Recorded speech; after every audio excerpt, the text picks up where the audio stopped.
Okay, everyone. Well, welcome to day 2 of Save Ancient Studies Alliance 6th Annual Virtual Conference, Opening the Ancient World. My name is Abby Bertram, and I'm SASA's Virtual Conference Team Leader and co-organizer of the conference, along with Dr. David Danzig, who is SASA's Executive Director. And I would like to express how happy we are to have all of you with us today. This year's conference theme is Fashion Forward, Interdisciplinary Approaches to Ancient Apparel. SASA's Executive Director, David Danzig, is the co-organizer, and he holds a PhD in Ancient Near Eastern Studies from the Institute for the Study of the Ancient World of New York University. He's also an adjunct professor of history and Jewish studies at Yeshiva University and is a research affiliate at NYU. He started SASA over 6 years ago, and in that time, we have had a wonderful pleasure of benefiting from the time and effort of over 600 volunteers who help make all of this possible. Cindy Circa is SASA's programming coordinator, and she has helped us lead the way for the virtual conference team and was a great support here and in other programming that SASA provides. Cindy has a degree from the University of Pennsylvania in Near Eastern Language and Civilization, where she's named the 2025 Dean Scholar and is a team member of several archaeological projects with the Penn Museum. Cindy has also had many roles in nonprofits across New Jersey, including the Princeton Historical Society, Grounds for Sculpture, and the Princeton University Art Museum. She's an experienced nonprofit leader, a museum educator, and joined SASA about a year ago, helping us arrive at this wonderful event today. And my name is Abby, and I have a Bachelor of Arts in Art History, and I'm beginning my master's program in art history this fall with a concentration in costume history. I got started with SASA as an intern in January and soon took the lead of the virtual conference team, and I hope we are putting on a great schedule for you guys today. We're very excited. Before we continue talking about the conference, I would like to make a huge announcement. It's a great, exciting accomplishment for SASA. Save Ancient Studies Alliance has been recognized by the Archaeological Institute of America with the 2027 Outstanding Public Service Award. AIA is the world's premier academic organization of classical archaeology, and SASA will formally receive this award at the AIA meeting this coming January in Boston, and we are very happy to have AIA's support in our mission, and we are partnering with them to help bring this conference to more people and sharing access to the fascinating study of the ancient world. Now, our conference could not be possible without our amazing interns, volunteers, and partners. So a special thanks to Cindy Circa, Sophia Atkinson, Sophia Wang, Jocelyn Chen, and Heli Baez, who have been an instrumental team for me in the planning and execution of our conference this year. We also have other SASA teams who have helped us spread the word and create marketing materials, our mass comms team, access team, and outreach teams. Thank you guys all so much for your help in this. And then we also want to extend a huge thank you to our partners, Voices of Ancient Egypt, Past Preservers, Melissa in Denial, World History Encyclopedia, Archaeology Podcast Network, History Time, World of Antiquity, and Digital Hammurabi. Your participation and partnership to our viewership expands our reach and the ability to share a community around ancient studies. All right, now let's get back to our theme of the conference, which is Fashion Forward, Interdisciplinary Approaches to Ancient Apparel. We hope to explore the deep-rooted history of fashion from basic clothing to expressions of community and human creativity via dress and adornment, challenging the common assumption that fashion is primarily a modern phenomenon. The human experience of creating clothing items and body adornments is universal and timeless. Throughout antiquity, dresses, armors, jewelry, clothing styles, and weaving techniques and traditions have played a central role in material cultures across the world. By focusing on the comparative study of the deep past, SASA aims to explore both how ancient and modern societies constructed, understood, and expressed their identities, societies, and histories through what they wore. This interdisciplinary approach offers a broad cross-cultural perspective, challenging the typical privileging of the present moment and promoting a more universal understanding of human cultural activity. Now, today we open with our third and final keynote, Dr. Anthony Tuck. We are so excited that he's here. And then we have 3 more presentation sessions that focus on the encompassing of women, dress in the Greek warrior, and power within textiles. We've got some great presentations for you guys today. We also want to introduce our scholarship program that we have started. Attending a conference is often a pivotal moment in an undergraduate student's career, and as they get an exciting firsthand glance at professional academics and scholarship while making new friends, networking, and broadening their horizons. To help make opportunities for conference attendance by undergrads more accessible, SASA is launching a scholarship campaign to support undergraduate students attending ancient studies conferences. SASA now supports these wonderful experiences through individual grants to individual students. So if you feel inclined to donate, please consider that at saveancientstudies.org/scholarships. Today we have Matilda Seabridge and Chris Webster from the Archaeology Podcast Network as our moderators. We're truly grateful for your guys' support and participation in our conference this year. And now let's hand things over to Tilly to get our second day started. Matilda is an archaeologist and journalist specialized in prehistory, material culture, and science communication. And she works as a finds analyst in cultural resource management or commercial excavation, and as a social media marketing and events coordinator for the Archaeology Podcast Network. Through her platform, The Archaeologist Teacup, she aims to share her love for archaeology and prehistoric objects in an accessible and approachable manner. So Tilly, go ahead and take it away. Thank you so much, Abby. Welcome everyone to day 2. For me, it's after lunch, so I'm having a lovely chill time. I know for a lot of people watching, it's first thing in the morning, so let's power through and carry on with this day. So without further ado, I'd like to introduce our third keynote of the conference, Dr. Anthony Tuck, who is the Caroline H. Horowitz Professor of Mediterranean Archaeology at the University of Massachusetts Amherst. He serves as Director of Excavations at the Etruscan site of Poggio Civite in central Tuscany. I feel like I'm getting all the mispronunciations. I think that they've done this on purpose. There, the settlement's abundant evidence of textile production sparked in him a decades-long interest in this essential industrial behavior. One facet of his research explores the phenomenon of mnemonic devices that are sung by ancient weavers that encoded information related to textile patterns. Anthony's talk is entitled The Cloth of Helen, Textiles and Narratives Transmission in the Archaic and Classical Mediterranean.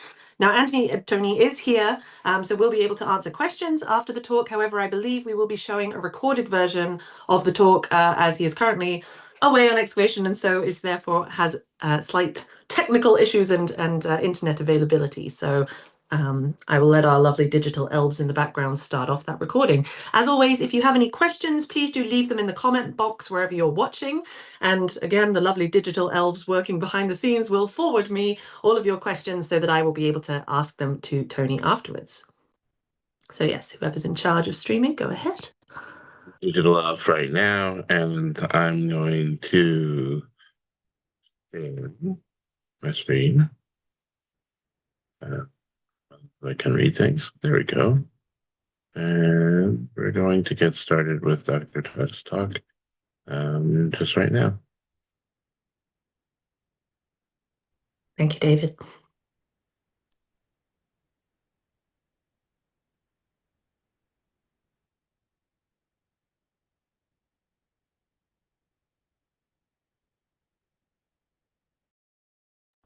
Just to check, we can't hear anything. I don't know if there's supposed to be sound by now.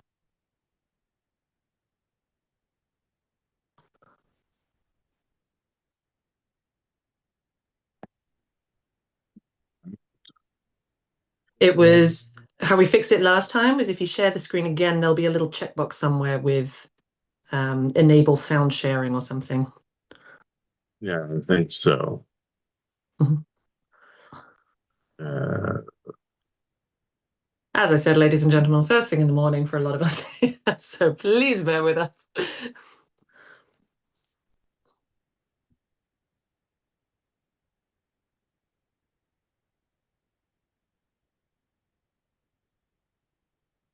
Well, let me just begin Perfect. by thanking the Save Ancient Studies Alliance and all of you here virtually for the opportunity to talk today about a subject I've been thinking quite a lot about for many years. Speaking to you from Poggio Civitate, an Etruscan excavation of the 8th through 6th centuries BCE that preserves a remarkable range of material associated with the daily lived experiences of a people about whom the historical record tells us really very little. Before showing you a few things associated with our work at Poggio Civitate, I'd like to begin by bringing to the discussion a character that the literary record remembers very well, although I'd like to reframe her story a bit to talk about fashion, identity, and narrative transmission. When the Iliad of Homer first introduces us to the character of Helen, it's in Book 3. And interestingly, she's weaving when we first see her. The text reads as this, but Iris went as a messenger to white-armed Helen. She found her in the hall, where she was weaving a great purple web of double fold, and thereupon was weaving the many battles of the horse-taming Trojans and the brazen-coated Achaeans, that for her sake they had endured at the hands of Ares. Now, of course, this is one of humanity's great poetic achievements, and so it's not surprising that the image is a compelling one. But what's especially interesting here, at least for our purposes right now, is that when we meet Helen, she's weaving a textile that depicts the story in which she herself is a character. When we think of Helen, we tend to focus on the romance of the story, the idea of the face that launches 1,000 ships, and the poem certainly encourages us to do so. But another, and perhaps more pragmatic way of understanding the situation in which the character Helen finds herself is really that of a captive. Her married life begins in Sparta, and she's taken by Paris off to Troy. And while this very famous example of a geometric vessel showing a man grasping the arm of a woman as he climbs onto a ship may or may not represent this aspect of the story, it's also true that mythological women, through a number of Greek narratives, find themselves taken from one household and into another, and are compelled into service that often involves the requirement that they produce textiles. Helen's counterpart throughout the Iliad is the wife of the great character Hector. And Andromache weeps at the thought of a future life of servitude that conflates both sexual enslavement and constant textile production. And we learn of this in Euripides' Trojan Women.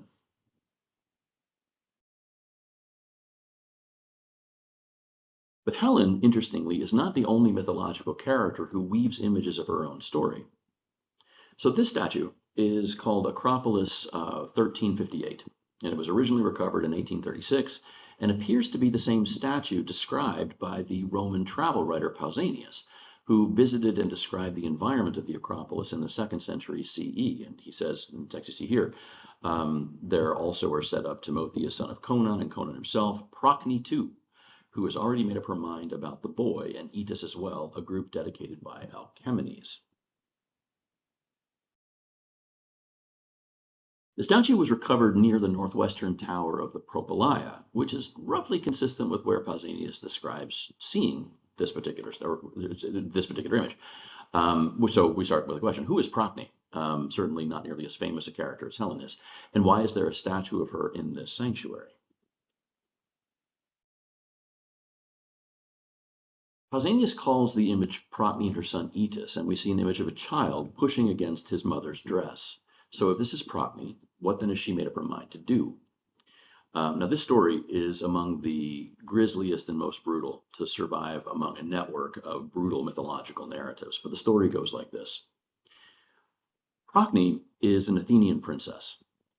She is married by her husband, or by her father, Pandion, to Tereus of Thrace. She misses Athens and wants to visit with her sister, Philomela. So Tereus goes to Athens to collect Philomela to bring her back up to Thrace so Procne and Philomela can hang out. But on the voyage back to Thrace, Tereus rapes Philomela. And then, in order to obscure his crime against her, he cuts out Philomela's tongue, so she now can't speak. Philomela then produces a textile. And it's unfortunately the play in which this particular kind of narrative was captured by Sophocles, dating to around 430 BC, doesn't survive, or rather only survives in fragments. And so we really have to kind of reconstruct elements of the story. But Philomela then produces a textile, and she or somehow the textile is presented to Procne. Procne looks at the textile and knows what it is that Tereus has done to Philomela. So what Procne then decides to do, and this is the moment depicted here in this particular statue, is she takes her son Eetus and she kills him and cuts him up and bakes him or cooks him into a stew, which she then feeds to Tereus. She then announces to Tereus what it is that she knows what he's done to her sister. And then the play ends with Tereus attempting to, or rather we think the play ends, with Tereus attempting to kill Procne and Philomela, but being transformed into birds. A much later version of the story survives in Ovid as well. It's a horrible story. It's a truly, truly horrible story. But it does kind of leave us with this question. How does Philomela's textile communicate this kind of complex narrative to her sister?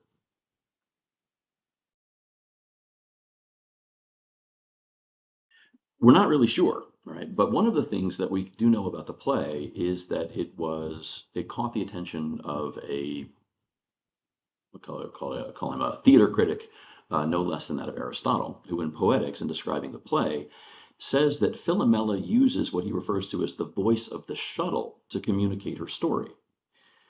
Now, precisely what this means is not entirely clear to us, but I think that there might be a way of looking at some available evidence that gives us a better sense as to how this actually would have worked.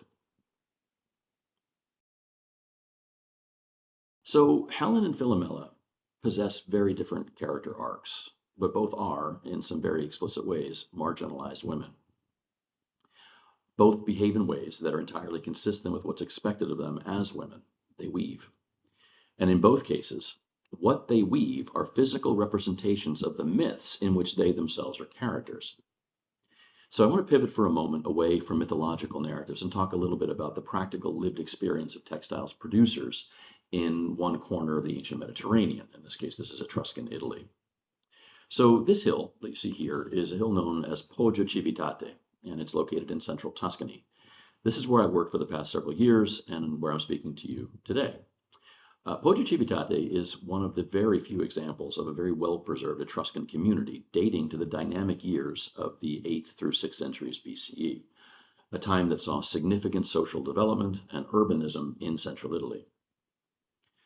Poggio Civitate experiences three major phases of development, each phase typified by an elite domestic structure of increasingly monumental scale and ornamentation. The earliest elite palazzo consisted of a building with a smaller back room and a deep eastern-facing porch. This building was surrounded by several small, considerably simpler domestic structures and appears to have been dismantled sometime in the second quarter of the 7th century BCE. In its place was constructed a considerably larger elite household, and that's the building that you see on the top of the screen, the northern end of this particular plateau. And it was joined on the plateau by at least two other structures, an industrial building and a religious structure. We're actually excavating right now. We might have found a fourth building of this particular complex, but we're not quite sure yet. But in any event, this phase of the site was destroyed in a sudden and seemingly accidental fire around the end of the 7th century BCE and replaced by an even larger building that joined the various functions of this phase into a single edifice. So this phase, this final phase of Poggio Civitate, consisting of a four-winged structure, occupied the approximate area of a modern football pitch. So it's an absolutely enormous, enormous area. And it in turn was destroyed around the middle to end of the 6th century BCE in a deliberate and very violent event that saw the building dismantled, its architectural elements smashed and buried around the building's perimeter, after which the site was never re-inhabited. Actually, right now, we're excavating evidence of this particular event and kind of coming to better understand different dimensions of it as well. So it's really very interesting. So the abandonment there at the middle to end of the 6th century BCE of Poggio Civitate leaves us with an archaeological situation of unparalleled clarity in the region. And as a result, we're able to see details of daily life within the community that typically are invisible elsewhere. For example, one significant aspect of the community's economy was textile production, and this is reflected in the thousands of examples of loom weights, ceramic spools that we call rocchetti, and spindle whorls that are recovered around the site. The long duration of excavation at Poggio Civitate gives us the ability to see geospatially the different areas where these materials tend to concentrate. And unsurprisingly, they're most heavily represented in industrial and domestic areas. But a slightly more nuanced consideration of this same evidence reveals even more. As I expect many of you here probably already know, the process of spinning thread is realized through the rotational motion of a weight affixed to a spindle stick. A spinner will choose her spindle whorl based on what type of thread she intends to produce. As a general rule, like heavier, thicker threads benefit from the slower, sustained rotation of a heavier whorl, while especially fine threads benefit from the fast rotation of very light whorls. And here in this particular view, you see at Poggio Civitate the distinction between larger forms and then much smaller forms. So as a result, with this information, we can use Poggio Civitate's excavation database and mapping tools to see that at Poggio Civitate, larger, heavier spindle whorls tend to concentrate in the industrial structure of the settlement's intermediate phase. And that's this area that you see just over the little icon on my head over here. And you've got that really high concentration of very, very large whorls right there in the middle of the floor of that workshop space. And of course, to the north, there are other concentrations, but again, we're interested there as well. But smaller whorls, the ones that are appropriate for producing finer threads, when we map those, they show a clear concentration within the same phase as elite residents. As you can see over here, that's where they tend to cluster. The implication of this is clear. Heavier, coarser textiles are being manufactured in non-elite and industrial spaces, presumably for a range of intended purposes that we can't now see. But when women produce especially fine textiles in this kind of environment, they do so within the reserved, socially elevated space of an elite palazzo. And of course, it is reasonable to deduce from the available evidence that the women produce textiles throughout the region, but the form and style of textile that they produce is connected to their social status within the community. Now, I'd like to explore this question of social status a little further and show you another object recovered in association with this same phase of life here at Poggio Civitate. So this is an example of a spindle whorl that we recovered from the floor of a small, simple house dating to the same phase as those three structures that we just talked about. It has very deep grooves along the side, presumably to help secure the forming thread as the raw wool is pulled down. But when we found it, we immediately noticed something else about it. On its underside, before it was fired, and while the clay that formed the whorl was still soft, we think a child took her fingernail and pressed it into the clay, forming these really remarkably kind of subtle, sort of beautiful little crescent shapes. Now, I obviously can't prove what I'm about to say, but when I look at an object like this, I don't just necessarily see textile production.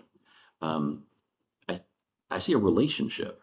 A child whose finger decorates this whorl will learn how to spin thread from a mother, from an aunt, from an older sister. The practiced, learned experience of forming that thread, of winding it on a spindle and stretching it out on a loom to make cloth, is shared between these individuals and across generations. And I really want to emphasize that point, because when we talk about the evolution of technological forms or the introduction of novel ones, what we're really talking about is the presence and movement of the people who possess and embody these capacities. And here, we might see a glimpse of a really lovely example of that relationship. But I'm afraid it's just as likely that the mode of technological change, when new equipment or new thinking about textile production enters into a community, may not always be quite so pleasant to imagine. So this is an element of a carved horn with a hexagonal perforation through its center. Now, for years, I wasn't really certain what this object might be, and until I encountered a rather different form of spindle whorl. Of the hundreds of specimens of spindle whorls that we recovered at Poggio Civitate over the years, all are conical in form and made out of ceramic. But there's another kind of spindle whorl that consists of three elements, two intersecting cross pieces held in place by a spindle stick. This modular spindle whorl represents a completely different technical approach to converting fiber into thread. And it's a form today that we call a Turkish spindle whorl, more generally recognized to not just be Anatolian, but kind of generally native to the Indo-Iranian plateau. So how does one end up at Poggio Civitate in Enlil, central Tuscany? Now, probably, once again, through a single person who possesses a knowledge and experience of this type of spindle whorl, originating in a part of the world very far distant from where she ultimately leaves us, this faint trace of her experience in a place like Poggio Civitate. So was she enslaved? We can't say for certain, but we must admit that the commodification of people and the skills they carry with them is clearly a feature of the wider ancient Mediterranean economy. So if we're correct in interpreting this object as I've just suggested, it is clear that this is a different technological form, or rather a different technology of thread production that doesn't supplant the exponentially more common form of discoid or biconical spindle whorl thread production that we see across the site, and really throughout the whole region of central Tuscany. In short, if this is an element of a Turkish spindle whorl, it's the only one that we have at Poggio Civitate, at least the only one that we found, and it's the only one that I'm aware of in the region. But there is another aspect of textile production occurring at Poggio Civitate that definitely does profoundly influence the trajectory of fashion and textile production throughout the Italic Peninsula. So stepping back into Poggio Civitate's earliest phase, to the southeast, excavation has revealed traces of a structure located on a terrace below the main plateau, and you see it labeled here just to the side of my little icon, called Poggio, or rather called Civitate C. That's the name of that's the name of the area where we found this building. This structure preserves an oval floor plan and indications of a simple timber frame indicative of an early form of architecture characteristic of the Italic Iron Age. So within the 8th or early 7th centuries BCE. Now, these curvilinear huts are reconstructible to us because of the use of ritual burial customs in the area, wherein the cremated remains of individuals were placed in containers made to look precisely like this form of house. And you see one down here at the bottom of the screen. The way the physical form of houses was used to represent political, social, and ancestral authority is a topic that we could discuss for hours. But we're here to talk about textiles, and one of the things occurring within this space that you see here at Poggio Civitate, this Civitate C hut, appears to have been one of the peripheral aspects of textile production. What we have here are specimens of Bolinus brandaris, an animal native to the Mediterranean, some 70 to 75 kilometers distant from Poggio Civitate, and well known throughout the Mediterranean basin for its use in the production of purple dyes. And so we have a huge concentration of these shells, all of which have been broken apart from the floor of this hut structure. But as you can see here, this kind of Google Earth view, Poggio Civitate is a non-trivial distance from the coast, although it is connected to the coast by the Imbrone River that flows just south of the site. But even so, it's curious to see such a concentration of this specific marine animal so far inland. And while Bolinus brandaris is technically edible, a much likelier scenario is their presence here in this hut is that they're associated with a small-scale dye works. But there are additional factors to consider. Being as far from the coast as it is, it's unlikely that the people of Poggio Civitate in the 8th century were frequently engaged in such work. Moreover, the production of this dye, which involves the extraction of mucus from the living animal's glands, so the animal has to be alive when you do this, and it is an unusually noxious process, producing such an unbearable odor that the practice in better documented parts of the Mediterranean was left frequently to enslaved people. So with this structure, we have a simple form of traditional architecture that is dwarfed by a considerably larger building, employing a much more technologically sophisticated roofing system a bit further away, and evidence of an unusually difficult and disgusting activity occurring within the space that was almost certainly not part of the indigenous technological vernacular, which leads us to the possibility that this hut is occupied by a non-local person, bringing with them a set of skills associated with the production of a non-local high-value commodity. And of course, it's precisely this commodity that becomes an essential socio-political status marker in the later Roman world centuries later. Right? Purple dye or purple cloth. And while we might imagine that the person tasked with producing purple dye at Poggio Civitate was valued for the work that they did, I'm afraid that a more likely explanation is that their presence at the site was an effect of coercion or enslavement. But even in spite of that, we can see and appreciate that such a person was more than just the faint traces of her experience that she leaves behind. She was potentially an origin point for influential technological and aesthetic forces within her new community. She possessed narratives native to her place of origin and novel within this new space. And over time, she surely developed a linguistic capacity to communicate these narratives to a new audience ready to incorporate them into their own indigenous paradigms. In short, this person, and many more like her, would have been a significant force for material and social change within a place like Poggio Civitate, even if she herself is largely lost to us.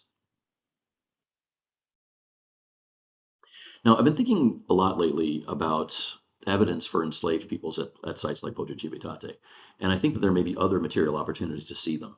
But you're probably wondering what this has to do with Helen of Troy and the idea of the movement of technological forms and fashions through the wider Mediterranean through textile production. Now, trade in textiles clearly occurred, although such material forms are usually archaeologically impossible to see because the textiles simply don't survive. But, as with Andromache and Helen, like whoever occupied our small hut here atop Poggio Civitate, another way that textile technology might move is through people possessing the knowledge and ability to replicate novel forms of non-native expressions of textiles in non-native spaces. Now, sometimes this may happen through the mechanisms of intermarriage between communities. We have good evidence for that.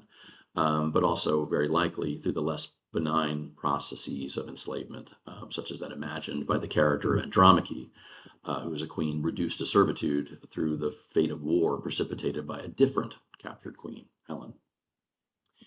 And of course, when such movement occurred, these were real people, bringing with them the stories and ideas native to their homelands.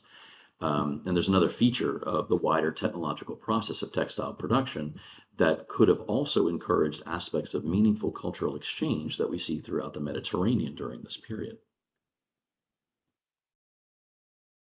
So in addition to my work at Poggio Civitate, another branch of research that I do involves thinking about narrative transmission, like specifically how do stories move between communities across regional, linguistic, and ethnic boundaries, across languages.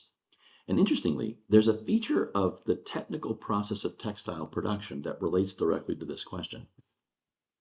When you encounter texts like Homer's Odyssey, you'll find a number of women engaged in the act of weaving. And one consistent feature of these episodes is that every time a woman is described as weaving, she's also singing as she works.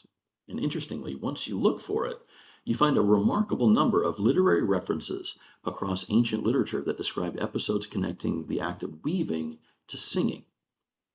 So why do these mythological women sing while they're weaving? Well, not very many modern scholars have asked this question. When they have, the answer is usually to say that the repetitive rhythmic act of weaving encourages them to idly sing. They're so like field songs or military cadence songs to coordinate action and flow. But if we look into the field of ethnomusicology, we can see that something much more significant is at work.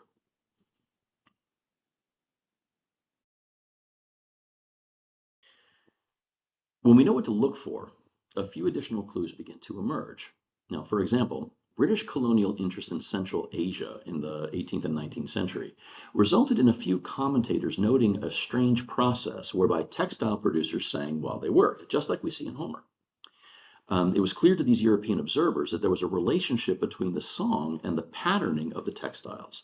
But this was really never pursued beyond a few very brief comments, which is to say, it was clear to the occasional European observer that this wasn't simply idly singing while working. So John Mumford here in 1900 reports, but in the more remote sections and among the nomads, the women do all the weaving. They are the designers too. They invent from year to year all the modifications of the old patterns. The head woman makes a tracing upon the earth, doles out the wool, and in some tribes chants in a weird sing-song the number of stitches and the color in which they are to be filled as the work goes on.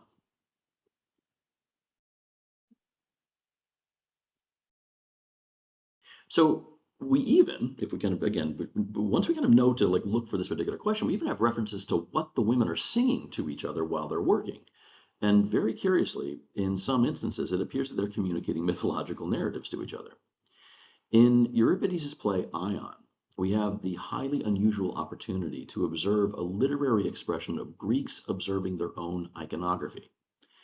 At the outset of the play, the chorus of Creus's retinue look up at the metope of the Temple of Apollo at Delphi, describing the mythological adventures depicted on the building.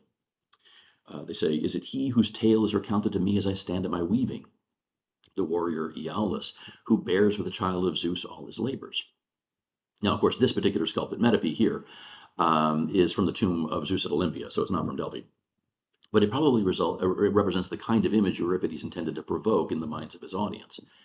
But notice, the chorus indicates here that the story of Heracles' encounter with the Lernaean Hydra is something recounted while the girls stand at their weaving. And then later in the text, the nature of the stories that they hear while weaving is specifically contrasted to common talk. So neither in stories at the loom, nor in common talk have I heard the children of gods partake of happiness for mortals. So it's as if the nature and form of one kind of recitation is knowably different than the other. Common talk is different than how stories at the loom are then communicated. How? Why? So when we see a representation of women working at a loom, like this example of a Lekythos painted by the Amasis painter, or this wonderful image of Penelope weaving the funeral shroud of her father-in-law Laertes, there's reason to believe that the audio environment involves singing that communicated pattern-related information that were also sometimes apparently connected to the recitation of mythological narratives.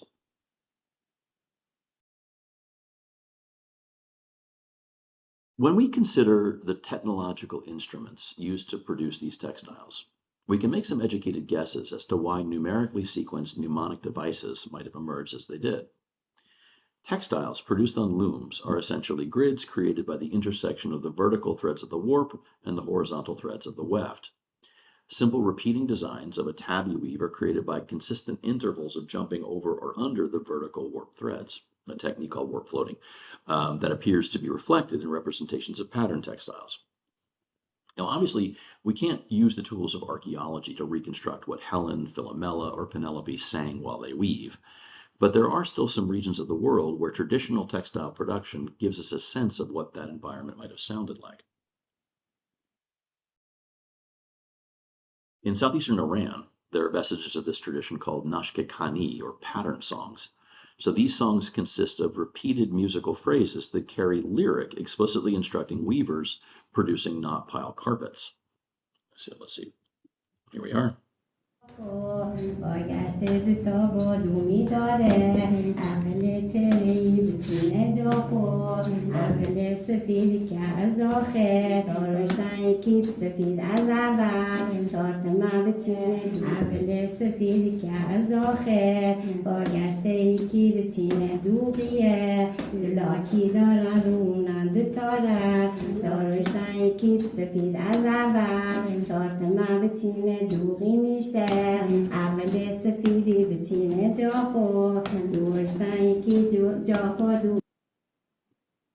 So what we hear are a series of repeating musical phrases and lyric that specifies the color of knots tied at precise count points along the length of the loom. But the piece of this that's especially intriguing, at least to me, is the repeating musical phrases, for its similarity to another form of ancient song performance, specifically epic poetry.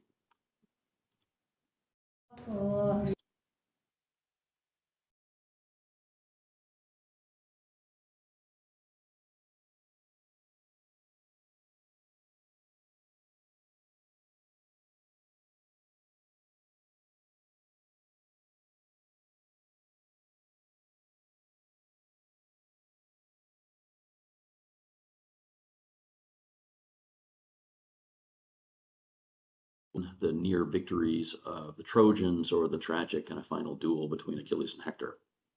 All of these episodes are poetically constructed according to specific but flexible metrical rules that would, when performed, have sounded quite similar to the Iranian women that you just heard, singing out pattern information with repeating tonal points of emphasis.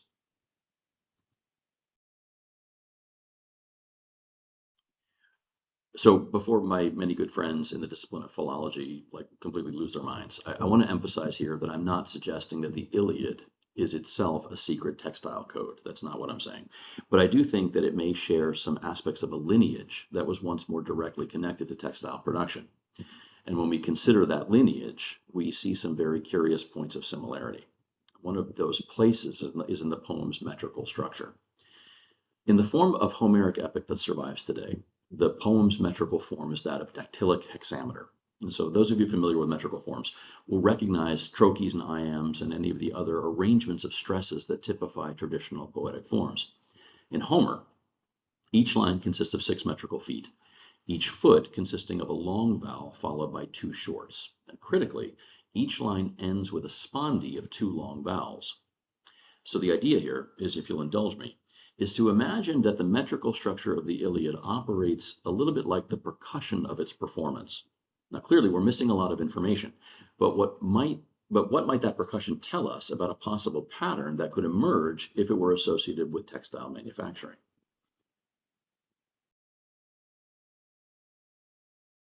That is to ask, what would happen if we took the entire metrical sequence of the Iliad and represented it as if it were a textile, graphing each short vowel as a point above the warp and each long vowel as a point beneath the warp? So this is what it looks like. Not very impressive. However, as I mentioned earlier, the Iliad, as it survives today, is not a textile pattern code. Instead, it is the surviving version of an initially oral and later textual tradition. When rhapsodes would perform episodes of the poem, they did not need to concern themselves with adhering to strict metrical rules and could substitute any number of variations, enjambments, and metrical substitutions however they wanted. Now, once we introduce the technology of literacy and people begin to textualize the tradition, we introduce another layer of potential distortion to the text that we're graphing. But one of the best things about working with this project is working with people who aren't academics. One of those folks who helped with this project was not a philologist or a programmer, but rather a weaver. Adriana Barton learned the technique of inkle weaving from her Armenian grandmother, and it was Adriana who suggested that maybe each double long of each Homeric line's concluding spondee didn't represent 2 points, but rather was just a single point, as if the spondee didn't just audially signal the end of a line, but could also signal the end of an element of patterning. And I certainly know that Adriana suggested this before we had access to the video of these Iranian weavers who conclude each phrase of pattern information with that change of pitch that you hear. So when we tell the code to represent the poem's scansion in this manner, we get something considerably more interesting. Now again, this is a graphic representation of the Iliad's meter at the end of the millennia-long process of change and evolution from an orally performed into a textualized poetic expression. But within it, when we graph it in this particular manner, again with the spondee as a single point, we begin to see a much greater degree of pattern coherence. And if we imagine not the flexible rhapsodic tradition, but rather the representation of dactylic hexameter sequences without any variation, we see something very interesting. This graph shows us what pure dactylic hexameters look like when graphed at a point count of 775, what would be 775 vertical warp threads. But because there's, of course, another variation we haven't accounted for.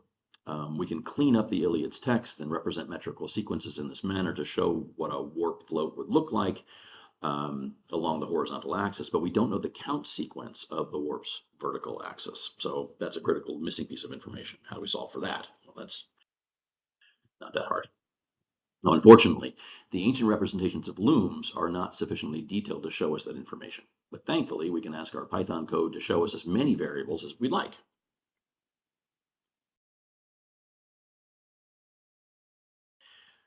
So what you have here, like this count sequence, shows the representation of pure dactylic hexameter at sequentially increasing point counts. And as a result, we see 7 repeating variables that reflect the positional shifts of those 7 metrical feet. What we see are either twill-like herringbone patterns, vertical columns at some numbered at even numbered points of the sequence, and the checkerboard pattern that presents at 3 of the 7 sequential point counts. And you see this as it extends out. This can go on for a while, but you get the idea.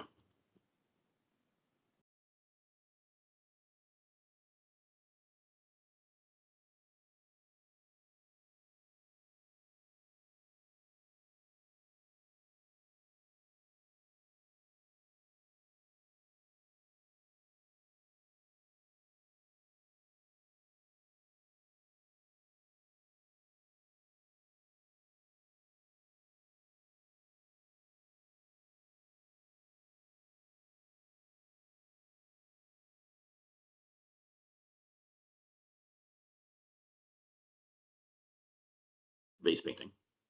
Designs are very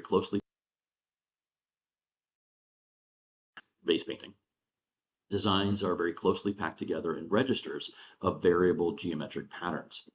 So people have long suspected a relationship between this style of decoration and textile production, arguing that this dense decorative design is exactly what you'd expect from a textile, where you don't want a large space between design elements because the weft threads would catch and snag. Now, on this example, which was used as a grave marker in Athens in the 8th century BCE, we see a scene of prothesis, the laying out of the dead body as mourners gather around. The body is shrouded, and the shroud is lifted to reveal the deceased. And the shroud is shown to be a checkerboard pattern, akin to what would be produced by the replication of metrical sequences of pure decalic hexameter transformed into a woven textile. In fact, in dozens of examples of similar vessels representing prothesis scenes, the same checkerboard pattern is used to represent the shroud. But other geometric patterns commonly used to decorate pottery of this 8th and 7th century period can be produced by different shifts in emphasis. So this gets really very interesting. A study conducted in 2012 revealed that the most common metrical substitution throughout the Iliad is to place a spondy at the beginning and end of a given line. And when we do this, the resulting graph creates zigzag forms, which is to say that basically, like, you can think of this, if one of these like pattern songs wants to produce a zigzag form, then you would have a recitation of a narrative or something like a narrative, something like that, where the spondy is substituted there at the first position, which then would create this pattern. Other common types of positional substitutions can create the entire range of geometric motifs. So you have like this zigzag pattern over here produced by virtue of the first position spondaic substitution. Over here, this band that you see right over there would then be produced over here by a first and fourth position spondaic substitution, which again is all found throughout the Iliad, kind of as if it kind of captures elements of this tradition in sort of its fossilization in this particular form.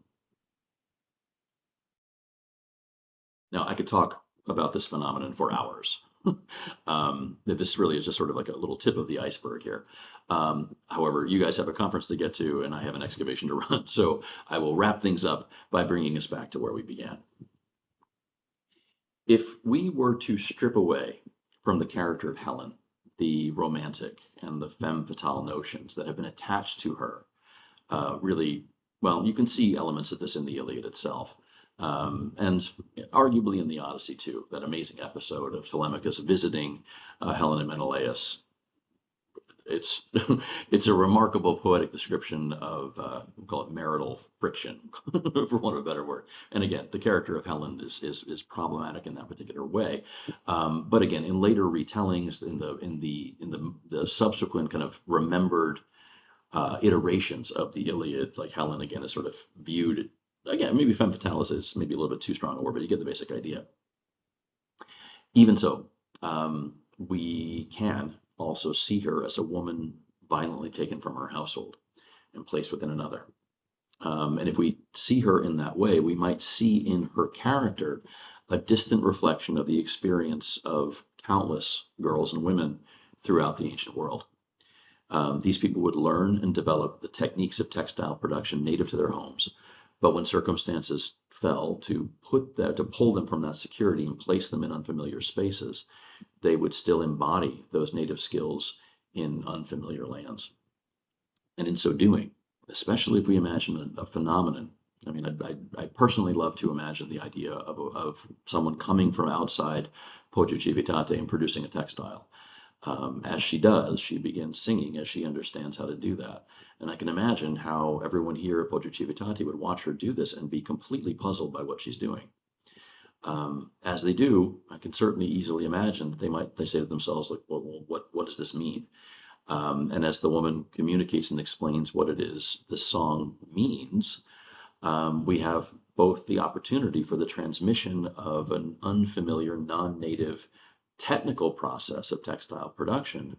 But if we look at those amazing passages in the Ion, we can also imagine a scenario where the community of Poggio Civitate is potentially hearing Greek mythological narratives, Eastern Mediterranean mythological narratives, Cypriot, Anatolian narratives for the first time.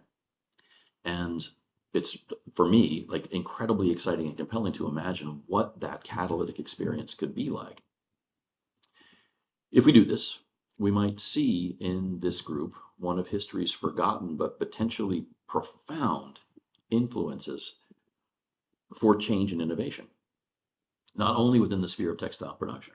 And if you'll just indulge my imagination for a moment longer, in Helen, we see a girl performing the Iliad in a household, in an environment, in a language in which it had previously not existed.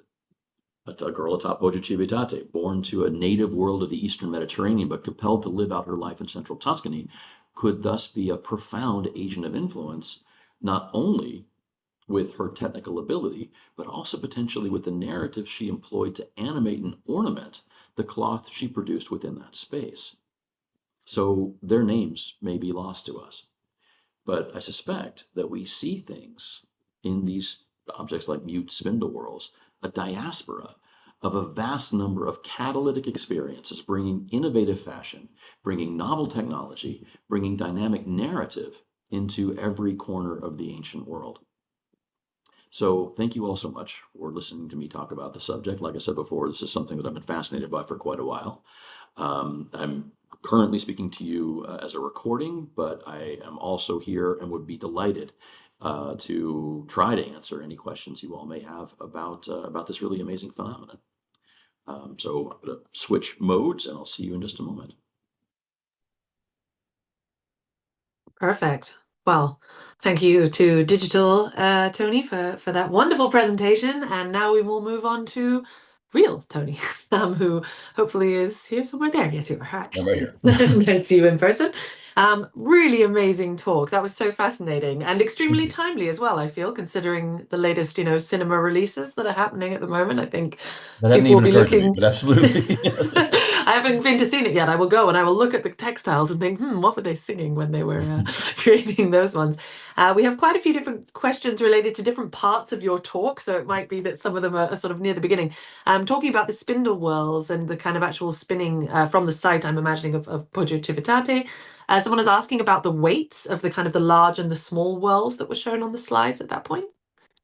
The largest of the weights are probably in the neighborhood of 250 grams or so. The smallest are probably fewer than 50 grams. So Yeah. the smallest ones really are quite small. Okay. Someone's also talking about the weight and the spinning direction of whether one is spinning or plying the yarn, as the plying is opposite That is to a the great single question threads. too. Yeah. So we have only a very, very few examples of textiles that are preserved as mineral preserved organics on the surface of metals from a few of the burials at Poggio Civitate. And they do appear to be using both Z and S spins. As far as the plying goes, we just simply don't have the textiles preserved to know. Okay, fair enough. Are there any plans for any kind of experimental archaeology or sort of replication of that? Oh, on a weekly basis, a large crew of students who at the moment are now being tormented by being forced to make tablet weaves, and so that's their project of the week. So Fair enough. And a lot of people were talking about, during the talk, mentioning about, the similarities in other places. So sailors and their shanties, Roman drums. I immediately thought of like the Orkney women doing the wool working as well.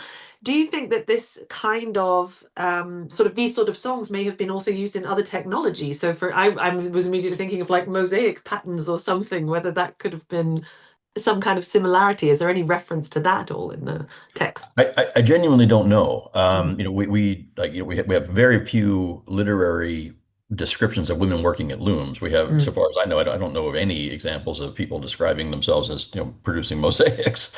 We do know that mosaic production, at least in the Roman sphere, is informed by the existence of pattern books.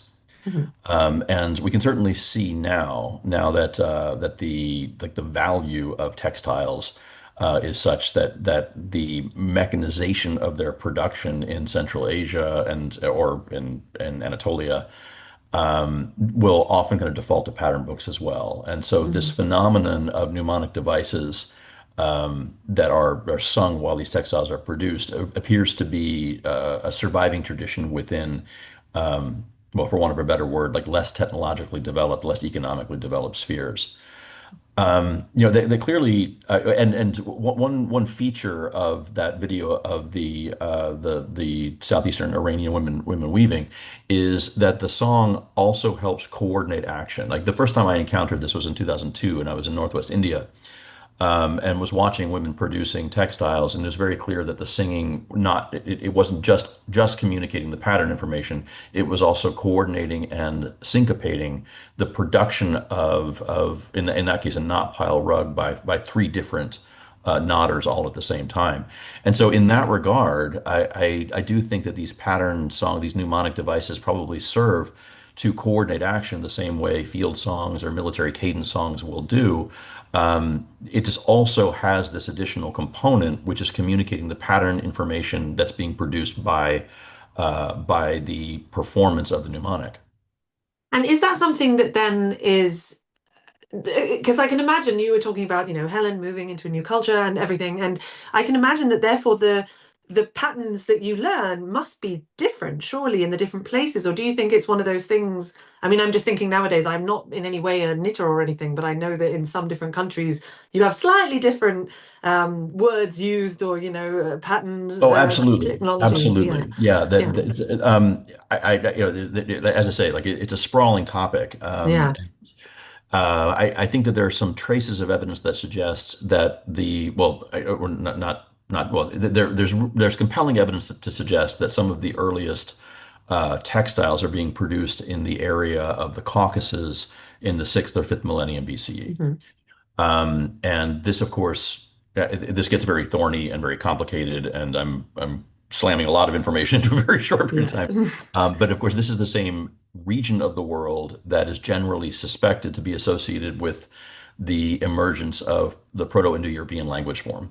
And as you have then the diaspora of Proto-Indo-European language speakers, you see, I suspect what we then see is the spreading of this technology. Now, my suspicion is that this Mm. kind of mnemonic actually exists even at such an early point, which is why we see, well, I mean, even like an idiom like spinning yarns or weaving stories, which we have in English, that idiom exists in literally dozens of different Indo-European languages.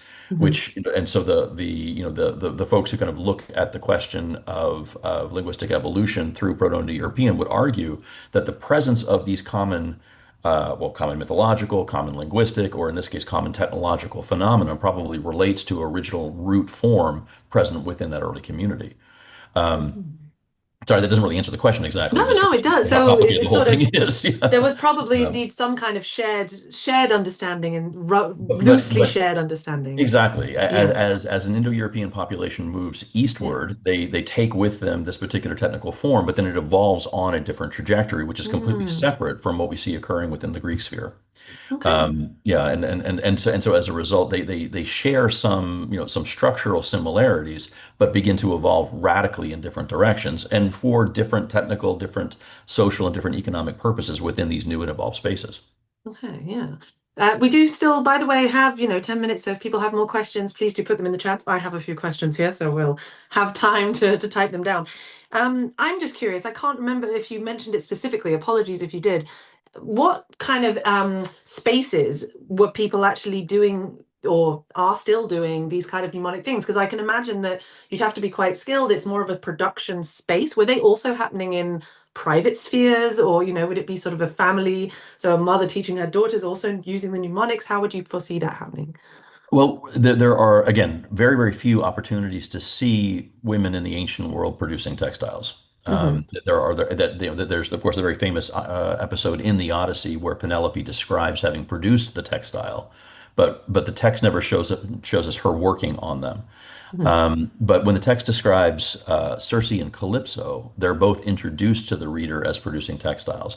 They're doing so singly, like they're doing so as Okay. individuals. Hmm.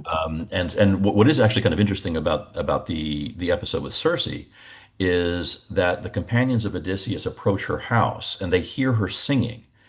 And the text is very, very clear. They can't see her, but they hear her singing, and that's how they know she's weaving. That there's something about how she's singing that communicates what she's doing. So before they ever see her, they recognize that she's engaged in weaving because of what the song sounds like. Yeah, and so in that instance, you have a description of but of course, like Circe and Calypso are mythological characters. They're quasi divinities or witches or whatever. And so how true to real experience is this? It's really impossible to say. Yeah. There are I've found one 18th century description of a Khanate court in Bokhara, where young girls who grow up within the court, who typically are abandoned, that they're left with the Khan to because the families themselves can't afford to raise these girls. But girls who are capable of memorizing or developing or creating their own forms of textile production will often there are documented cases of them marrying into noble families of Bokhara because of their capacity to produce textiles in a novel way. So clearly there's innovation as well. And even in that Mumford quote, he seems to be saying that there are different kinds of innovations. And so effectively, what he seems to be describing is someone tracing a pattern just in the dust on the ground and looking at it and then translating that pattern into a performative code, which then creates that pattern. Oh. There's a modern phenomenon in Afghanistan of they're called like picture carpets. They're images they're non-traditional images. It's Afghanistan, and so kind of sadly, a lot of these non-traditional images are images of weaponry, and these things are called war rugs.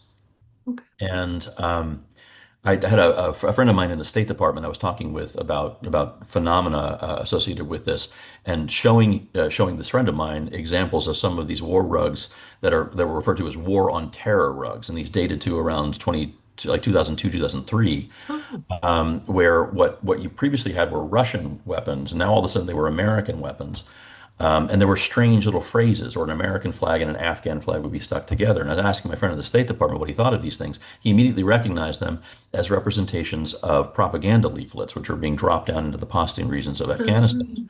And so once I realized that, I then got in touch with somebody in Kabul, whose aunt was producing some of these things. And I asked, like, what is the process with this? And her first answer was like, well, they just fall out of the sky and we make them into rugs. And I was like, well, okay, but what happens then?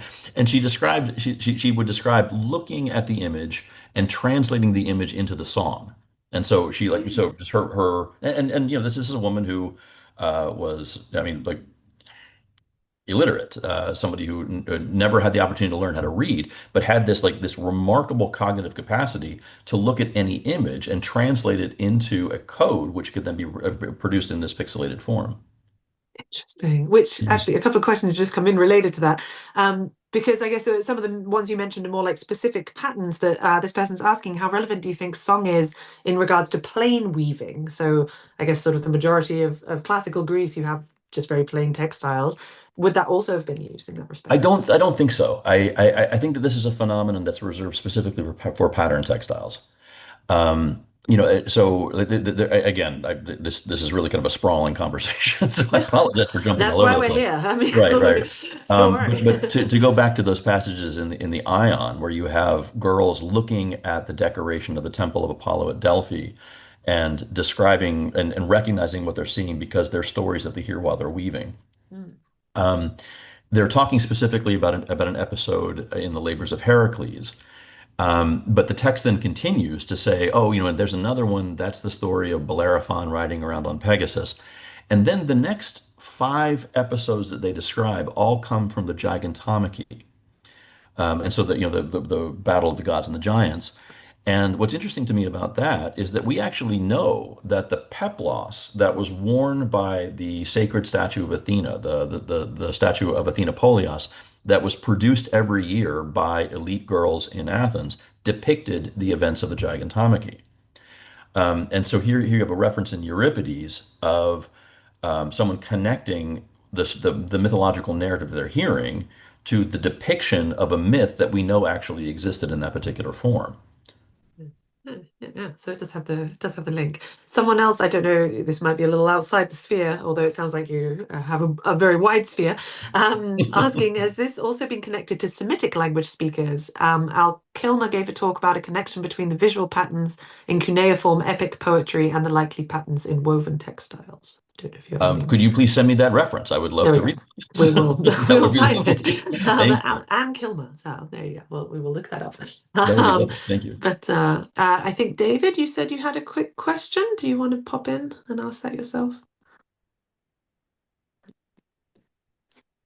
Thanks, Anthony, for this wonderful talk. It was really absolutely fascinating. And I love how you're weaving together musical concepts and literary concepts and mathematical concepts, because all of these different types of forms are basically different types of repeating patterns, what we call translation symmetries. And that's basically how you're representing them in the Python code that you're writing, is making them translations as they're moving in directional space over time, over space. So the one area that I found really fascinating about your talk, aside from all the other fascinating parts, is how this might have been an interaction space between cultures. And I mean, I've worked myself on interethnic cultural contact and how that leads to changes in cultures and how cultures meet. And one of the ways in which I think about it as of common vehicle for this is brides moving from one family to another, and potentially from one culture to another when they move towards their husband's family, which is generally common in many ancient cultures, and many cultures today. But you're really fleshing out a vehicle for cultural contact that moves through the language barrier also, which is usually going to be an issue for quite some time. And I wonder if you could talk some more about how you see this and what instances this is something that we can foreground potentially in intercultural contact, and maybe some places where it's less likely to lead to that. Yeah, I mean, it's a fascinating kind of space to kind of point our thinking, because I mean, certainly as an archaeologist, that we are sort of at the mercy of the material record. That's what we do, right? And give an individual's ability to affect and influence a visible material record is contingent on their place within a given community. And so, certainly working in central Italy, we have extensive cemetery areas, but it's very, very clear that we're missing significant parts of the demographic of these communities. They're just not there. They're not treated in a way that allows us to archaeologically see them. So the kind of things I'm hopeful are going to evolve. I mean, this will have to be people other than me. I mean, younger and more enthusiastic and smarter scholars than I can be at the moment. But very, very careful consideration of textile equipment to see variation in forms. Now, in the example of the Turkish spindle whorl fragment is just one example. At Poggio Civitate, what we're doing right now is a comprehensive geochemical survey of all of our textile equipment. And what we're beginning to see is that there are a couple of examples of usually spindle whorls that are geochemically distinct and not local. And for other reasons, it would seem that one of the things that women would bring with them when they marry into a new community is textile production equipment. Now, partially that's because what they're doing economically, but also, there is, and you see it there in the Odyssey with Penelope, like the virtue of Penelope. Penelope's, like her goodness as Odysseus's wife is very much bound up in the fact that she produces textiles. And so the idea of a virtuous woman is the one that produces textiles becomes something which continues all the way through into the Roman sphere. But we really don't kind of focus on the fact that what producing a textile does is it gives a man the ability to leave a household and then come back at a later point and see that the woman has been there. The control over a woman's ability to produce a child is central to male thinking about controlling women's sexuality throughout the ancient Mediterranean as well. Sorry, I'm going all over the place, but the movement of women into communities and that phenomenon of examine like clearly exists within a space like Poggio Civitate.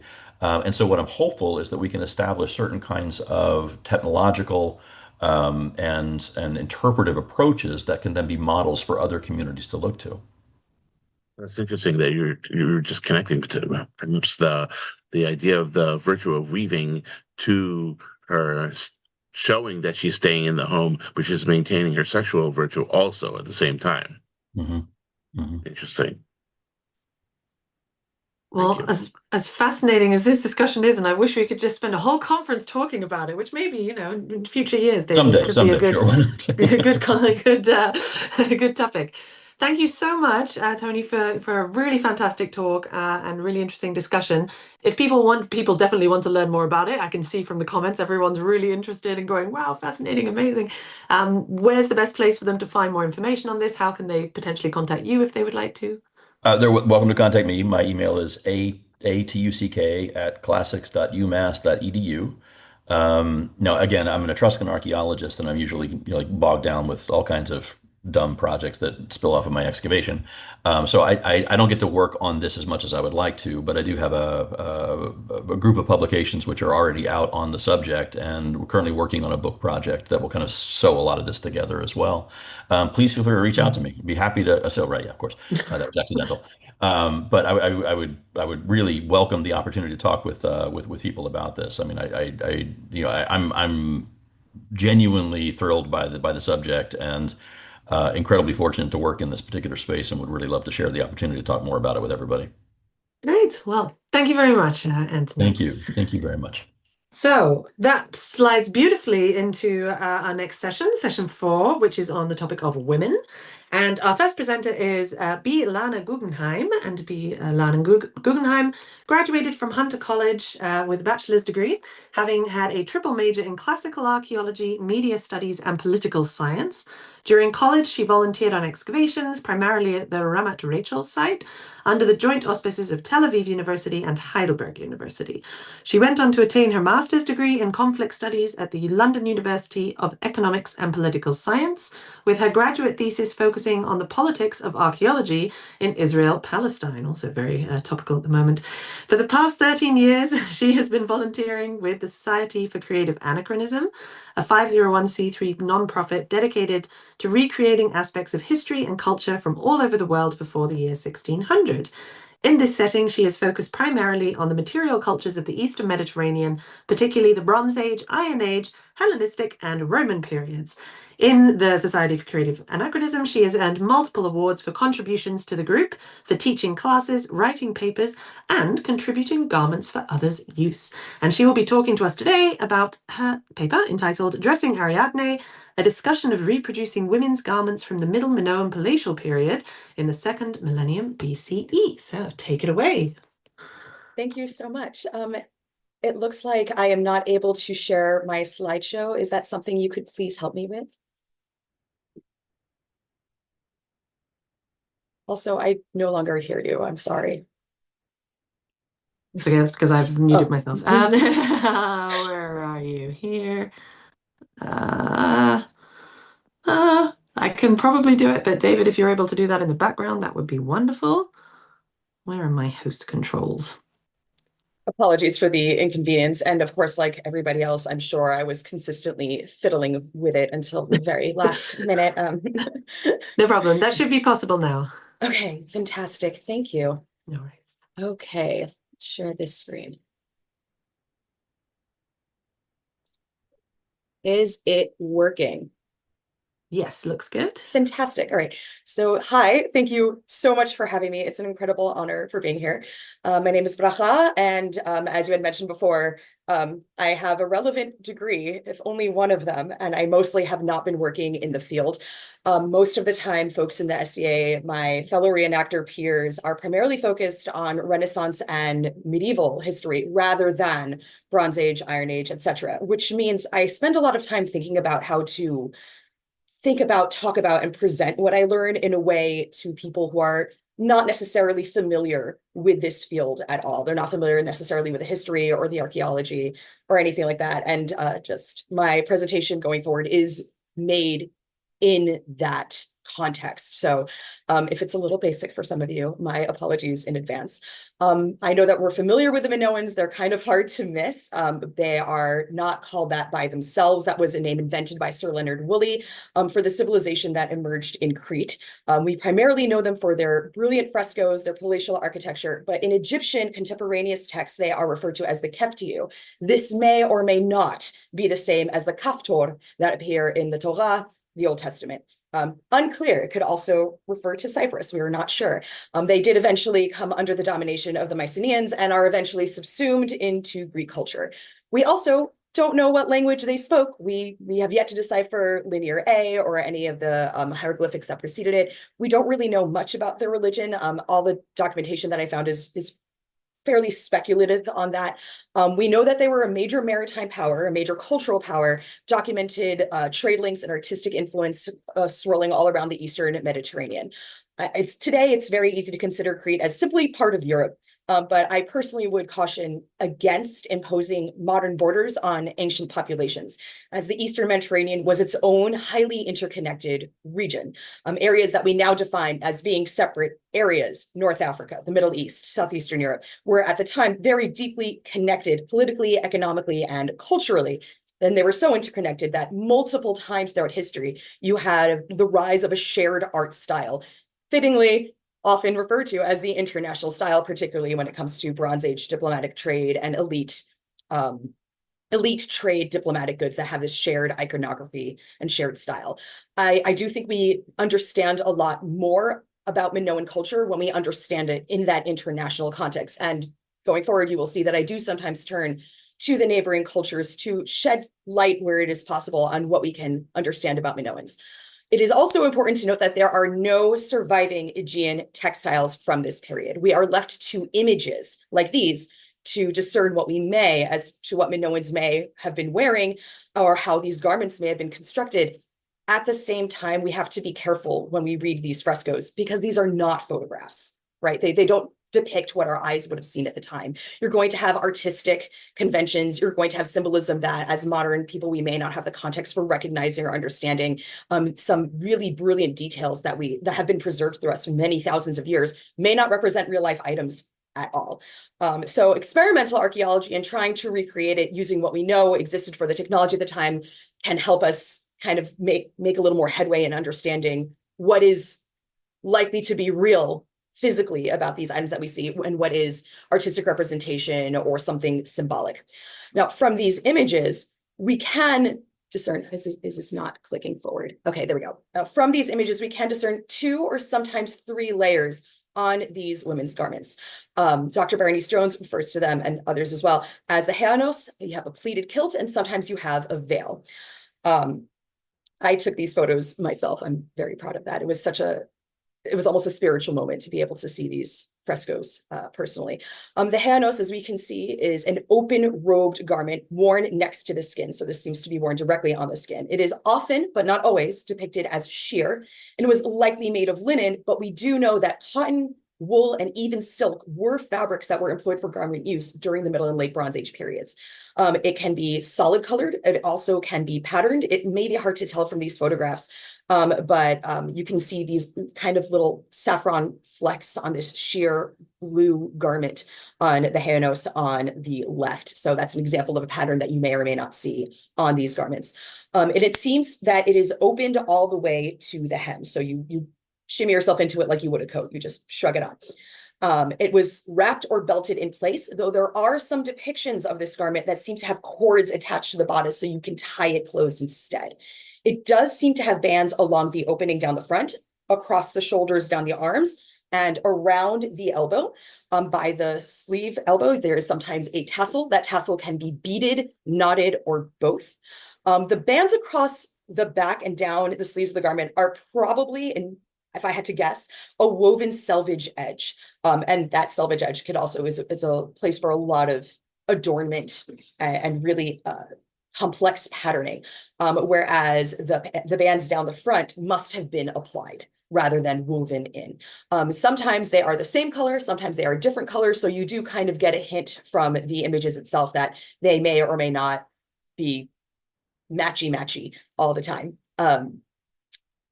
In her book, Ariadne's Threads, Berenice Jones does discuss different ways to get the Haenos to fit the body. In this depiction, a little bit differently, you do see that the Haenos seems very loose. You have almost like a dolman sleeve. You have all this space between her arm and the body, and then it cinches up at her waist. But in other depictions, it looks very skin tight. And this bears the question, how does that even happen?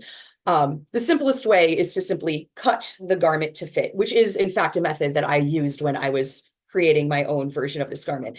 And that will work, but this method does generate a lot of fabric waste.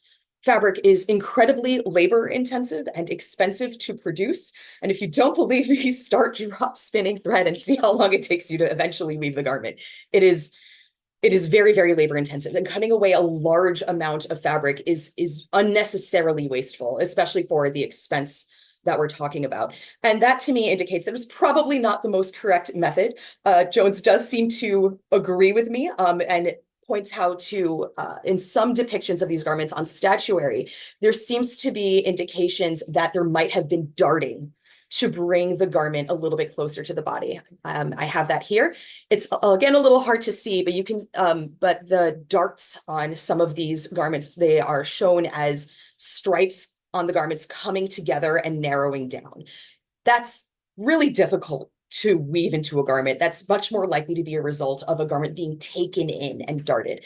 There are advantages to this much more labor intense method, mostly because that not only preserves the fabric, it allows the garment to grow with the wearer throughout their life. Our bodies change throughout our lives, and that way the garment can be adjusted to fit you.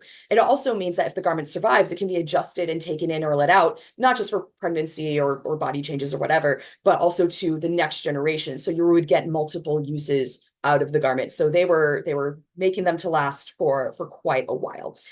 However, this is also assuming that these representations are accurate representations. They may not have ever been that skin tight at all. This is where I am turning across the water to Egypt, where the Minoans had a very, very well-established trade and political relationship. And the reason why I want to take you to Egypt is to show you this really, really cool late Bronze Age tunic. And it, as you can see, is one giant square. It is very loose, very easy on, very easy off. It'll fit everybody throughout their whole lifetime. It does have woven bands applied as decoration, and it's contemporaneous with the Minoan civilization, and so is this tomb painting. And you'll notice that these garments are painted as very skin tight, but compare it to the actual garment. This is very loose. So the artistic representation of the garments are not photographic, right? The artistic representation of the garments portrays something very skin tight, so you can see the figure, but the garment itself is very loose. There is no guarantee that the Minoans were using Egyptian artistic conventions, though there is indications that they may have used them some of the time, and this may have been one of the conventions that they picked up. For example, we have very gendered representations of skin color on Egyptian wall paintings, where the women are almost always presented in a lighter skin tone than the men. That is not how skin tone in human beings work. That is not how that works at all, but it is something that we regularly see in Egyptian wall paintings. We also see it not as consistently, but we do see it, that similar skin tone convention in Minoan wall paintings as well. So this is an example of how certain cultural conventions will travel with trade and diplomacy. This kind of representation for clothing may or may not have been something that was adopted by the Minoans as well. We don't know. It is a conjecture on my part. But you can see that there are certain construction similarities. A woven garment with applied selvage bands that was very loose and portrayed as not very loose at all. Though, of course, that being said, you can see that Senefer in this photo of the wall painting, he's wearing a pectoral collar. So there's also not a guarantee that's the exact same garment as the photograph I just showed you. I think it's fair. I think it's very likely, just judging by the fact that he has applied bands on this tunic as well, and he's wearing multiple layers.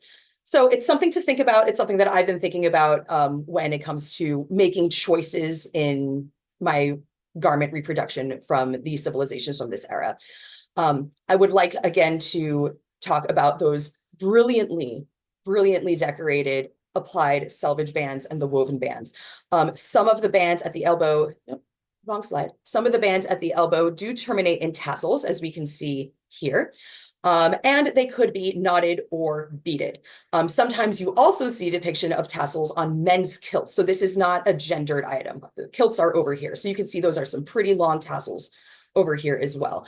I personally do suspect that the tassels were warp threads that, rather than being cut and sewn under, were used to create further adornment. And otherwise, they could simply just be made separately and then physically attached to the armband on the sleeve of the hanos. They could be tied or sewn, please pardon me, onto the garment as well. Tassels are also not a uniquely Minoan construction. We can see from some, oh, here we go. Here's more beaded tassels. So you can see one of these are just kind of a loose tassel on this young woman in red. You can see that hers look a little more knotted. That may or may not be a representation of glass beads or simply decorative knots. This one is very clearly glass beads. And then you have another wall painting that shows a Minoan and someone from the Levant, possibly Syria or possibly also Canaan, but I suspect Syrian. And you can see that all of these individuals have tassels on their clothing. So you're all looking at brightly patterns that are applied to the garment in some way, either woven or painted, we're not sure, and tassels being used as decor. And all of this is something that you'll see across the Eastern Mediterranean, albeit in different ways. I haven't seen other garments represented with tassels coming from the sleeve. It's more that you see tassels beaded and knotted at all. Jones does argue that the stripes in Mesopotamian garb on kings and deities, like the striped and slit tunic of Ishtar in the investiture painting from the palace at Mari, that is possibly related to the knotted tassels that you see on the Jewish talit. That is still something done to this day. An Iron Age, it rose in the Iron Age, but has older Bronze Age roots. And as well, the use of murex dye is something else that was spread throughout the region by the Minoans, and then in some places is still used to today. So this is the beaded tassel slide. I do want to address the elephant in the room about Minoan open-chested fashion. Were they going around like that? Well, we have no way of knowing because none of us have visited them. We can't go back in time to check it out, but my instinct as a woman suggests not. Jones does suggest that this is likely a ritualistic pose, so the art is ritualistic rather than photographic. It's possibly a fertility-related pose. We also do see that Mycenaean versions of the fashion show them wearing a little bolero and that their breasts are covered. So that may have simply been a regional variation, but it may also have simply been maybe a depiction of, we're actually this is a little uncomfortable and the sun is out, so we're gonna cover up. It's not a particularly supportive pose.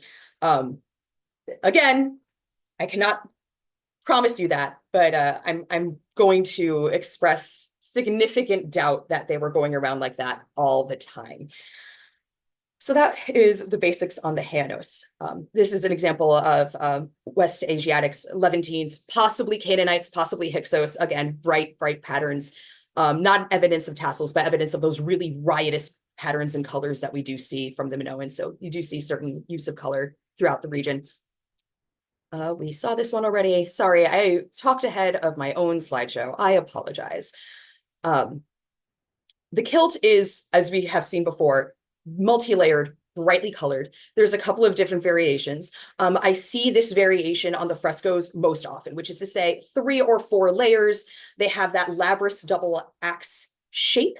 Men's kilts, in contrast, tend to be much shorter. Occasionally on women's kilts, like we saw in the statuary, it's like 10 layers and these little flounces going all the way down, kind of like those big dance skirts that you see.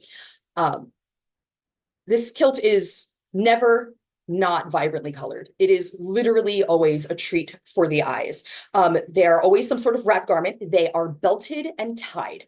I am not clear on if the belt is something that is sewn into the skirt or woven in so that it's attached and you tie it like you would tie a wrap skirt, or if it's something that is a garment that you apply on top of the wrap skirt to keep it closed. There does seem to be some bulk, especially on some of the statuary, that indicates that maybe the hem was rolled or that there was something else that was applied to kind of give it that fluffy bulk.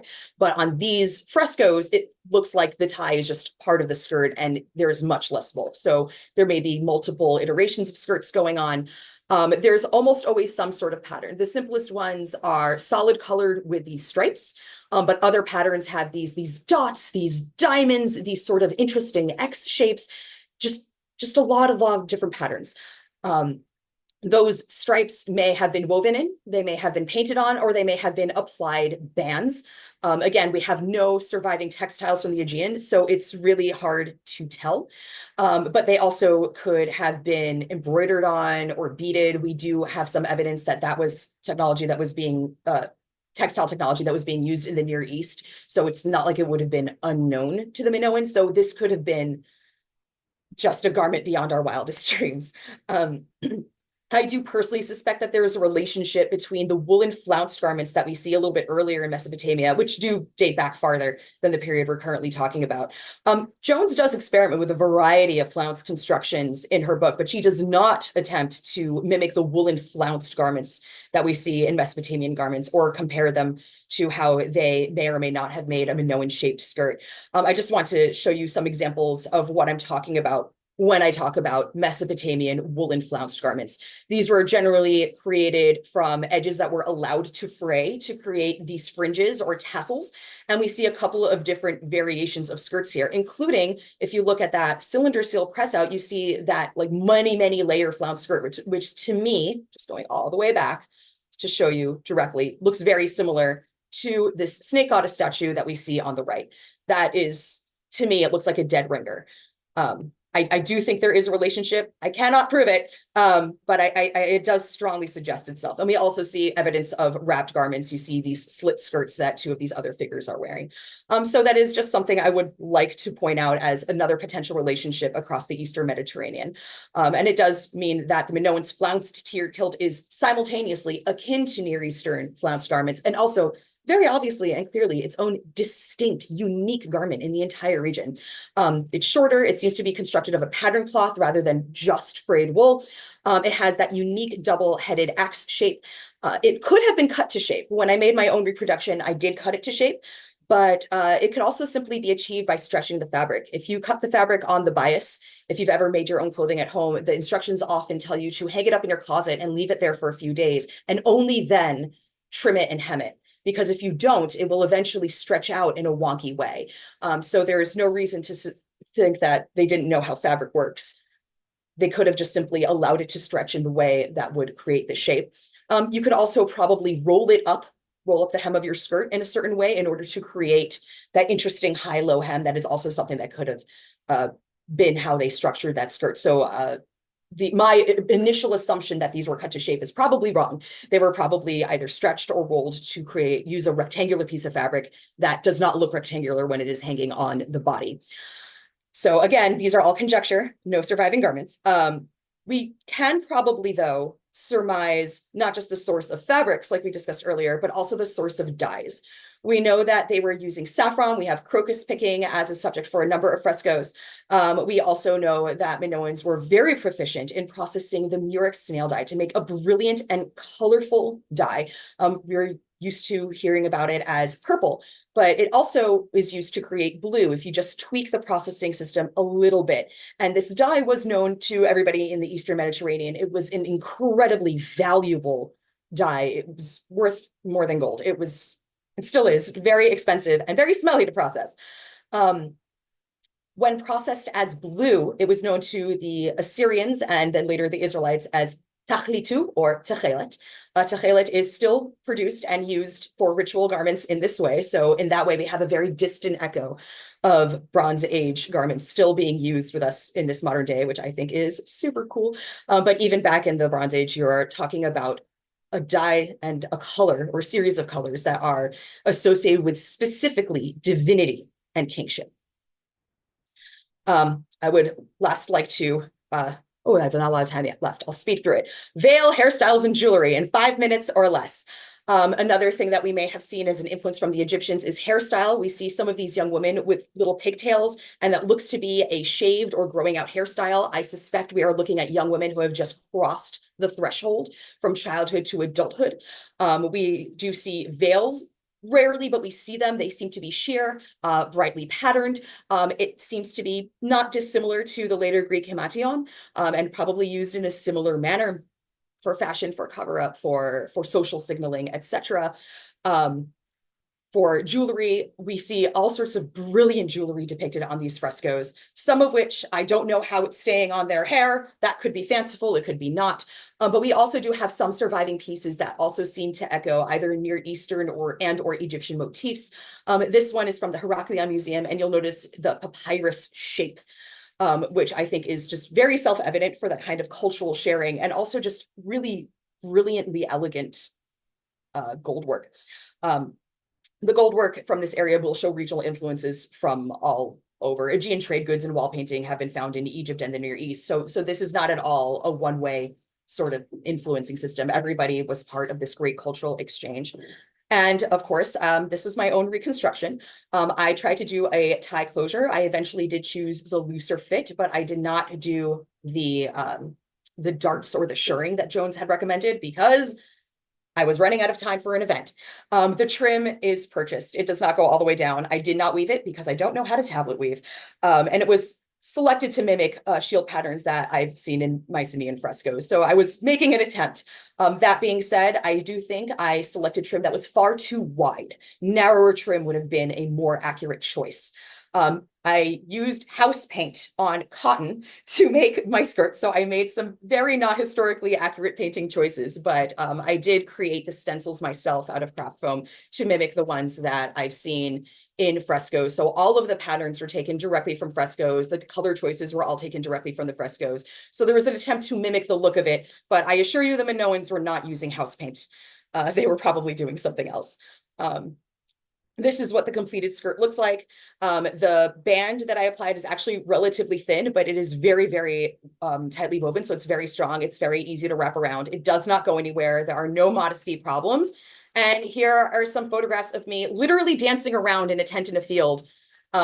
Everything stays exactly where it's supposed to. So you could actually do a lot of activity in these outfits. And I assure you, you will not have any problems. So that was my little experimental archaeology study. And I apologize if there were any tech issues or me issues. And thank you so much for your time and your attention. Thank you so much. That was really interesting. We had so much discussion going on in all the comments sections of all the different streams, people saying, oh, what about this? And oh, how about this? And I think this could have been it. I don't have time to go through all of them. I think most of them, to be honest, were just people discussing it amongst themselves rather than actual pictures, but people were really interested. One thing that I did see come past, and full disclosure, I'm also not a specialist in textiles archaeology, so I may be saying this weird. Talking about the tablet, the bands, weaving in warp-weighted looms requires using integral bands to both start and end the piece. So some people are asking whether it would be possible that front trim could actually have been applied as an integral tablet woven band. And someone else mentioned similarly that Nordic Iron Age clothes have tassels at the end of those tablet woven bands. Yes, I did know about that, about the Nordic Iron Age and the tassels, because I have friends who do Nordic Iron Age, which is Right. so cool. But I don't know as much about it. I don't know about the first comment you said about weaving it that way. That is something I probably should have considered but didn't. I know weavers, but I am not a weaver. I'm very strictly a sewist, and a person who likes to read all of these books on your screen for fun. So I have never tried that, and I think I would need to learn how to weave and then give it a shot, and then I will report back eventually. That might be a few years from now. I'm not very good at it. I tried it once. I couldn't even set up this tablet weaving correctly, but my friend does have a loom in her living room, so maybe we can kind of do that as a joint exercise. Indeed, there's lots of people now saying, yes, you should definitely, lovely construction. Now you should learn tablet weaving. Now I should learn how to do that. And then I can come back and be like, well, here we go. Here's the better version. I think also just to share with you as well, my favorite comment was when you were mentioning about the bare-breastedness of it, someone mentioned they probably weren't carrying snakes around either. So probably not. Probably not most of the time. I feel like you probably need your hands to do lots of other things in your life besides carry snakes, but possibly carrying snakes in a ritual contest? Yeah, I would believe that easily. They probably weren't having cats on their heads all the time either. Maybe sometimes. That depends on the cat. One final quick question is someone is asking where the dye comes from that you had mentioned. The murex snail dye, it comes from a snail. There are 3 different species of snail: Trunculus, murex type 1 and murex type 2. I'm sorry, I don't remember their species names. But those are the snails that when you kill them and gut them and process them, they make which is a very, very stinky process. They do make a very color fast dye. You can get purple from other snails, but they're not nearly as color fast. They don't stick around. The fact that we like I said, we have no surviving textiles from this civilization, but we do have surviving Iron Age textiles coming out of the Near East that show traces of purple and blue from Tekhelet processing. And this is not just Israelite or Canaanite. This is the Phoenicians example became very well known. So we have this the remains from the vats where they process the dye. We do have remains from the vats where Minoans were processing the dye. So the idea that Minoans were probably the first in the Mediterranean to process and export this dye as a luxury good seems fairly well established until or unless new data comes out to upset that conclusion, and then we start all over again, as will happen sometimes. But that seems fairly certain. But we do know that Tekhelet specifically is a very, very color fast dye. And in fact, in the talit that I own and that I use every week when I go to synagogue, it has tzitzit, the knotted tassels, and it has a blue string of Tekhelet, and it's made with snail dye. And when I told my friends, they were very disturbed, but it is very, very appropriate for what I study. Well, thank you very, very much for your talk. If people want to get in contact or learn more about what you do, where's the best place to find you? That is a great question. I guess my personal email, I'm going to put it in the chat right now. So feel free to share that with everybody. I hope it's okay if I don't say it out loud for the YouTube, because yeah, no, that's I don't need that much. I don't need that much. Thank you. That much fame. Great. Well, thank you. Thank you so much. Thank you. Thank you. We will now be moving on to the next talk, which will be by Sydney Chavez, who I believe is here already. Yes, there she is. Sydney Chavez is a PhD candidate in classical philology at Yale University. Her dissertation project is titled Textile Realities in Homer and explores language of textiles and textile production in the Iliad and the Odyssey. I'm starting to see a link with these papers today. She argues that understanding the physical realities of textile production is critical to understanding the significance of literal and metamorphical references to textiles. Currently, she is particularly interested in exploring how the sensory and technical experience of textile production is reflected in epic language. So to do this, she integrates material culture and experimental archaeology into her literary study. In addition to Homer and ancient textiles, Sydney is interested in Greek and Latin poetry more broadly, ancient magical practices, and women in the ancient world. Originally from LA, California, she received her BA in Classics from Cornell University, where she wrote her honors thesis on the relationship between female persuasion and agency in the Iliad and Odyssey. She has spent time abroad in Germany at the Ruprecht Karl University of Heidelberg and in the UK at the University of Cambridge, Pembroke College. She's also conducted summer study at the University of Copenhagen's Centre for Textile Research, the Textile Research Centre in Leiden, and College Year in Athens. In fall 2026, she will be an IAKA Fellow at the University of Zurich in Switzerland. When not reading or traveling, you can find Sydney singing show tunes and weaving on her recreation of an ancient Greek warp-weighted loom. And today, Zoe will be talking about female fashion designers, women as designers of textiles in Greek literature. So feel free to share your screen there. Can you hear me and see me? Yes, perfectly. Okay, great. I will share my screen now. All right, is that working? Yep, that looks great. Take it away. Okay, great. Oh, my screen just glitched. All right. Thank you so much for having me. I'm really excited to present my work with you all, and it's been so wonderful listening to everyone else's presentations as well. As you just mentioned, my name is Sydney Chavez, and I am a PhD candidate in classical philology.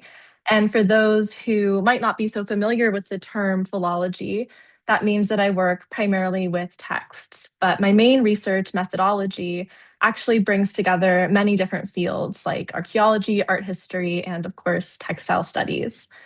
My aim is to bring an understanding of objects, art, technology, and materials back into our understanding of Greek literature. And that's exactly what I'm trying to do in this paper here that I've entitled Female Fashion Designers, Women as Designers of Textiles in Greek Literature. Women in Greek antiquity have long been associated with textiles. The earliest forms of Greek writing, found in the Linear B tablets from the Late Bronze Age, list women as the spinners, weavers, and wool workers who produce textiles. Tools related to textile work, like spindle whorls and loom weights, are commonly found in female burials. The patron deity of weaving is, of course, the female goddess Athena, and across Greek literature, figures like Homer's Penelope link textile work with what it means to be a good woman or good wife. And recently, scholars like Elizabeth Barber and Lynn Foxhall have shown that these associations are grounded in ancient reality. That is to say that women were, in fact, the dominant producers of textiles. In this paper, though, I'm not so interested in women as producers of textiles. Instead, I'm interested in women as designers of textiles. This is a small distinction, but I think a very important one. When scholars focus on women as producers, they often focus on the tangible material steps involved in textile production. So combing the wool, spinning the thread, weaving the cloth, and all the tools that go along with these processes. What then gets lost in the scholarship is the mental processes that accompany this work, the choices that must be made to get the desired end result. It's these mental processes combined with the technical skills of production that I refer to as design. By focusing on design, I also want to signal that textiles are not just utilitarian objects, but wearable works of art, and thus we should consider the women that designed them as artists too. I'll begin by examining two objects that exemplify this combination of physical and mental skills that are required to design a textile. Then I will return to examples from Greek literature, where we see women using their skills to design textiles. I'll look at two lines from Homer's Iliad, an epigram by the female poet Gnossus, an epigram by Antipater, and I'll end with a fragment from the female poet Erinna's poem, The Distaff.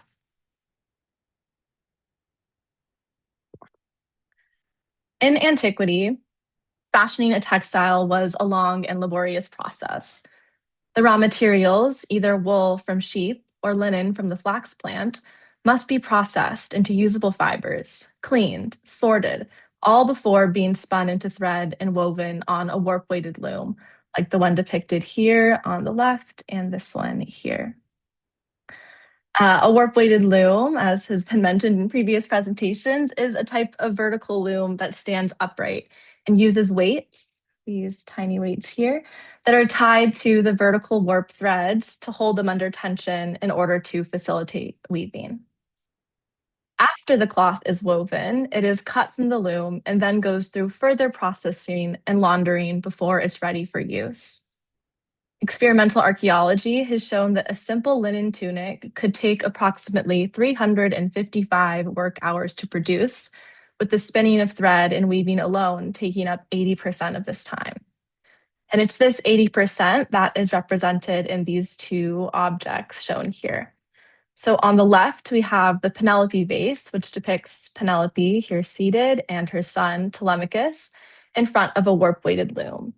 And on the right, we have the Amasis painter Lekythos, with its central scene here that has been sort of unraveled and flattened into this long image at the bottom.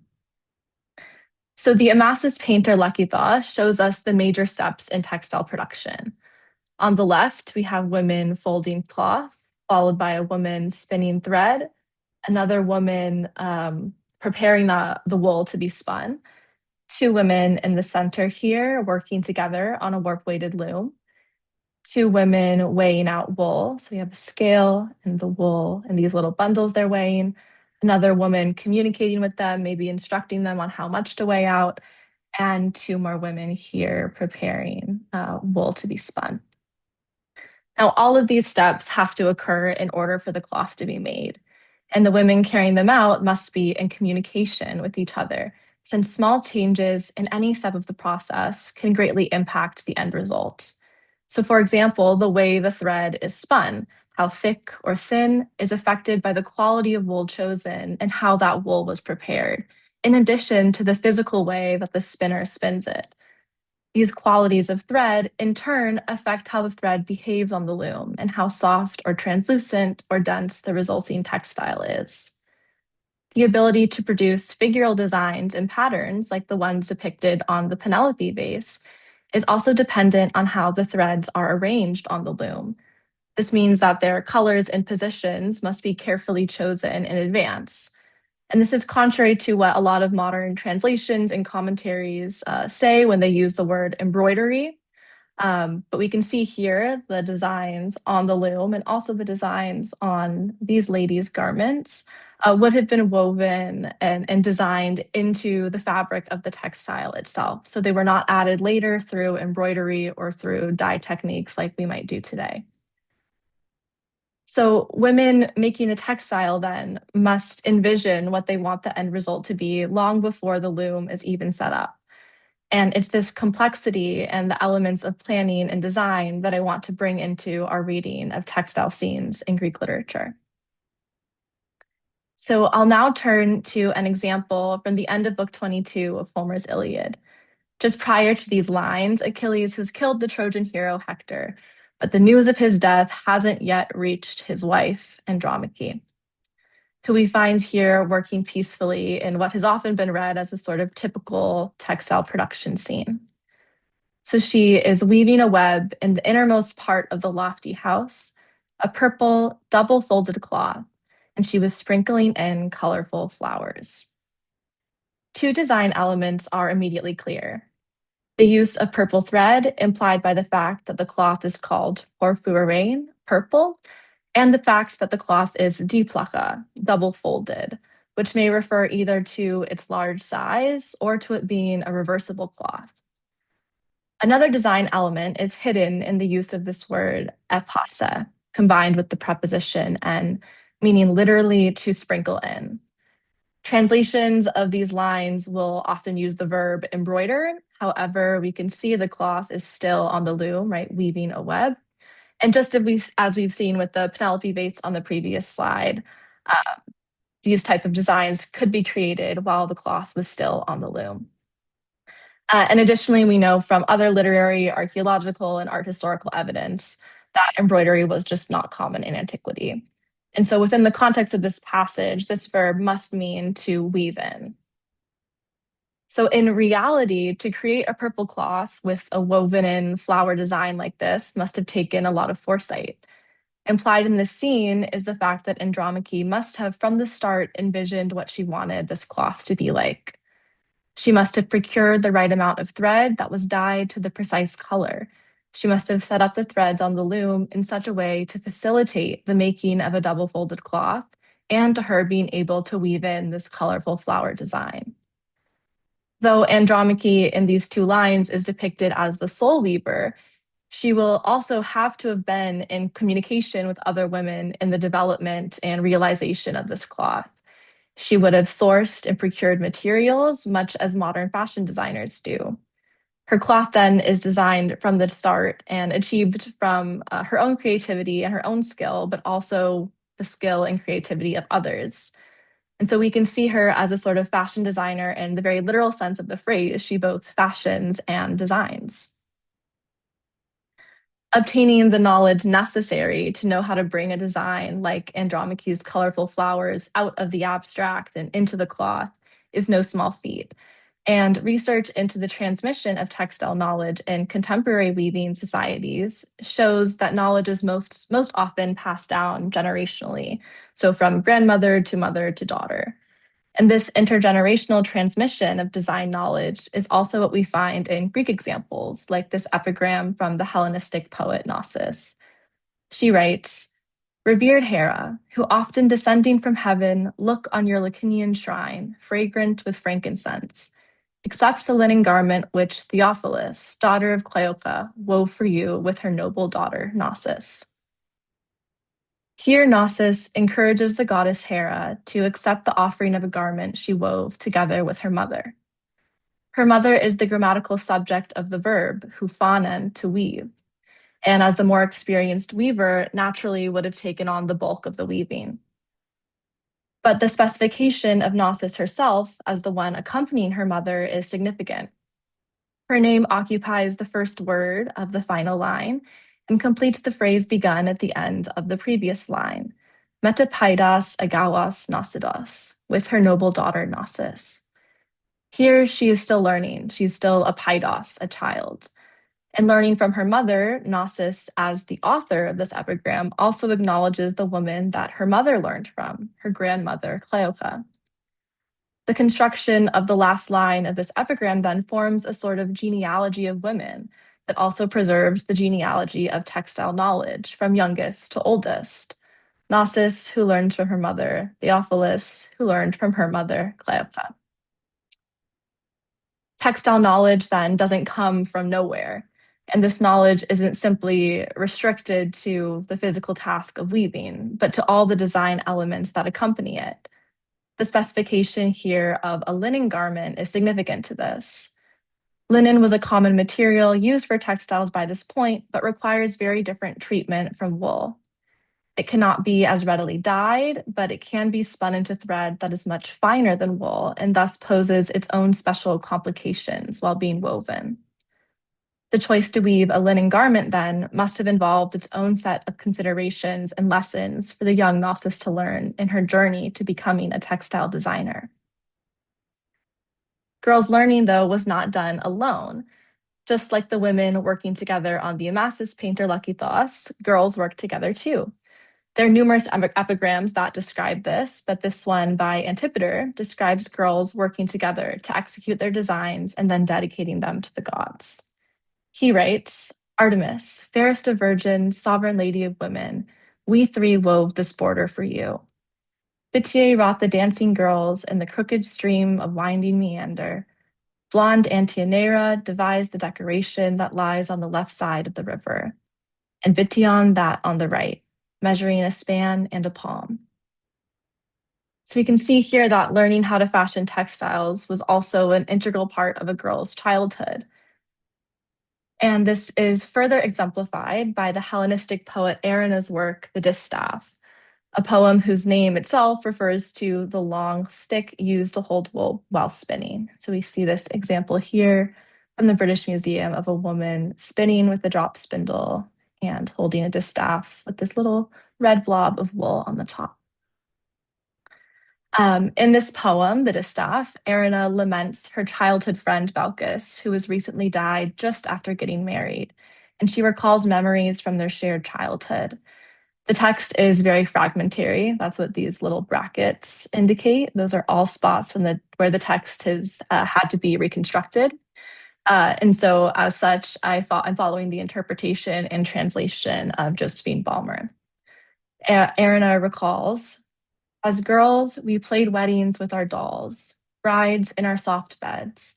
Or sometimes I was playing mother, allotting dawn wool to the women, calling for you to help spin out the thread. Here, Erina remembers the imaginary games that her and her friend Valkis would play, acting out scenes with their dolls and role-playing mother and daughter.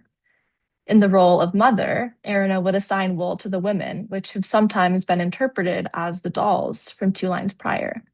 And she asks for Valkis's help in spinning the thread. These scenes are remembered as games from a happy childhood, but are tinged with sadness, as Valkis will never have a turn to be mother, as she's just died after her wedding.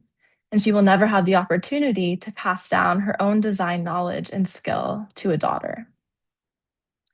We can see real examples, though, of what one of the dolls Erina and Valkis may have played with looks like. It has movable arms, one of which is now missing, a miniature chair and shoes, and this doll also has a miniature epinatron. Epinatra, for the plural, are hollow, sort of half oval shaped knee covers used to help prepare wool for spinning. And this miniature one, here's a larger picture of it here, fits the dimensions of the seated doll's knee perfectly and would have been used by girls to mimic the actions of the adult women around them, and in doing so, to learn these skills through play. By playing at spinning wool, like Erina and Valkis, girls are not only learning the physical movements, but also the mental ones that accompany it. They're learning the set of skills that constitute design. So in this talk, I've shown how the combination of physical actions, communication with other women, and mental planning involved in fashioning a textile constitute design skills. We see in Gnosis how these skills and knowledge are passed down through generations. In Antipater and Erina, we see these skills honed between friends. And in Homer's Iliad, we see adult women like Andromache as the ultimate designers. She possesses the knowledge and skill to envision how she wants her textile to function and to look like. And she is able to fashion that design into reality. Thank you. Thank you so much. That was a really fascinating talk. It fit beautifully with our earlier keynote as well from Tony. So really nice to see the kind of other side of that.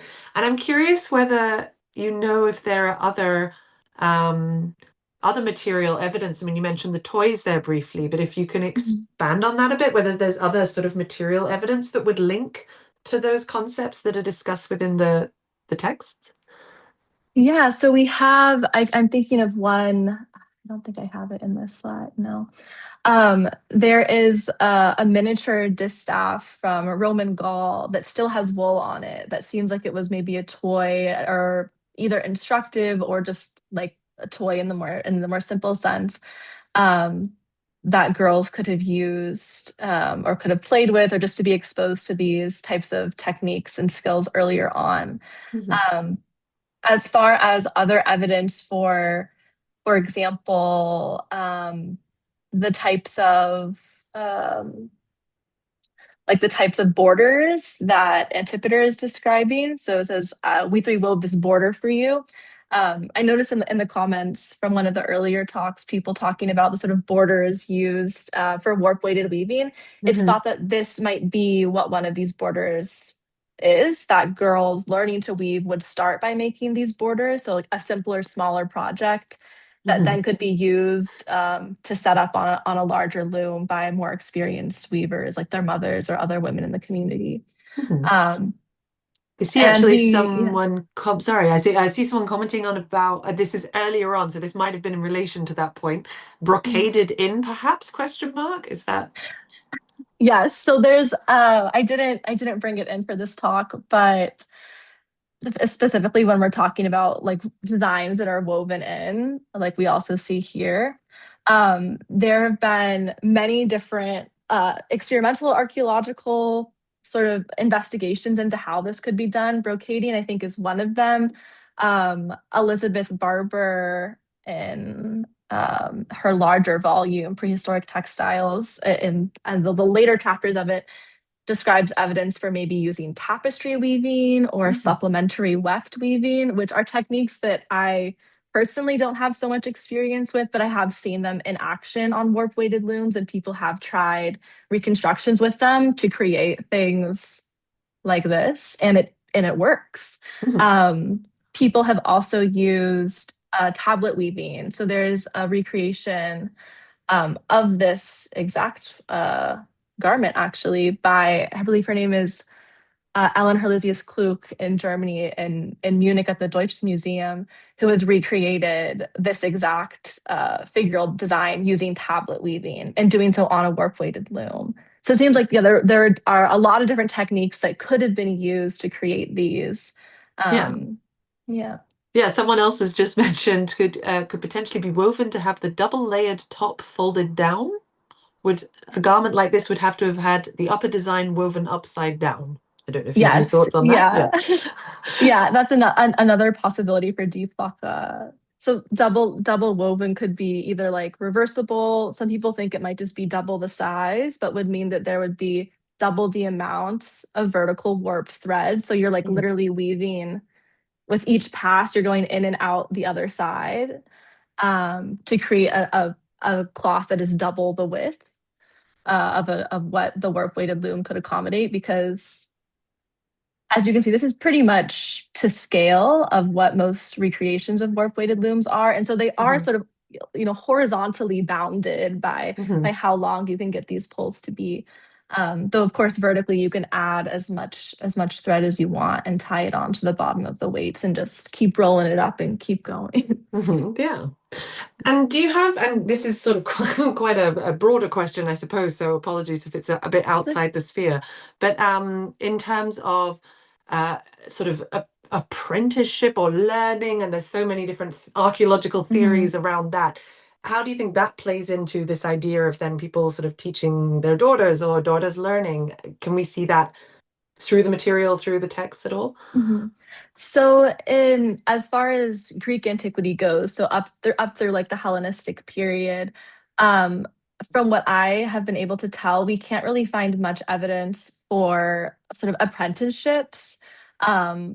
It seems more that women were taught at home, either by their mothers, or once they were married, were sort of overseen by their husbands' mothers or the other older women in the household. And we have some examples of that are coming from Plato and from Xenophon. But once we get past like the Hellenistic period, there are some letters from Roman Egypt talking about people sending their daughters, to the next town over to learn a particular textile skill. So it seems like by the Roman period, things maybe were getting a little bit more like industrialized, for lack of a better word. And then there were maybe some more like standard workshop practices in place to get people to learn these skills in a more structured way, I guess, than we would think of just than learning something at home. Yeah, that's fair enough. By the way, if anyone else has any further questions, please do pop them in the chat of wherever you are. I do have a feed in front of me of all the different chat channels, so hopefully it will come through in that and I'll be able to answer it. In terms of, obviously this session is about women in antiquity and in the past, but do we only see it referenced to women in terms of the textual evidence? I know you mentioned at the start of your talk about having a lot of textile remains in graves and female graves and stuff like that, but how gendered is it, especially in the earlier periods? Yeah, this is a question I've really been wrestling with, and especially in my dissertation work, which is focusing specifically on textiles and textile production in Homer. So I'm sort of imagining this late Bronze Age, early Archaic sort of fantasy lands and using evidence from that. But it does seem like women in this period, at least from the late Bronze Age into the Archaic period, and I think even extends into the Classical and Hellenistic period, that women were really the only ones creating textiles. There have been some publications in the last 20 years that have argued against this. But I think Lynn Foxall in this article here, Women's Work, Who Made the Textiles in the Ancient Greek Worlds, he sort of re-examines the evidence and shows that really that male weavers and even male managed workshops are not really the case. We have, I believe, one example from the Linear B tablets of a man's name as part of these lists of textile workers. But it's thought that maybe he was a manager, or maybe he was somehow otherwise involved. We do know that men were they were the primary farmers and the primary sheep herders, and they were the ones that would cut the fleece from the sheep once shears were invented in the early Iron Age. But it seems like beyond that, and also men seem to have been primarily doing the finishing elements of textile production. So fulling the cloth, like making it fuzzy, sometimes laundering it as well. So men were definitely involved in textile production. And in my dissertation, I actually argue that they know a lot more than what we would maybe think, because they grew up around women doing this. And I guess then it's also worth mentioning too that this sort of gender divide is maybe more specific to adult men and adult women. We do find children of both genders listed in the Linear B tablets of people that were helping their mothers or were somehow in these workshops. So it seems like maybe the gender division only happened at adulthood. But yeah, but then in the Roman period, though, we do see some men in textile work. I found one example of a male spinner in a Roman sarcophagus from Ostia that blew my mind. But, okay, interesting. And I guess that sort of leads nicely too. So we talked about age differentiation, gender differentiation. In terms of class or kind of hierarchy, would there have been a differentiation? So someone even in the comments mentioned potentially weaving for upper classes, spinning for lower classes, or is it sort of a mix? Yeah, so from the evidence that I've seen, that I've worked with, it doesn't seem like there was so much of a mix between classes in terms of lower classes spun, upper classes wove, but maybe more so in how much control you had over the work you were doing. So for example, we know, especially in Homer, we see enslaved women and women being taken captive specifically for the reason of being textile producers. And perhaps these women were specialized in spinning or weaving or one or the other, but they're not always differentiated in that way. But we do see upper class women both spinning and weaving. So in the Odyssey, for example, we have Helen spinning and Penelope is weaving. And in the Iliad as well, we have a scene where Hector tells Andromache, go back to your spinning, go back to your weaving, when he doesn't want her to get involved in the war. So it seems like it was maybe more of a differentiation between whether you were weaving and spinning what you wanted to be weaving and spinning whether you were doing that weaving for your own project. So like Andromache making her own cloth versus I am making the thread for Andromache's cloth. Right. Okay, great. Well, thank you very much again for a very interesting talk, very interesting discussion. If people want to find out more about your work or get in contact, where's the best place for them to go? Yes, you can email me, and you can feel free to contact my Yale email, sydney.chavez@yale.edu. Perfect, great. Thank you so much, Sydney. Thank we'll be you. moving on. Thanks. We'll be moving on now to the final talk of this session from Princess Onika August.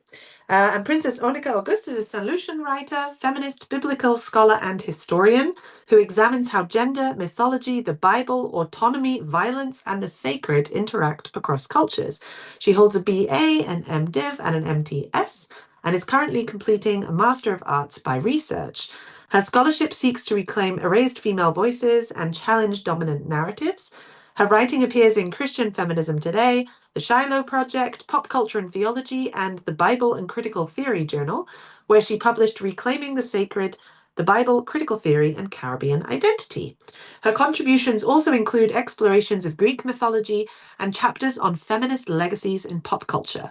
Through her work, she weaves history, theology, and pop culture to amplify the voices of overlooked women and inspire critical engagement with the past and present. And we'll be talking today Oh, right, okay. And she will be presenting today her talk entitled She Painted Her Eyes and Called His Name, Judas, Esther, and Jezebel and the Weaponized Body. So if you could, I see that you have shared your screen, but it's on a different window, I believe. Oh. Can you see the The screen? conference schedule for anyone who's interested is up now. We can see the conference schedule at the moment. Okay. Can you see my screen? Is it?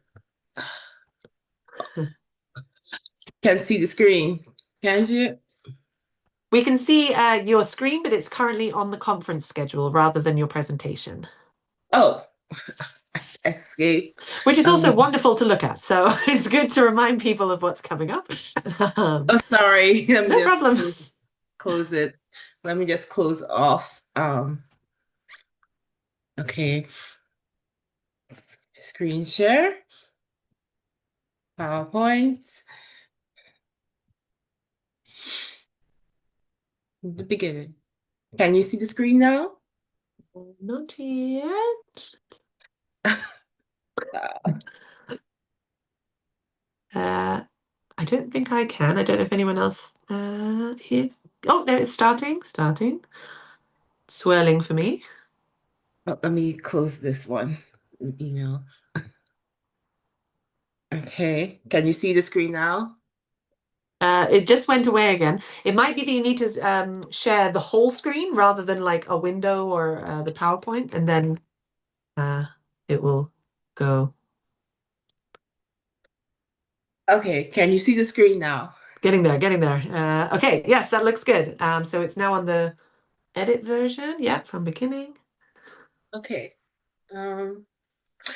Good afternoon, everyone. My talk is about she who paints her eyes. And it's about Jezebel and Esther and Judith and their bodies.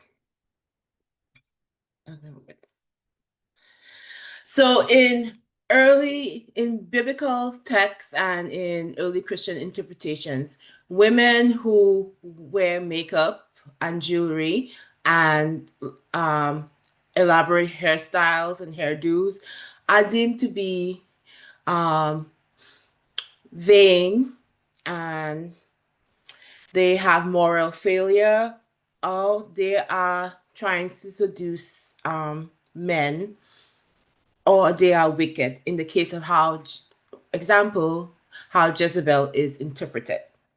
And this traditional view creates a binary situation where women are interpreted and viewed as a threat or a sinner.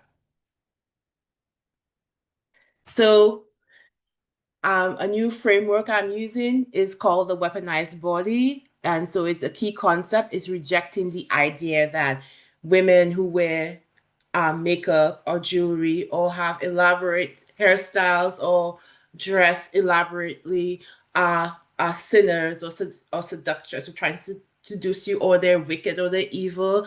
And instead, they're using these types of avenues to assert their bodily autonomy and their political agency. So I use Judith Butler's performance, and she's like saying that identity is not innate, but it is acts that are repeated and who are stylized acts.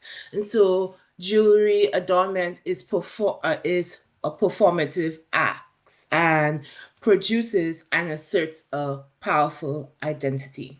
So I'm reading these ancient texts through a feminist lens, where the adornment, jewelry, makeup, and other similar activities represents women's agency and lived experiences. So I'm arguing that for Jezebel, Esther, and Judith, they wearing makeup or being adorned was not about being vain or seductive or wicked, but it was a tool of survival, defiance, and power. They were actually using these acts to demonstrate their bodily autonomy, and they were using these deliberate acts of self-fashioning.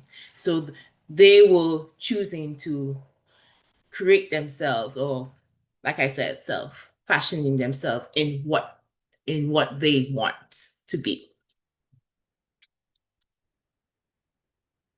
So we go with case study, Jezebel. So, and she's in the Hebrew Bible, Old Testament, 2 Kings 9:30, and it says when Jehu came to Jezebel and Jezebel heard of it, she painted her eyes and adored her hair and face and looked outside of the window.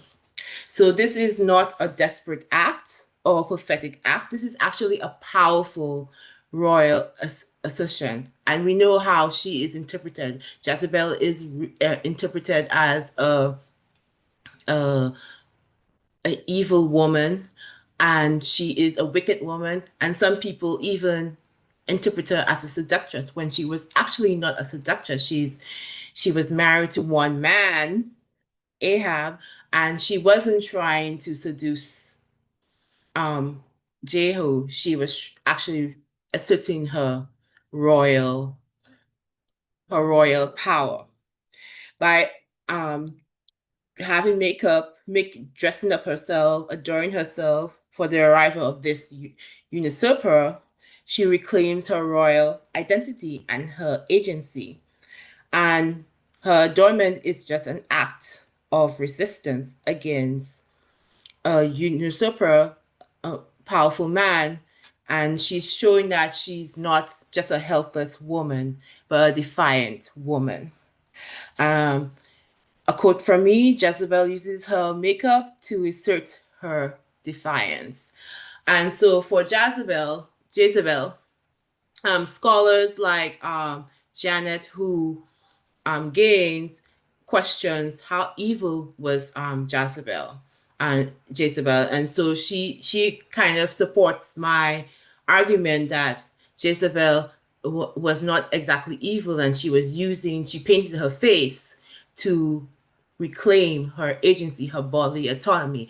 And then you have scholars like Tamara Lomax with her book and Jezebel and Hinge, and she talks about how the Jezebel, it becomes associated with black womanhood, and how black women are called Jezebels, and because of that connotation, black women are interpreted as sexualized, sexually promiscuous, or wicked or evil. And that is not a right label, because even Jezebel was not sexually promiscuous. And I would not necessarily call her evil.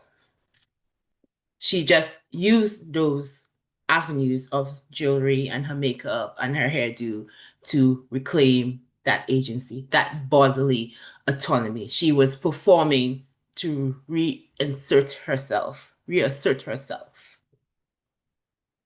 And then we have Esther. I call Esther strategic beauty.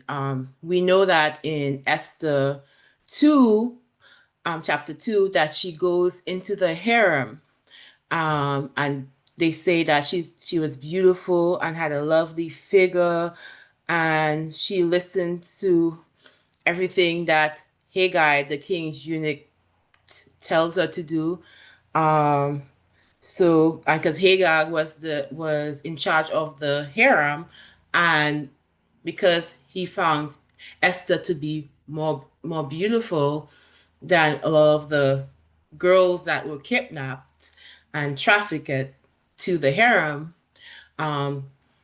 he gave Esther more beauty products, more food, just gave her more assertion. She could walk through the palace because she was the most beautiful woman there. And so we have to also take in consideration that Esther, along with other young girls in the book of Esther, will kidnap or and human traffic, and that beauty contest was not just a beauty contest. Scholars like Randall C. Bailey and Erica Demba say that contest wasn't beauty, but was a kind of a sex contest, and it wasn't a beauty contest. It was who can please satisfy the king sexually, and Erica Demba calls her that these girls and Esther were human trafficked into the palace, and so Esther, being human trafficked and thrown into this sex contest, has no autonomy, but because Haggai finds her to be the most beautiful and the most lovely, she kind of uses that to please the king, to be the one to please the king sexually, because she has no choice. She's a human trafficked girl. She's a kidnapped girl, and the only thing that she can do is make herself look beautiful and sexy and adorn herself with makeup and jewelry and perfume to have bodily autonomy, or to assert that bodily autonomy. And so her preparation, a year of cosmetics and oils, is a strategic process of bodily autonomy, and which is to become queen and to save her people. So she used her body, which was weaponized already, because again, she's trafficked. She's a kidnapped girl, to not only bring up herself into power, but bring up her cousin, uncle Mordecai, and also save her people. Esther employs beauty to navigate the Persian court because she has no choice but to do that. Case study 3, Judith. Now, Judith is not in the Hebrew Bible or the Old Testament. It's in the Catholic Bible. In the Catholic Bible, I'm Catholic, so that's where I know where it's come from. So it's in the Catholic Bible, and I think it's in an extra. The Protestants call those scriptures that didn't make it into the canon something else. So yes, so she's in the Catholic Bibles, and so in Judith, she has a whole book for herself.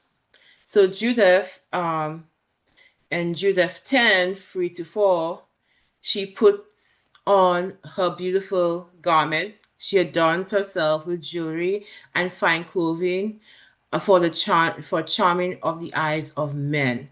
So Judith's adornment of makeup and jewelry and fine clothing is deliberate. It's actually a premeditated act of war. Her beauty is the primary weapon. She infiltrates the enemy camp by weaponizing her body to disarm her foreigners. This is a violent, powerful act of bodily autonomy in service of a righteous cause. So her foreigners and his army is trying to attack the Israelites, and Judith uses her beauty, the makeup, the fine clothing to go into his camp, making him think that he's going to have sex with her, and then she kills him. And so Judith adores herself to infiltrate the enemy the enemy. And so she has bodily autonomy from the get-go, and she reclaims it and reasserts herself by doing that. Then we move on to the New Testament. Now, the New Testament is totally different from the Old Testament. You see that, Judah, Esther, Jezebel, it's free for them to. They use makeup, they use jewelry, they use fine clothing, and all that to research their bodily autonomy. But the New Testament restricts these acts of bodily autonomy, which I consider. 1 Timothy 2:9-18, women should not adorn themselves in clothing, should adorn themselves in clothing, modesty, and be discreet, and not with braided hair or pearls or costly garments. And then you have 1 Peter 3-5, that basically tells them that being adorned is wrong. And then in early Christianity, one of the church fathers, Tertullian, writes against women's adornment of beauty and having makeup and jewelry and fine clothing. So, and in a way that the New Testament is adhering to the Greco-Roman culture, particularly the Athenian Roman culture, where upper class women supposed to be subdued and modest, and they're not supposed to wear elaborate stuff. So they're there. So, but when we come to the New Testament, we realize these New Testament writers are adhering to the Greco-Roman culture that's surrounding them, that's oppressing them at this time. So while the Hebrew Bible gives, even though that it condemns Jezebel in some ways, it actually gives women more rights to assert their bodily autonomy we see with Esther and we see with Judith, even though Judith is not really in the Hebrew Bible, but is still part of that ancient Near East, ancient Israelite society compared to what the Greco-Roman society tells them to do. And so women, the women in the New Testament and in early Christianity, have limited autonomy in the public sphere of the church. Adornment is frowned upon, and so that is a significant shift from the Hebrew Bible and the ancient Near East to the New Testament, early Christianity, and Greco-Roman society. So, two worlds, two visions of bodies. In the Hebrew Bible, tool of power and agency, a certain identity, performed for purpose, survival, liberation, emancipatory, self-fashioning. New Testament is adornment, jewelry. Fashion is a symbol of worldliness and vanity. It helps you to conceal your identity, and it constrains for control, and it limits women, and it poses modesty. So a transition, a narrative shift from recognizing adornment and agency to condemning it as a threat to social power. So I'm advancing this conversation, and so what my work does, it unites feminist hermeneutics and sorry. It unites feminist human eunuchs and biblical scholarship and fashion and ancient Near Eastern history to study on intersect bodily autonomy and fashion and how women of these texts assert or reclaims body autonomy. I don't think that like how adornment is interpreted that it is a sin, but it is a core element to help women achieve female bodily autonomy. And it challenges the traditional scholarship that Jezebel is evil, critiques Esther and how she uses her body. And it doesn't downplay Judith and her use of their bodies. So I'm showing that how these women use their bodies to reclaim power and to reinsert their bodily autonomy and to examine the gender struggles over identity in ancient texts and modern interpretation. So, key takeaway, the stories of Jezebel, Esther, and Judith show that the female body has always been a battleground. The acts of autonomy were radical assertions of selfhood in a patriarchal society. And the shift in the New Testament is not just about fashion, but really about a broader project of limited female agency. So understanding this ancient history is critical for how we critique how women's bodies continue to be police control in contemporary religious and cultural discourses. And questions, comments, and thoughts. Thank you so much, Princess. That was really interesting. It's so fun to see like a different aspects of what we've basically been talking about throughout this session as well, in terms of the power of women and kind of the hidden power of women in that respect. We have a few minutes for questions. If anyone has any questions for Princess, please do post them in the comments. We have one here asking about whether the idea of modesty corresponded with rising male dominance in the early church. Yes, it does.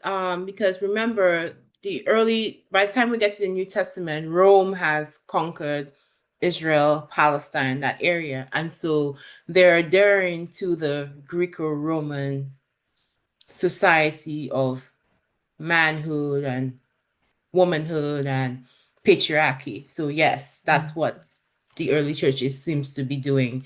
It's about the modesty is imposed because it's about patriarchy and power.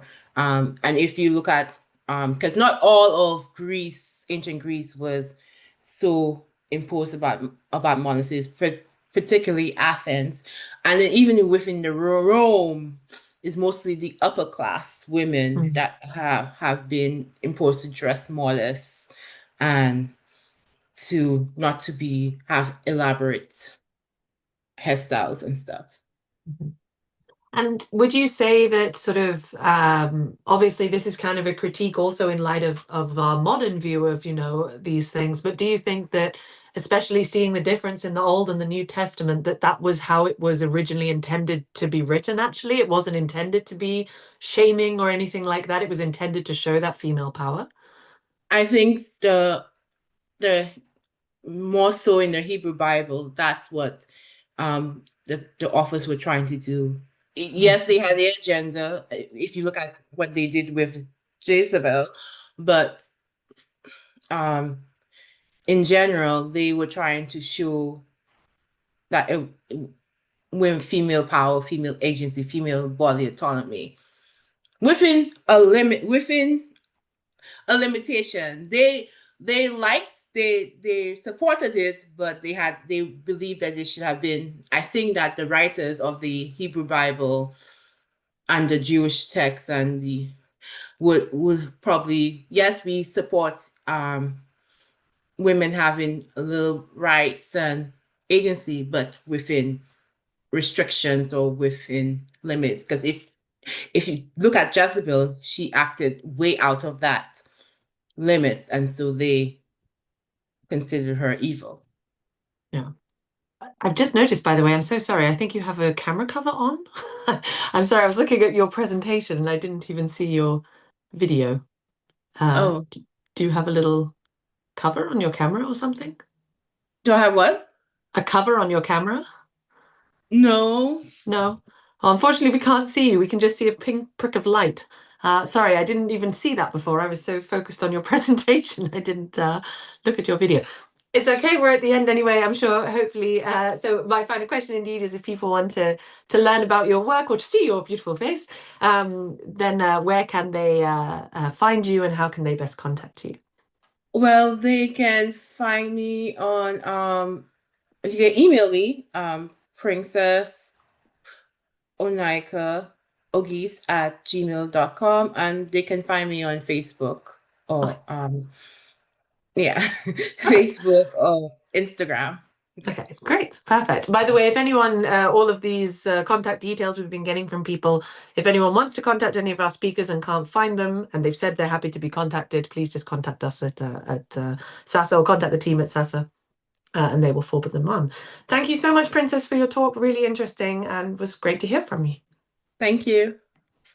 Okay, so now that is the end of session 4, and we will be going now into the next session, and I am handing over to the next moderator, who is a fellow member of the Archaeology Podcast Network, Chris Webster, who is actually the founder of the APN, runs several different companies, including Digitech, Cultural Media, and has proved invaluable in terms of promoting the approachable and accessible dissemination of archaeological knowledge through the medium of podcasting, but also through other medium as well. So take it away, Chris. All right, thank you. Good to meet everybody and then to join in with this. I've been following over the last day and a half or so of the conference. It's actually the first one I've followed, and it's been really interesting so far. So thank you, David, and the SASA team for putting this on. So I'm gonna do my moderator duties here and say something about the scholarship really quick. Attending a conference is often a pivotal moment in an undergraduate student's career as they get an exciting firsthand glance at professional academics and scholarship while making new friends, networking, and broadening their horizons. To help make opportunities for conference attendance by undergrads more accessible, SASA is launching a scholarship campaign to support undergraduate students attending ancient studies conferences. SASA now supports these wonderful experiences through individual grants to individual students. Consider donating to the new scholarship campaign at saveancientstudies.org/donate. Okay. All right, let me share my screen with the slides. Okay, so let's get on to our next speaker. That is going to be Patrick Clancy. Okay, Patrick Clancy is a current PhD student at the University of Birmingham, UK, researching the importance of athletics and athleticism in classical Sparta. Patrick earned his undergraduate degree in classics from Canisius College in 2011 and his master's degree at the University of Buffalo, SUNY, in 2020. He currently works as an academic advisor at the Bryant and Stratton College online. Okay. So let me stop my share and we'll bring Patrick in. Patrick, how you doing? I'm doing well. Can you hear me? We can, yes. Perfect. Let's go ahead and see if I can also share. Can you see my screen? Yes, we can. All right, go ahead. Perfect. All right. Hello, everyone. First, before I get into anything, I do just want to say a huge thank you to everybody at the Save Ancient Studies Alliance virtual conference team. It's a difficult thing to put a conference together, and everybody's been working so hard. Also, want to say a thank you to fellow presenters for all their hard work as well. Really, everybody involved with today, even if you're viewing.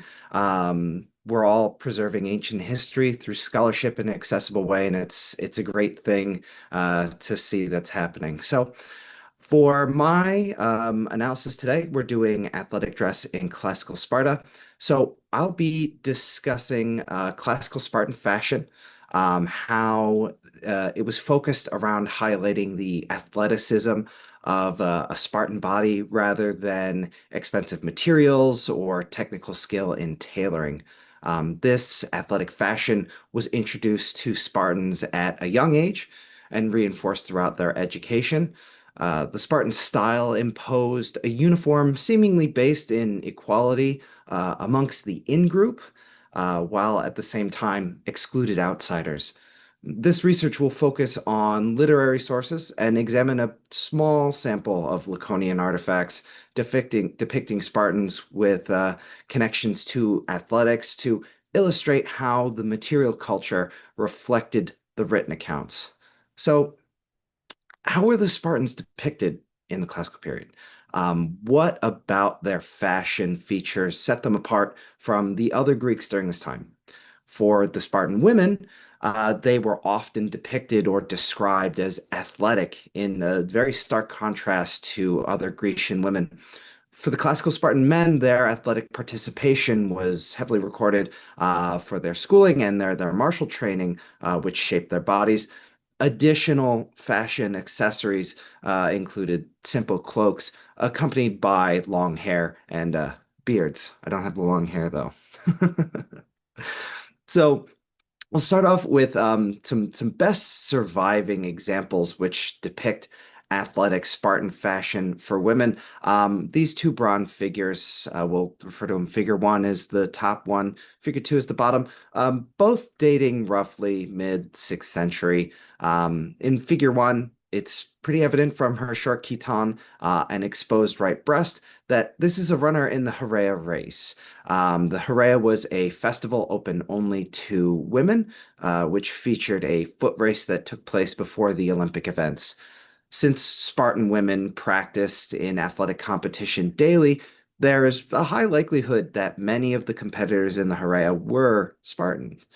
In figure one and two, they both closely resembled the description provided by Pausanias of an athletic woman wearing a short chiton with the right breast exposed for the Heraea race. Now, while figure two does not have the exact same chiton with the exposed right breast, it also may be a representation of a young Spartan maiden or Parthenos participating in the Heraea. So general human features of Laconian workshops were lean bodies with comparatively slim, short torsos, long legs, strong thighs, long noses, and prominent chins. For female figures, other characteristics also included underdeveloped chests and long necks. Of course, these observations could entirely be artistic styling, though this may have been intentional design on the artist's part to convey typical characteristics that they would have observed. The diet, along with rigorous exercise typical for a Spartan woman, helped them to develop into their tall, athletic figures, which were generally reflected as beautiful in the ancient Greek world. Aristophanes notes this in his introduction of the Spartan character Lampito, who is described as both beautiful and strong, enough to strangle a bull. Both Aristophanes and Euripides state that Spartan women did participate in athletic contests such as running and the bibasis, thigh flasher, or butt kicker dance. This dance would stimulate the calf, thigh, and gluteal muscles, all of which are prominently displayed in figure one and figure two. Running would also utilize these muscle groups as well as aid in maintaining that slim torso, both of which prevalent in these statuettes. Thus, these statuettes match the written description of Spartan women and illustrate how their athleticism was on full display not only to each other within the community, but those viewing from the outside of their community. So Spartan women had their own educational system in the Roman period where they learned their culture and practice athletics, albeit there is no direct mention of such a system during the classical period. They potentially had a similar system then. For boys, the state mandated education known as the paideia, but more commonly known during its Roman period named the agoge, was very well documented. Their education established the norms of Spartan life: obedience, teamwork, communal living, hunting, participation in athletic contests, and even basic literacy. For the paides, these were boys age 7 to 12 or 14. They were only given one cloak, himation, a year to better deal with facing the heat and the cold, and went barefoot. Xenophon heavily implies this lack of clothing was for the practical purposes of becoming accustomed to the difficulties while faced on campaign. Spartan soldiers needed to have tough bodies for fighting, which could adapt to changing weather, as well as keep stable footing on all surfaces. It's not entirely clear from the sources on whether the paides were given just one himation to last the entire year, or they were only given one type of cloak, so forcing them to adapt a single style of himation to work in both hot and cold temperatures. So whichever was the case, they either had a mismatched himation for the weather, or they had a worn out piece of rags by the end of the year. This would help distinguish them within their age class.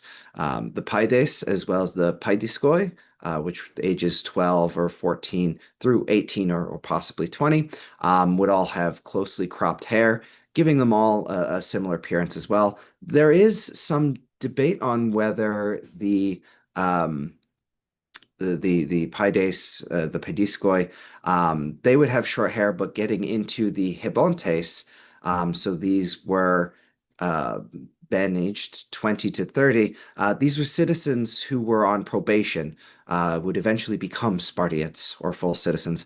A Spartiate was permitted to wear the red himation and grow his hair out to length to give them an appearance of being taller or more ferocious, with a wild look as an intimidation factor. So there's some debate on the length of the hair, if the hebontes were allowed to grow their hair out long, or if that was reserved for full Spartiates. I tend to agree with Lipka's translation that this was for full Spartiates.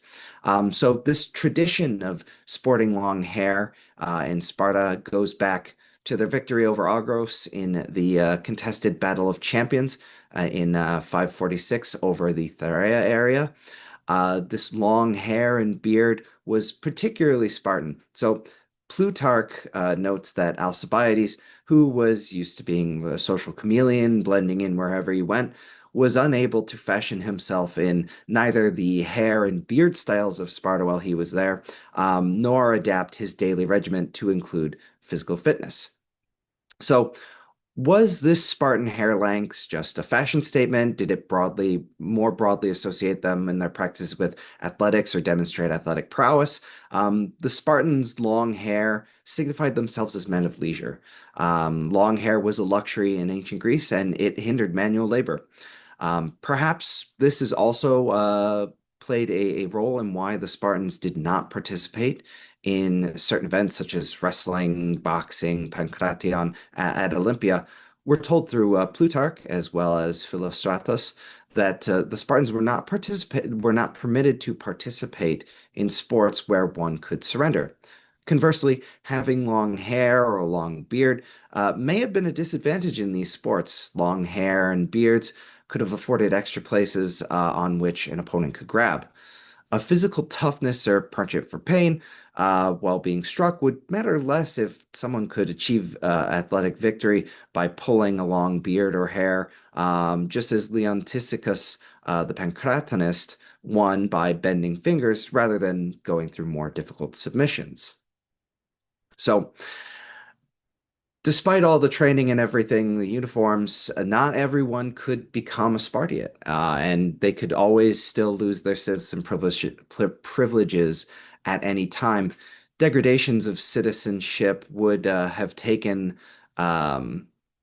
been taken against cowards or tremblers, the Treantes, who were typically ostracized, stripped of their Spartiate status, and were dishonored, Xenophon says, to the point where death seemingly may have been preferable.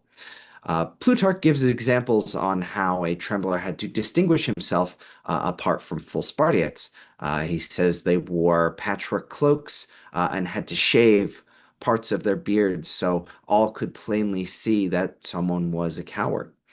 Xenophon states that no one wanted to have a coward as their wrestling partner and that he would not be welcomed as a messmate. When teams were picked for ball games, they were decided, last.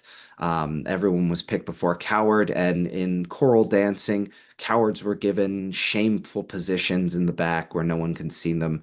Many of these punishments centered around athletic competition, which were integral to Spartan life.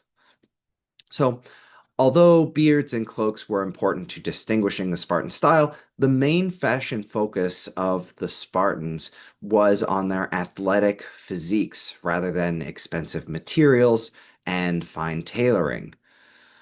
Spartans trained twice a day while on campaign, focusing on important muscle groups such as arms, legs, and neck equally. So, in the spring of 395 BC, Agesilaus stopped at Ephesus to train his army in athletics and prepare their bodies and spirits for the coming campaign. They exercised in the gymnasia for ways of war, and prizes were given to hoplites who had the best bodies, while special units like peltasts, archers, and cavalry would practice their specific skills like archery, javelin throwing, and horsemanship. It appears that hoplites simply had to look physically fit. Their appearance was enough of an indication of their skill level. They were likely judged on who had the best physiques, and prizes were distributed accordingly. Judgment may have gone much like the euandria, masculine beauty or manly excellence competition, which was almost like a male beauty pageant organized around strength and physical fitness, where the strongest, most handsome man would typically win.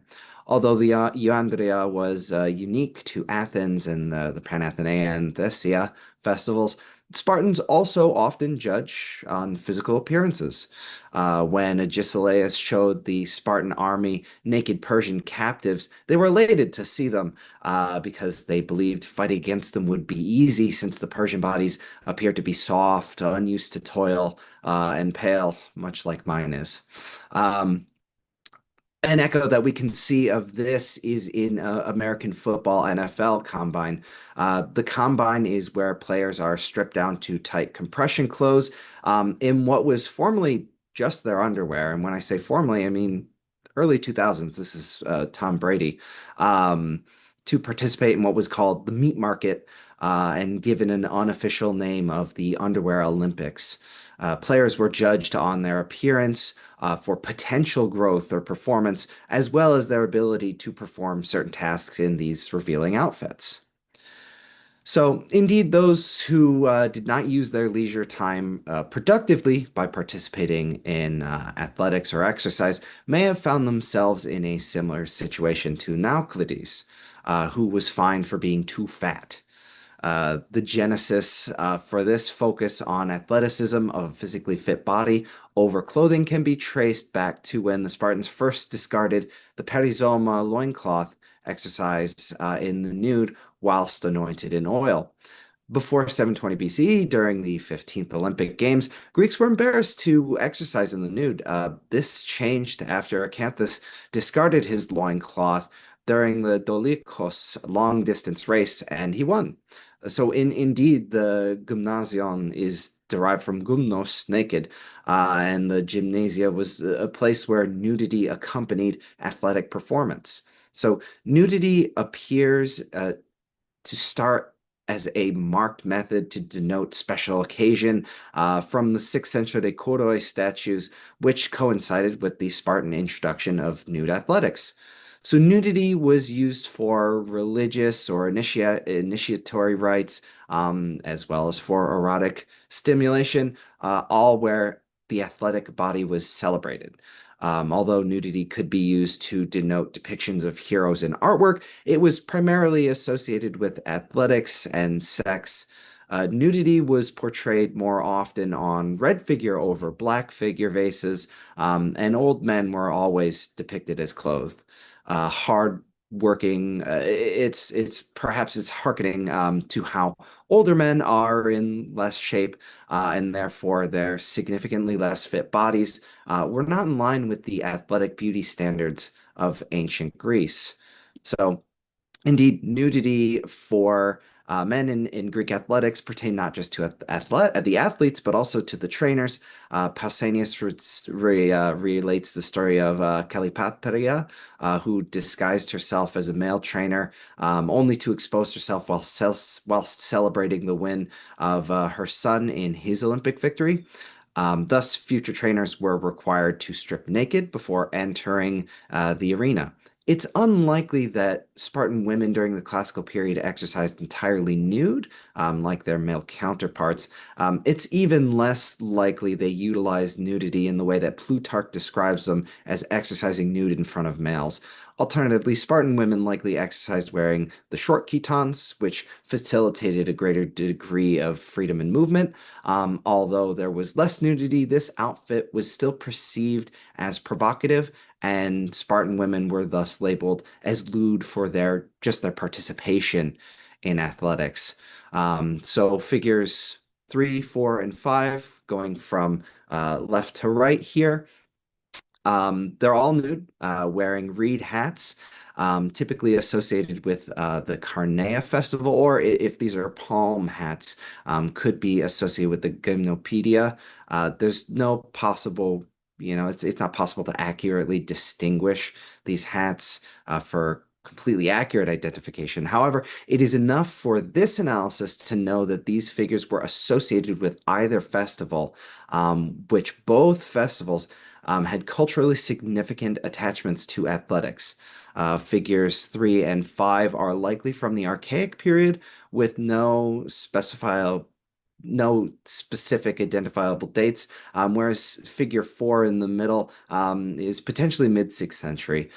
Figure 3 has long hair, but does not wear a beard and has a youthful appearance. So in those figures, we have, I'll go back to that. We have their muscles, looking similar, but slightly increased on their lower half of their bodies compared to their upper half. Nothing appears overdeveloped, and all feature slim, athletics, Laconian art style. Xenophon is the only classical source mentioned that Spartans included exercise in their daily regimen in preparation for war. He doesn't mention the exact exercises, but we know those muscle groups would be focusing on the legs and arms and neck equally. Potentially, they obtained more developed quads and glutes and calves from running and wrestling, and we have more records of them participating in these events, which heavily rely on the lower extremities. From the brief evidence that's available, the development depicted does match what Xenophon wrote about, and thus I believe that this material culture can be reasonably accurate within the limits of artistic style to display Spartiates in how they maintain their athletic bodies with visible focus on calves, glutes, and quads, not overly developed chests or arms. The same can be said about the conditioning in figures 6 and 7, so the top and bottom, which both depict a nude male rider from around the mid-6th century. They were both completed by the rider painter, however, these may have been copies of Naucratis painter. In figure 6, he appears to be receiving garlands from a winged daemon. In figure 7, it appears the garlanding daemon may be leading a procession of the subject. This piece may be interpreted as an aristocratic male in his procession. Both pieces may depict a triumph or athletic victory, perchance a hippic event. This procession may have also been in connection with the Artemis or Theia due to the waterfowls accompanying the rider. In both portrayals, the subject has well-defined calves, quads, glutes, a slim core, and well-toned chest and shoulders with nothing too overly developed. So in summation, Spartan fashion was all very centralized on athleticism of the body. Spartan women, whether their written accounts or material culture, were clearly identifiable by their athleticism and the short chitons that displayed their musculature. As Paides, Paidiskoi, and Hebontes, the Spartans in training would have had years observing Spartiates they would eventually replace, and after their intensive training. The hair, beards, cloaks, as well as their physiques were all pieces of that uniform that united Spartans together as warriors and homoioi, peers, more accurately, similars. All of these fashion features of Spartan athletic Greek dress allowed Spartan men and women to stand apart from cowards and other Greeks. Here I have a bibliography, which I know is a little too small, but can be shared if anyone has any questions on that or would like to know my sources. I'm happy to send. Okay, thank you. That was awesome, Patrick. I've just got a couple of questions here. Actually, one question from the chat is, did the Spartans use archery? So we really don't have accounts of Spartans. So we when we think of like the Spartiates, there were other people in their armor. They would have perioikoi. So these are the dwellers around. As we get a little bit later into the classical period, they rely more heavily on their the helots, which are their enslaved people who are enslaved to the land. It's almost more like a serfdom than it is chattel slavery. They would typically be javelin throwers, slingers, may have been archers, but as we get later in, when we hear more about archery, they're typically hired out to Cretan mercenaries rather than the Spartans would really the Spartiates would be hoplite soldiers first and foremost. Other aristocrats may be hipes or knights. They would be cavalry, but the cavalry was less of a desired position, unlike it would be in other Greek polis, because they really want to focus on their athletic performance. They're a hoplite soldier. Sure. That's more of the focus that they had. Okay. All right. And I've got a couple questions. The first one is, well, it's really more of an observation. I'm a little disappointed you didn't wear the costume behind you for this presentation. Is that wearable, or is it just is it decoration? It is. Yes. This is Penthesilea. So it's a female mannequin. On top of the armor. So it's off of Penthesilea from the Iliad, where Achilles is killing her and falls in love with her as he notices that she's a beautiful Amazon warrior. So I thought, very fitting for my female mannequin to have male armor on. Yes, no, right. It can be worn. It'll take some time that I won't do that, but I'll do the questions with the helmet. How's that sound, everybody? Nice. Getting in character. Yes. I love it. This is perfect. Well, we just saw the Odyssey Friday night, so it's bringing me back. How did you feel about that? Honestly, I liked it from it's a fictional account anyway, and it's a Matt Damon movie. He's always pretty good. But, as far as historical accuracies go, I know there's a lot of chatter about that. It is fiction, I'll give you that. And, they do take their license, but putting all that into account, I gotta say the only comment I would have on it is it was a little slow, right? For like a 2.5+ hour movie, it was a little slow. They probably could have sped it along in some places, but aside from that, I think it's definitely worth seeing. So there's good acting and good cinematography in it if you want to look at it from that standpoint. So, Yeah. Okay, one more quick question for me. You mentioned cowards and how they have, different hair, different dress, and they're treated differently. How did people redeem themselves from being a coward? Usually by killing themselves. That was That's it. tended to be, when we have, I'll bring it back up. I do love the movie 300. Like you say, Yes. we're never going to get historically accurate movies. But we have Aristodemus. He was, he had ophthalmia, so he was sent back, and then he came back, and he did it how I guess he saw it as a heroic thing. He went, outside of the phalanx and was cutting down Persians left and right, and he there was some debate with Herodotus on whether he was the bravest of the day. You would get an award for being the bravest soldier. There's some debate on it, and he ultimately did not win the award because the others saw it as, well, he was just trying to have a heroic death and redeem himself. So, he'd rather, and this is, kind of the beginning where we get, they'd rather die than be a coward.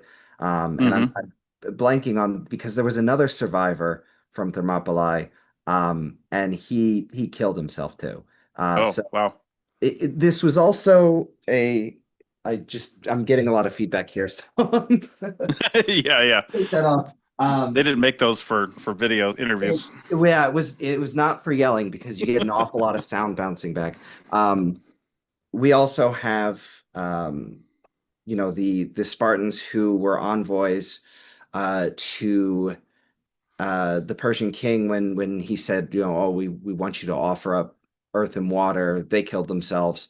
This was also something that was passed down. If your father was a coward, you were a coward. Sure. Your whole family were cowards. Now, we do have with Pylos Sphancteria, we do have these men who were captured. This is the only time Spartans were captured. They eventually regain their full citizenship status. We have some that obtain office. So we know that you don't have to kill yourself. It just happened more often. So you can get it back. It really just feels on how the assembly feels, on if it's been a sufficient amount of time, if that defeat was enough of a disgrace or weighing in of that. They wouldn't want to lose too many, a whole swath of citizens. So for purpose of this, they would have to distinguish themselves physically to stand apart from the others. All right. Well, I actually have so much more, but I feel like I'm doing a podcast interview, but I'm not. So we have to go and move on to the next one. But thank you very much, Patrick, for your presentation. It was very interesting. And we'll be moving on to the next one. Thank you. All right. Patrick may have froze up right at the last minute there anyway. All right. So let me share.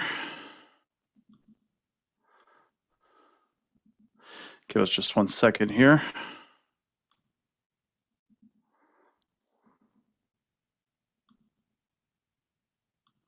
Okay. We just got to figure out how to, I think Patrick froze up on it, so we got to figure out how to get him out of there and unshare his presentation. Give us 1 second.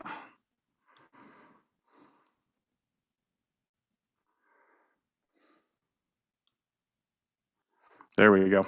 Okay. All right, let me bring up mine again. All right, now we're going to go on to Dress and the Greek Warrior with Finlay Osborne. All right, Finlay graduated the University of Leeds in History and Ancient History and St. Andrews with an MLit in Classics. His research focuses on understanding the lived experiences and emotional impact of ancient warfare. His MLit dissertation recontextualized perceptions of betrayal, alcohol abuse, and expressions of antisocial violence on Alexander the Great's campaign as indicators of a widespread trauma response within his army. He was invited to present this research at the Homerton Psychiatric Hospital at their clinical sciences meeting in 2025, where he developed his work on how cognitive analysis of ancient texts could be assistive to trauma sufferers. He has additional experience with living history and experimental archaeology as an educational vessel. His BA thesis focused on recreating a Macedonian cavalryman's panoply uniform. Sorry for pronunciations there. Conclusions about the field, maneuverability, and practicalities of a rider in Alexander's companions. He is currently refining his PhD proposal, which will use an interdisciplinary approach, combining psychology, linguistics, and sensory archaeological models to analyze the emotional realities of war in antiquity. All right. Finlay, welcome to the conference. Hello. First of all, can you see and hear me? We can, absolutely. Excellent. Fantastic. Well, thank you so much for the introduction. You've saved me about 5 minutes of my presentation, so I really appreciate it. No worries. All right, I'm going to hand it over to you, so feel free to share your presentation, and I'll just mute and listen. Excellent. Okay, let me just figure out how I'm going to share my screen. But yeah, I feel incredibly flattered by that. Share. Entire screen.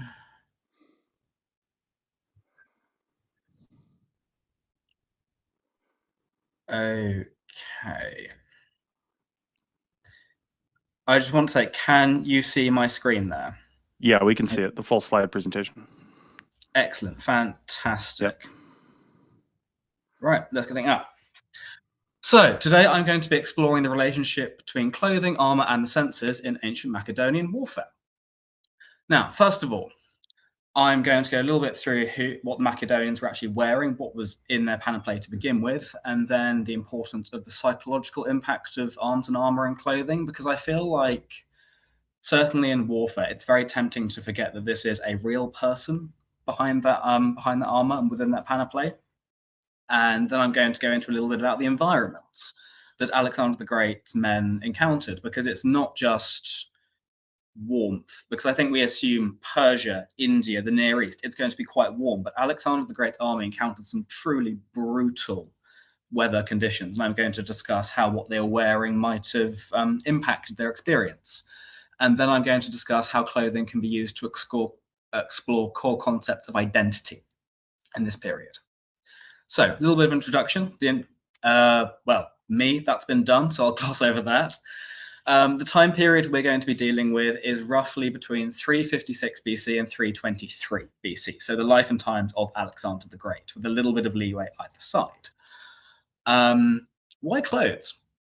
Clothes can be used as a way to discuss these grand ideas about identity and culture and social mobility, but also it's something that I'm wearing right now. I chose this shirt because I like to wear it. It's got a nice pattern. It's something that can be so reflective of the personal lived experience of someone. And I feel like warfare puts up this barrier that people assume you can't study somebody's lived experience because they've been to war. And I'm trying to break down those barriers. And a little bit about sensory archaeology as well, just as a bit of a foundation to my school of thought and the way I'm approaching this. Sensory and cognitive archaeology is using our senses, so sight, hearing, taste, smell, and also cognitive perception, so the psychological perception of the world around us.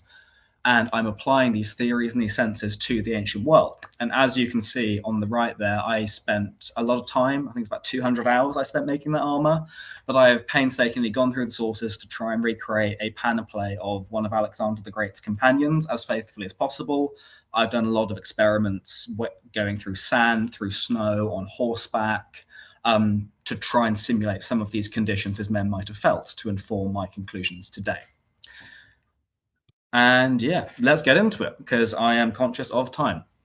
So what were the ancient Macedonians wearing? There's no one easy answer to this, because as we know, clothing, it changes, it varies. And although the Macedonians, there's a very famous quote from Demosthenes, the Greek orator. He says that the Macedonians, I'm horribly butchering this, but he says the Macedonians were sort of too Greek to ever be considered fully barbaric, but they were also way too barbaric to ever be considered fully Greek. And their clothing sort of reflects this, because they wear the broad strokes of a rectangular tunic, a rectangular or a square cloak, which is, again, very Greek, very Hellenic. But then also they're quite iconic for wearing these little hats called kausia, or the kausia, which we think Alexander might have brought back from Afghanistan. I've got some pictures of those a bit later on.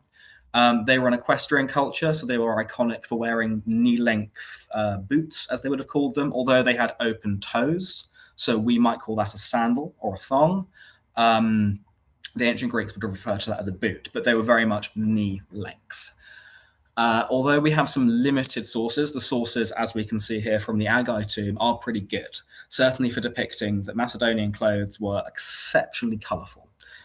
Even the chap in the upper mosaic here holding the red shield with the purple center, he is probably some sort of page, some sort of cupbearer, and even then he's got quite a nice saffron yellow tunic. So we know they really, really liked colour, which is something I will discuss later. And very broadly, bare arms and completely bare legs. The bare legs is a point of identity for both the Greeks and the Macedonians. If you are to wear a clothed leg, that's a sign of barbarism. And despite being in very hot climates, you want to cover up to protect yourself from the UV, and also in cold environments, it's an extra layer of warmth. The Macedonians still seem to refuse to do that, which is a very interesting reflection on how they would rather be sort of stubborn to their identity than they would actually protect themselves from the cold. So yeah, as I've said, armor adapts, it evolves, and yeah, I've pretty much summed all of this up. But why I think we have this concept and this idea, which is purely informed by Hollywood, which I'll go back to this slide to sort of emphasize this point, that soldiers, they have the biggest gun, the biggest rucksack, and they have grenades and webbing and lots of ammunition, and they are these super soldiers. And I think we have a bit of assumption, because of 300 probably, that soldiers in the ancient world were these sort of super soldiers to be deified and heroized. But if you ask any soldier, and throughout my master's dissertation, I did work with a lot of primary accounts from soldiers who were in the War on Terror in the noughties. And the first thing they'll tell you is, what can we get rid of? How can we lessen this weight? How can we get rid of this bit of armor, these ammunition magazines? How can I downscale my weapon? What is essential? And this is sort of reflected. Like, these chaps in the mosaic are probably elite bodyguards. They're probably the hypaspis of Alexander. We are talking the elite of the nobility. And even though they're in repose, they are depicted in a helmet with a shield and a spear. Within Alexander the Great's campaign, the point I'm trying to emphasize is the environments he is fighting in are so diverse, so flexible, and so ever-changing, and the environments are so hostile. What is the minimum amount of weight that they can carry onto the battlefield and get away with while still being operationally effective? So that's a little bit of a misnomer that has been pushed in academia for a long time that I'd quite like to dismantle. And here are some examples of the panoply that I have created based on the historical sources, mostly the Aggai mosaic. So now we're getting into the nitty-gritty, the psychological impact and the effect of armor. I've talked about how the Macedonians may have gone to battle in a helmet with a shield and a spear. But let's think about the Macedonian phalanx. So the phalanx, for those of you that are not aware, is the evolution of the hoplite in ancient Greece. The hoplite with this big round shield called the hoplon, a helmet, maybe something on their chest, and a 8 to 9 foot spear. That's taller than I am, but it's still not incredibly long compared to what the Macedonians were bringing to battle, which was an 18-foot long pike, which is longer than a bus. And you have to sort of imagine that the Macedonians, when they're on the battlefield, they have these serrated ranks where they are standing in the battlefield. They have this 18-foot long pike in front of them. The rows behind them are holding this pike out. So you're not really actually going to be able to see where your enemy is, nor are they going to really be able to see you, because there is just this serrated wall of metal that you're going to be facing, which would be very auditorily stressful as well. So that's the visuals that we're working with in the infantry of Alexander's army. But when you see a lot of his infantry, they are wearing a very small helmet called a pilos cap, which was very associated with the Spartans as well. Now, the pilos helmet's interesting because it's effectively just a little round bronze cap that they wear. There's nothing that goes on the cheeks or around the face. It's very, very simple and leaves a lot of your face exposed. And there's a very interesting idea that if you look at medieval knights, for example, or indeed ancient Corinthian helmets, they completely enclose the face and it dehumanizes the individual. It takes away their humanity. And if you look at Greek theatre as well, they are embodying another person. They're embodying this person that they're not. So they have to cover their face up, because if you see someone's face, it's a very easily recognizable touchstone. Whether you like them or dislike them, it will conjure an emotion in you. If you put something in front of your face that completely strips you of emotion, that can be incredibly insidious and quite sinister, which I believe armies use as a terror tactic on the battlefield. Medieval knights, the best example of that. When they go into war and they want to know who has killed them, they will lift their helmet up. But if they are cutting through these ranks of their enemies, they'll put their visor down. Alexander's phalanx relied on very tight social cohesion. And if they have the enemy at the end of this 18-foot-long pike, they don't really need to wear something on their face to scare them. And if they're relying on this human connection with the person next to them, that they would be able to, and I'm sorry, it's very graphic and horrible, but they will be able to smell their sweat, their urine, the blood, the gore. They would be able to hear them screaming if they got injured. You are very, very close to this person next to you. But actually being able to see someone next to you, it's reassuring.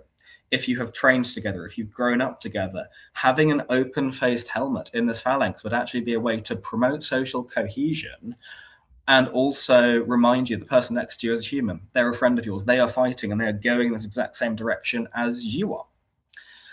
And it goes down to even the Macedonians having bare arms, showing their skin on the battlefield. It reminds your side that you are human. And by keeping your enemy, which I hate to say in most cases probably were the Persians for the Macedonians, by keeping the enemy at the end of your pike, it means that any of these ideas about trying to cover yourself up to make yourself dehumanized, you don't really need to. And I think it brings me on to my next point, which is very pertinently summed up by our last speaker. He put his helmet on, said he was getting lots of feedback. When you're on a battlefield, it is loud, it is stressful, it is noisy, it is incredibly hard to hear anything, to see anything, because there's going to be dust. And the more enclosed that your helmet is, the more difficult it is going to be for you to have spatial awareness around you. And it's why if you get onto Alexander the Great's cavalry, they are quite commonly shown wearing the Boeotian helmet, which is this shell-like helmet, which I have got a recreation of in the right there, when I'm wearing the purple. The amount of auditory perception I can have when I'm wearing this helmet is incredible, and especially if I'm someone on a horse, I'm able to actually take in, right, I have a elevated position, I can take in the battlefield around me, which is a much more beneficial helmet to wear for someone who's on horseback, as opposed to someone who's in the phalanx, who just needs to be put, right, you're going that direction. Don't step out of line, otherwise things will go wrong.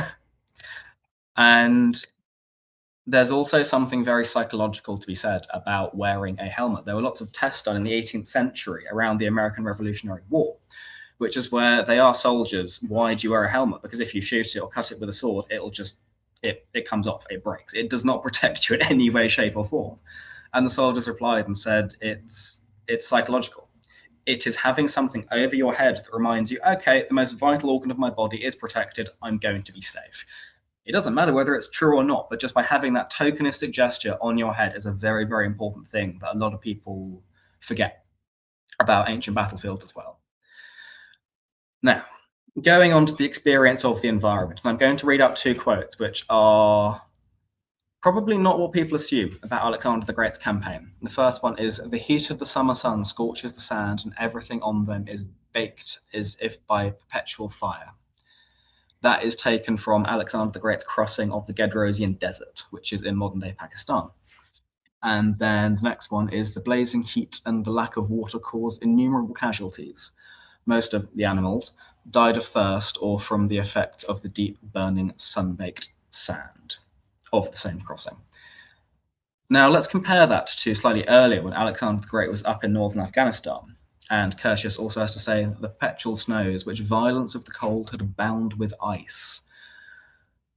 That seems to be a little bit of a dichotomy. And the experience of the environment and the weather is something that hasn't really been studied within Alexander scholarship. And you have to imagine that this Alexander's army has been taken from quite fertile, quite warm, fuzzy Macedon and northern Greece. They've gone into the Near East, sort of down through Turkey, which can be quite mountainous and get very, very hot, but then very, very cold at nighttime, down through Syria into Egypt, which is very dry, very arid, into Iraq and Afghanistan, which is, again, really dry. And I think they would have had quite a similar shock to a lot of soldiers who went to serve in Afghanistan and Iraq. That a lot of the Western perception, which has informed a lot of scholarship, might I add, the perception of the fighting wars in the Middle East was informed by Kuwait and Iraq, which was very dusty, very sandy, really arid, and incredibly difficult to maintain rations and hydration. But then when the coalition deployed to Afghanistan, they realized, oh dear, this is actually very mountainous, very snowy, and very cold. And I've attached a picture at the bottom showing the American troops wading through the snow in the Kringle Valley. These are the same environments that Alexander the Great's troops would have been facing. And it's that you have to go back to those initial depictions I showed you of Alexander's men wearing bare legs, bare arms. They would have had a cloak made of wool, maybe a helmet, maybe a woolen hat, but their protection against the environment was woefully limited.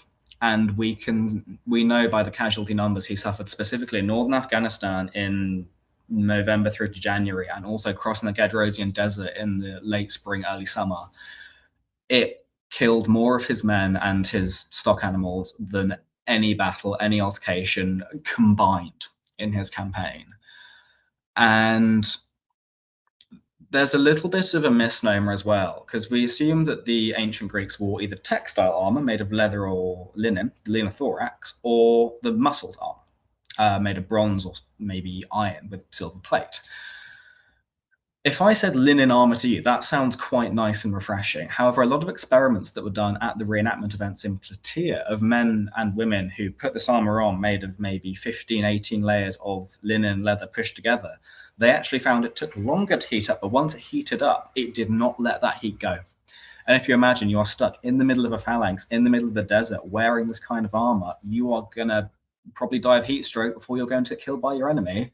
And the ancient Greeks, they did acknowledge that heat stroke existed. And although there's no specific mention of this word that I've put in the Gedrosian crossing, we know the ancient Greeks were aware of the dangers of heat. And I think it emphasizes how stupid or hubristic Alexander the Great's behavior was when he made his men across the Gedrosian Desert. Because he knew what heat could do to an army, and it culled them in half, which was awful. But if you look at modern... I know environments have changed and temperatures are going up in the world, but if you look at a lot of modern meteorological studies of the route Alexander the Great made, specifically from northern Afghanistan down into India, he was crossing it when there would have been sandstorms, malaria. The waters are starting to evaporate from the rivers, so it's going to be intense monsoons as well. And there is a very famous anecdote, I believe it's in Curtius as well, where Alexander's men get into India and they say that they are physically having to burn their clothes because they're so trashed, so ruined, their supply lines can't keep up with what they're wearing. Their journey would have been so deeply uncomfortable and deeply unpleasant in ways that very few people today can even imagine, and also their contemporaries couldn't imagine as well. So the environment is a very underrated enemy, and indeed Alexander the Great's biggest enemy, I think, is the point I'm trying to raise here, based on what the Macedonians were wearing. And I'd like to cap this little section off by talking about clothing and identity, and going back to one of my favorite things in history, which is color, and talking about how the Macedonians were incredibly visual people. All ancient cultures, historical cultures, are very visual people. But it ties into a very core concept of their identity. The Macedonians were a very competitive culture, which is reflected in their social and military customs, and especially in their drinking customs.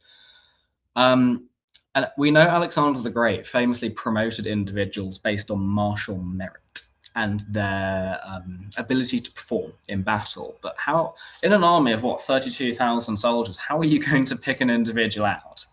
There is an argument which is proposed, which is the symbols you see on the shields there and the colors of the helmet we used to segregate ranks and units and maybe sort of where someone has come from in the Macedonian army, a little bit like how tartan and kilts were used by the British in the early 19th century, which I think it definitely rings true, but it goes a bit deeper than that.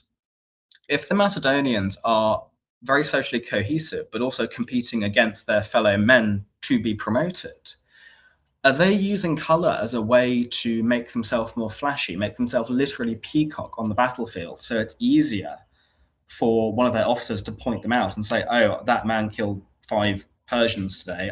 I can remember him because his helmet's painted blue. It's something that there is no rhyme, reason, or cohesion to the symbols and the colors that you see come up within the Alexander sources, which may indicate a higher level of personalization. And that is something that does come across very true. It's these individual and unique symbols that you see presented on the shields and the helmets. And even you can sort of see very vaguely the purple embroidery around the edge of the companion's cloak. Color is being used as a way to not just distinguish yourself on the battlefield, but actually reflect this core concept of competition and the desire to be martially superior within the Macedonian army. And this leads us on to the color purple. And of course, purple, if I say, please tell me a time in nature that you can see purple, I can think of lavender, maybe a sunset, but there are very few animals that are purple, limited amount of flowers that are purple. It's not a commonly naturally occurring color like, say, green or blue is. But indeed, the ancient Greeks didn't actually have a word for blue. But anyway, purple is a very peculiar color. And Alexander, we know, promoted officers and generals and gave purple to his companions to distinguish them as being affiliated and close to Alexander. And we know his bodyguards had what's called a dark purple cloak, whereas his more junior officers had a lighter purple cloak. So purple is used as a visual way to psychologically segregate his army based on status and martial supremacy. But also, as Joel comments, we know Alexander the Great probably decimated the Eastern Mediterranean of Murex supply because of how much purple he was funneling out to his men. But it would also be a way of veterans coming home to say, look, I served with Alexander the Great. I think it's Craterus brings back a purple hat. And people point in the street and say, oh, that's Craterus. We know he went to India because he's A, got the hat, and B, it's purple, knowing he was one of Alexander's bodyguards. So purple is used as a byword for almost a veteran association affiliation in Alexander's army. And I'm going to end on a slightly down note, but it ties into my dissertation research, which is there a link between psychological trauma and clothing in Alexander's campaign? I touched on it briefly, and there's not enough evidence to corroborate it, but I think it's an interesting idea that when he gets to India, his men actually have to burn a lot of their clothing. They've gone to Persia, they've raided the Persian treasury, they're wearing these lovely purple tunics and this lovely new armor. They get to India, it rots, it falls apart, and they have to burn it.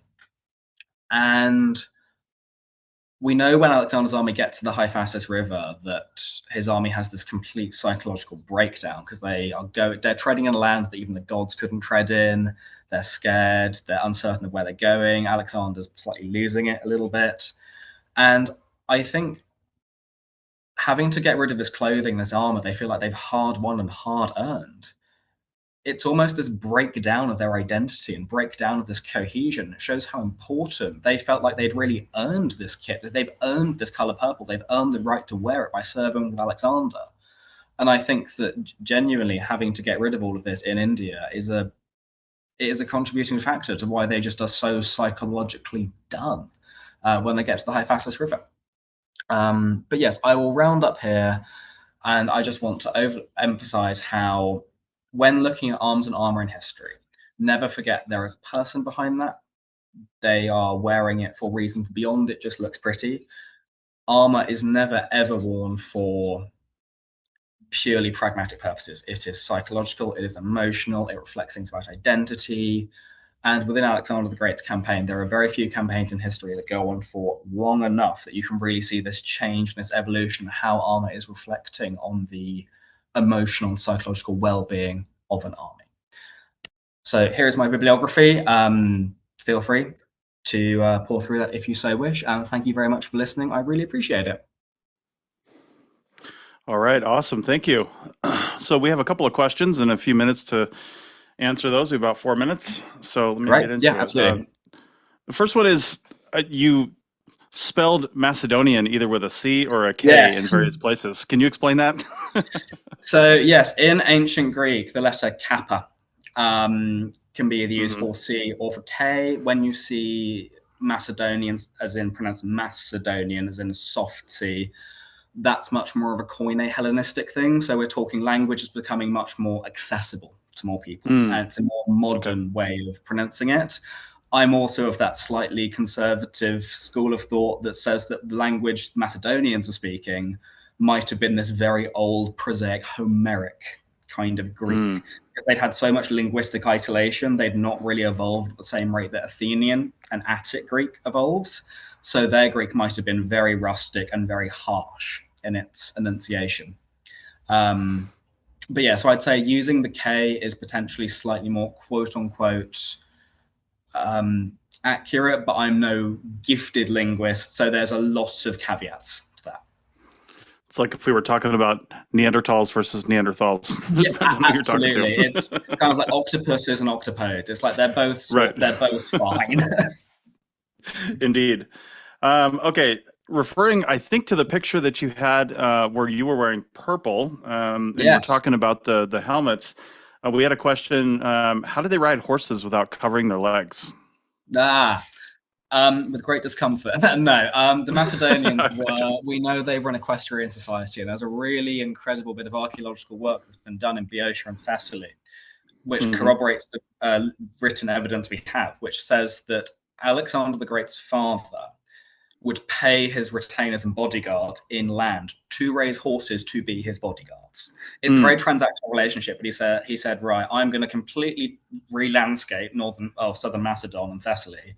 If you train horses, you protect me on the battlefield.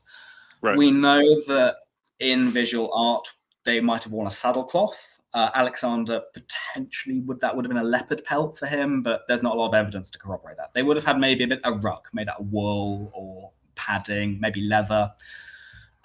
Where that ends, the Macedonian crepidae comes up to their knee. So although they would have been having skin contact with the horse, they're doing everything they can to try and protect themselves from chafing.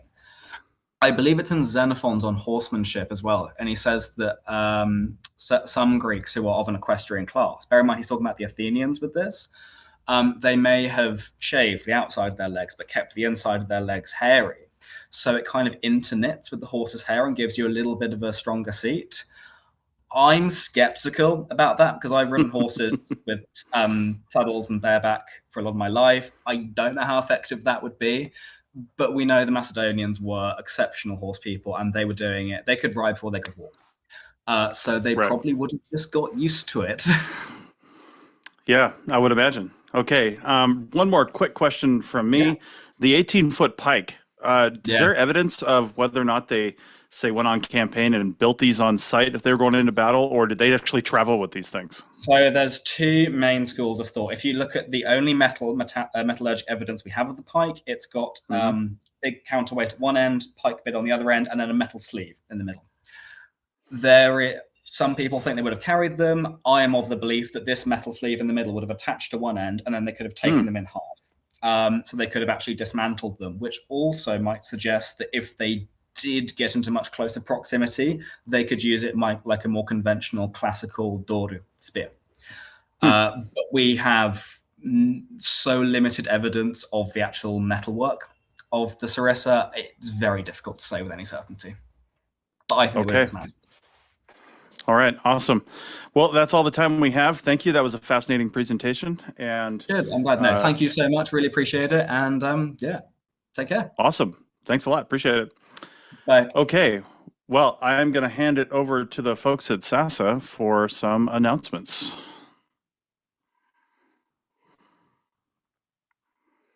Let's see who's taking over next. While they're getting situated, I've got to mention too, there's a social hour right after the end of the presentations today. You have to sign up for that separately because there's a Zoom link that you join on. It's not part of the live stream. So go over to the Save Ancient Studies website and sign up for that social hour. It's free. You just have to do it to get the Zoom link. So if you want to participate in that. All right.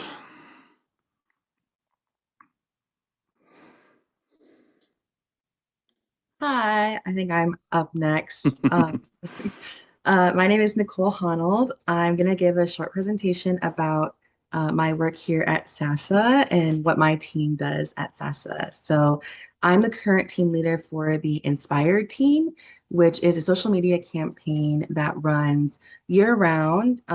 We have our own social media accounts, but we also post to the main SASA social media accounts. So if you're familiar with any of our platforms across social media, barring YouTube and Twitch, you've probably seen Inspire content. And what Inspire does as a team is we try to bridge the gap between academia and especially higher levels of academia and people who are maybe more hobbyists or have an entry-level interest in ancient history. So we make content primarily for young adults and older teenagers, usually in the college age range, and it's typically content that is supposed to be more casual and fun-toned, but is also rooted in academic research and work. So we try to keep things fun and interesting, but also rooted in something that is real and foundational in education. So I always like to say that we are an educational social media account, but we also do a lot of creative works, and we've also done a lot of outreach sort of social media projects. Currently, we are doing a writing contest, which is something that we do every summer to try and get up engagement with our followers on social media. And it's a great way to bridge kind of the gap between follower and social media account. And it's also a great way to get people interested in ancient history because it's an ancient history writing contest. So that's a really great example of the kind of stuff that we do as part of the Inspired team. My interns and volunteers are extremely creative and intelligent people. Most of them are researchers and historians themselves who are very familiar with different parts of the ancient world. And they kind of come up with different ideas and different ways that we can engage with our audience in the series format and post format.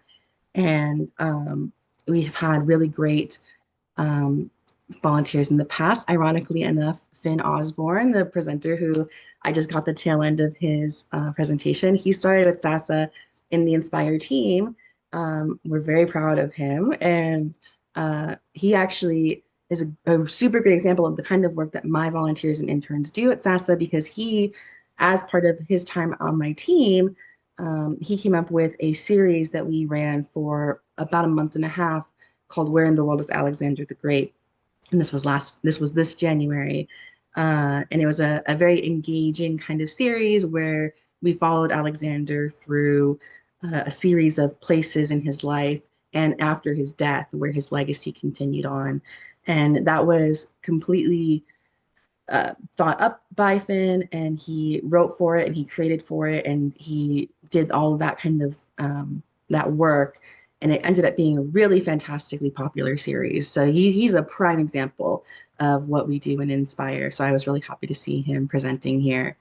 Other things that we do with Inspire is we also brought back some of our real content, video content. We restarted, I guess, the TikTok page where we post now content that is originally from the Inspire page. It's originally Inspire posts, and we make it real content to kind of broaden our engagement with our audience in a different avenue.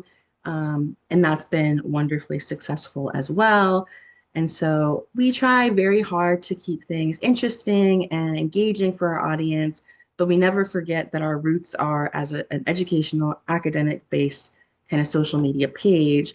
And so that's really where we kind of end up. So that's really all I have to present. It's a simple team, but we do a lot, and we try our best to keep everything fresh and engaging and fun. I'm open to questions. I know I ended a little bit early. I don't know. Okay, I think we can just give Mark a little bit more time if there's no questions. All right. Thanks, Nicole, for that. Appreciate Thank the you. presentation. Thank Yeah. you. Have a great day. Thank you. All right, you too.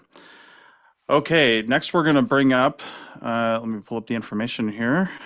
Next, we're going to bring up Mark Cartwright from the World History Encyclopedia for a presentation called The Forsaken 14th Century, A Global History. Mark is WHE's publishing director. He's a professional writer, researcher, historian, and editor. His studies at the University of York and University of Teesside focus on political history, constitutional theory, military history, and political philosophy. He has been a history writer since 2012. He is a prolific writer for World History Encyclopedia, having authored over 100 articles, some of which appear in the new book published by World History Encyclopedia, The Forsaken 14th Century, A Global History. World History Encyclopedia has been a close partner of SASA for over the 6 years of SASA's existence and is an excellent platform that truly brings quality and digestible scholarship about the past to the public. He will now present about this book, which takes a fascinating approach to history by zooming in on one century and viewing events at that time in connection with one another across the globe. He will also touch on areas in the book that connect to the topic of clothing in the 14th century. Mark, welcome. Thank you. Nice to be here. Yes. All right. Feel free to share your screen, and you got your video on there. I will go away and enjoy. Okay. So I have a few pictures and slides. Let me see there. There we are. There's our name and logo. So yeah, I'm from World History Encyclopedia. It's great to be here. We had, as you said, a long partnership. For anyone who doesn't know, it looks like that, the homepage of the encyclopedia. So we publish free online resources, articles, maps, infographics, videos on all history. And we've recently started print books. So I can show you this one. Yeah, The Forsaken 14th Century. I've been invited today to talk a little bit about this. Maybe not ancient, but I suppose it depends in the world where you're talking about. For some cultures, 14th century is still ancient. So yeah, the idea, like the encyclopedia, we wanted to sort of attack history from a global perspective.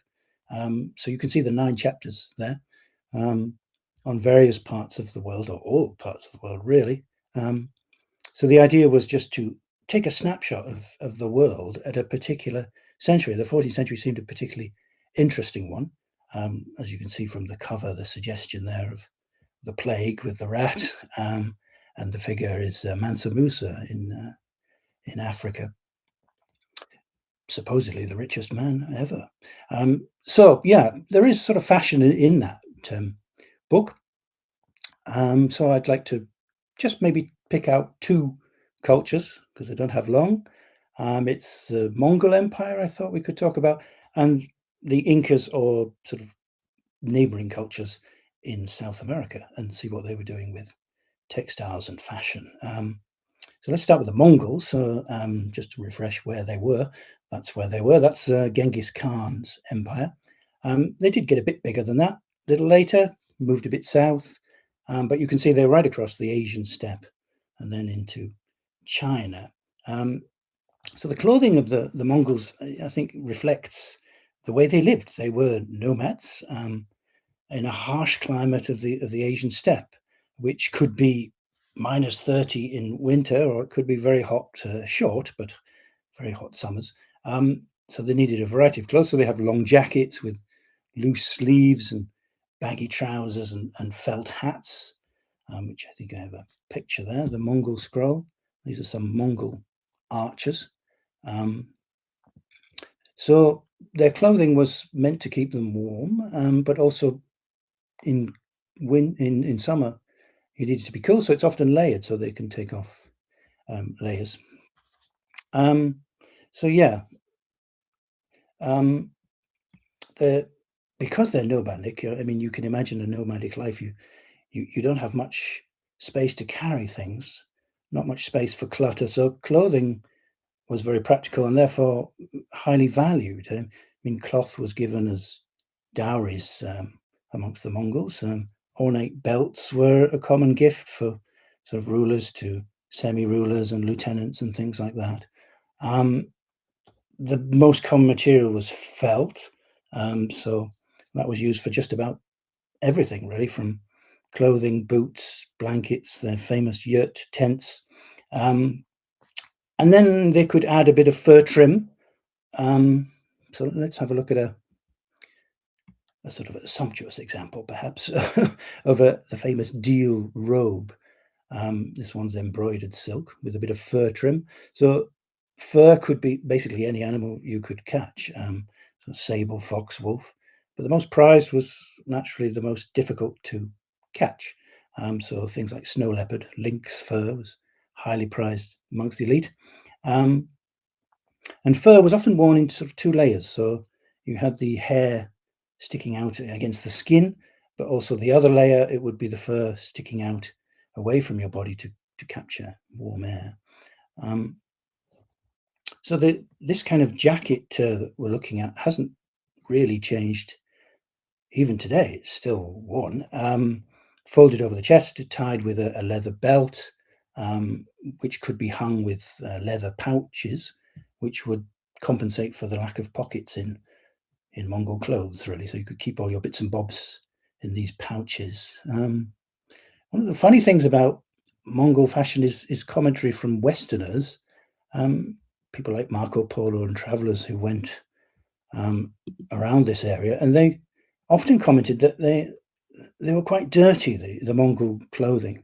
So a bit critical, but there is a possible reason is that they also commented that when they ate meals, the Mongols would wipe their hands on their clothes. But a possible reason for this is that the grease was actually good because it made the clothing waterproof and windproof. So that could be why they did that. So I suspect the Mongols were a bit like me in the rain, sort of shabby but dry. Anyway, so that's the Mongols. I want to look at South America if I can. The Inca Empire. But before that, I'd like to look at the Wari. But I have a map of, again, if you're not sure where they are, there's the Incas. So that's the sort of maximum extent. So the Inca Empire is like 13th, 14th century. But I think they took a lot from their predecessors, as many other cultures do, and their neighbors. And so I'd like to look at the Wari, because they're very interesting, the Wari civilization. And they lived where that sort of purple part is in the map along the coast, which was later taken over centuries later by the Incas. But yeah, the Wari were sort of 450 to 1000 in the highlands of Peru. They forged their own little empire with the capital at Huari. Unfortunately for people who like textiles, it survives well because it's very dry in this environment, and people were buried in textiles. So it's been a good source that, unlike in other parts of the world where it's a bit damp and textiles usually perish, of course, we have some pretty good survivors. I mean, also chroniclers came from Europe and drew pictures, and so did the people there themselves, the Andeans. So we have some visual records as well of what was worn and patterns and things like that. So the Wari in this purple area, let's show you something to look at while I speak a bit more. Like most Andean cultures, the textiles were highly prized and well woven, so it was a real skill. But what they liked was geometrical patterns. And you can see that in their culture in things like the layout of cities would be very linear blocks. But then the interesting thing is within that block, you could do what you wanted. So you had lots of irregular buildings within regular squares, and the textiles reflect that as well, and art in general, I think. This idea of sort of regularity. I mean, common topics, subjects for textile weaving would be sort of all the flora and fauna you could find, like cacti, llamas, impressive animals like condors and jaguars and stuff like that. And you can see from this example, which is a textile panel, that it shows heads. If you see the head maybe at the bottom left, that's a human head, and then it's mixed with supernatural beings, and that's so the one next to that at the bottom on the left, with a sort of tongue sticking out and looks like it's teeth. So maybe it's some kind of snake type thing, I don't know. But that's a sort of mix there of two different types of heads. You can see the colors, which were quite popular with all Andean cultures: reds, blues, greens, as many as possible, really. But what's interesting about the wari is that they had this idea of irregularity as well. So you look at that textile and you think, well, they're all quite similar, aren't they? What they're doing is repeating certain ones that are exactly the same. But in fact, they're never exactly the same. I mean, if you look at the bottom right, you've got that sort of pink head. And then you look above a little bit to the right, there's another pink head. And it looks the same, but it isn't actually. If you look at the crest, the little staggered diamond at the top of the head is a slightly different color. And so that's a very sort of typical of Andean textiles. And one thing the wari did was deliberately put in a color that's not used anywhere else in the textile, just with maybe a very small dot. So you can't actually see one on this example. I couldn't find a picture that I was able to publish legally. But if you do have the chance to see wari textiles, I mean, they're in Americas, of course. The Metropolitan Museum has quite a few. If you have a look, study it, you'll find probably a little area of color that seems to be wrong. So it could be a little yellow dot, or little green or indigo were quite common. And so scholars have wondered, well, why did they do that? It could be that it's a signature of the weaver.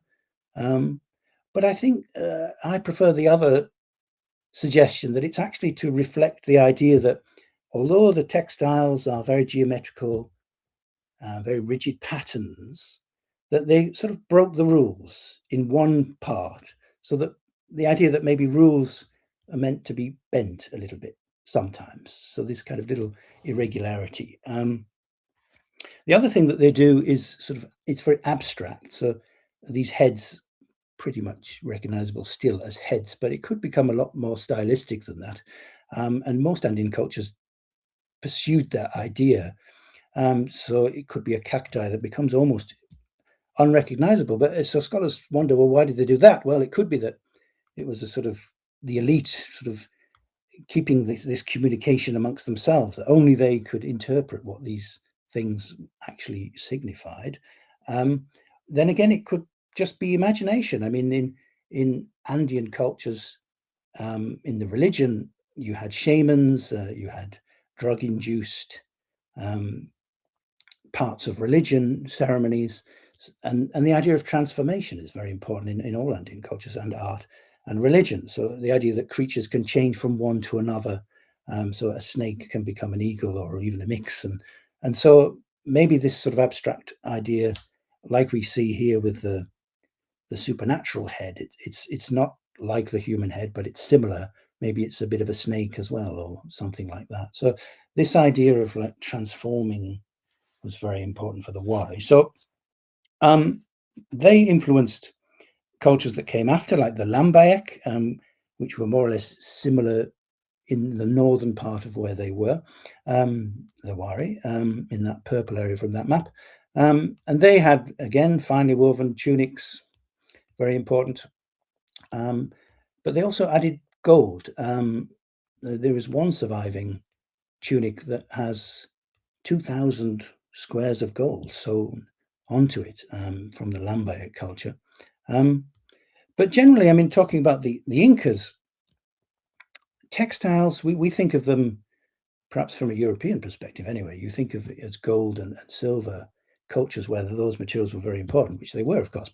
But I think you could argue that textiles were just as important or even more important, because it's interesting that for example, in diplomacy, when the conquistadors first came, and which they did with some groups, they tried to collaborate in order to defeat the Inca Empire. Diplomatic gifts would be textiles. It wasn't actually the gold or the silver that the conquistadors wanted. It was bundles of textiles. This was very common. I mean, tax was often given in cloth in Andean cultures.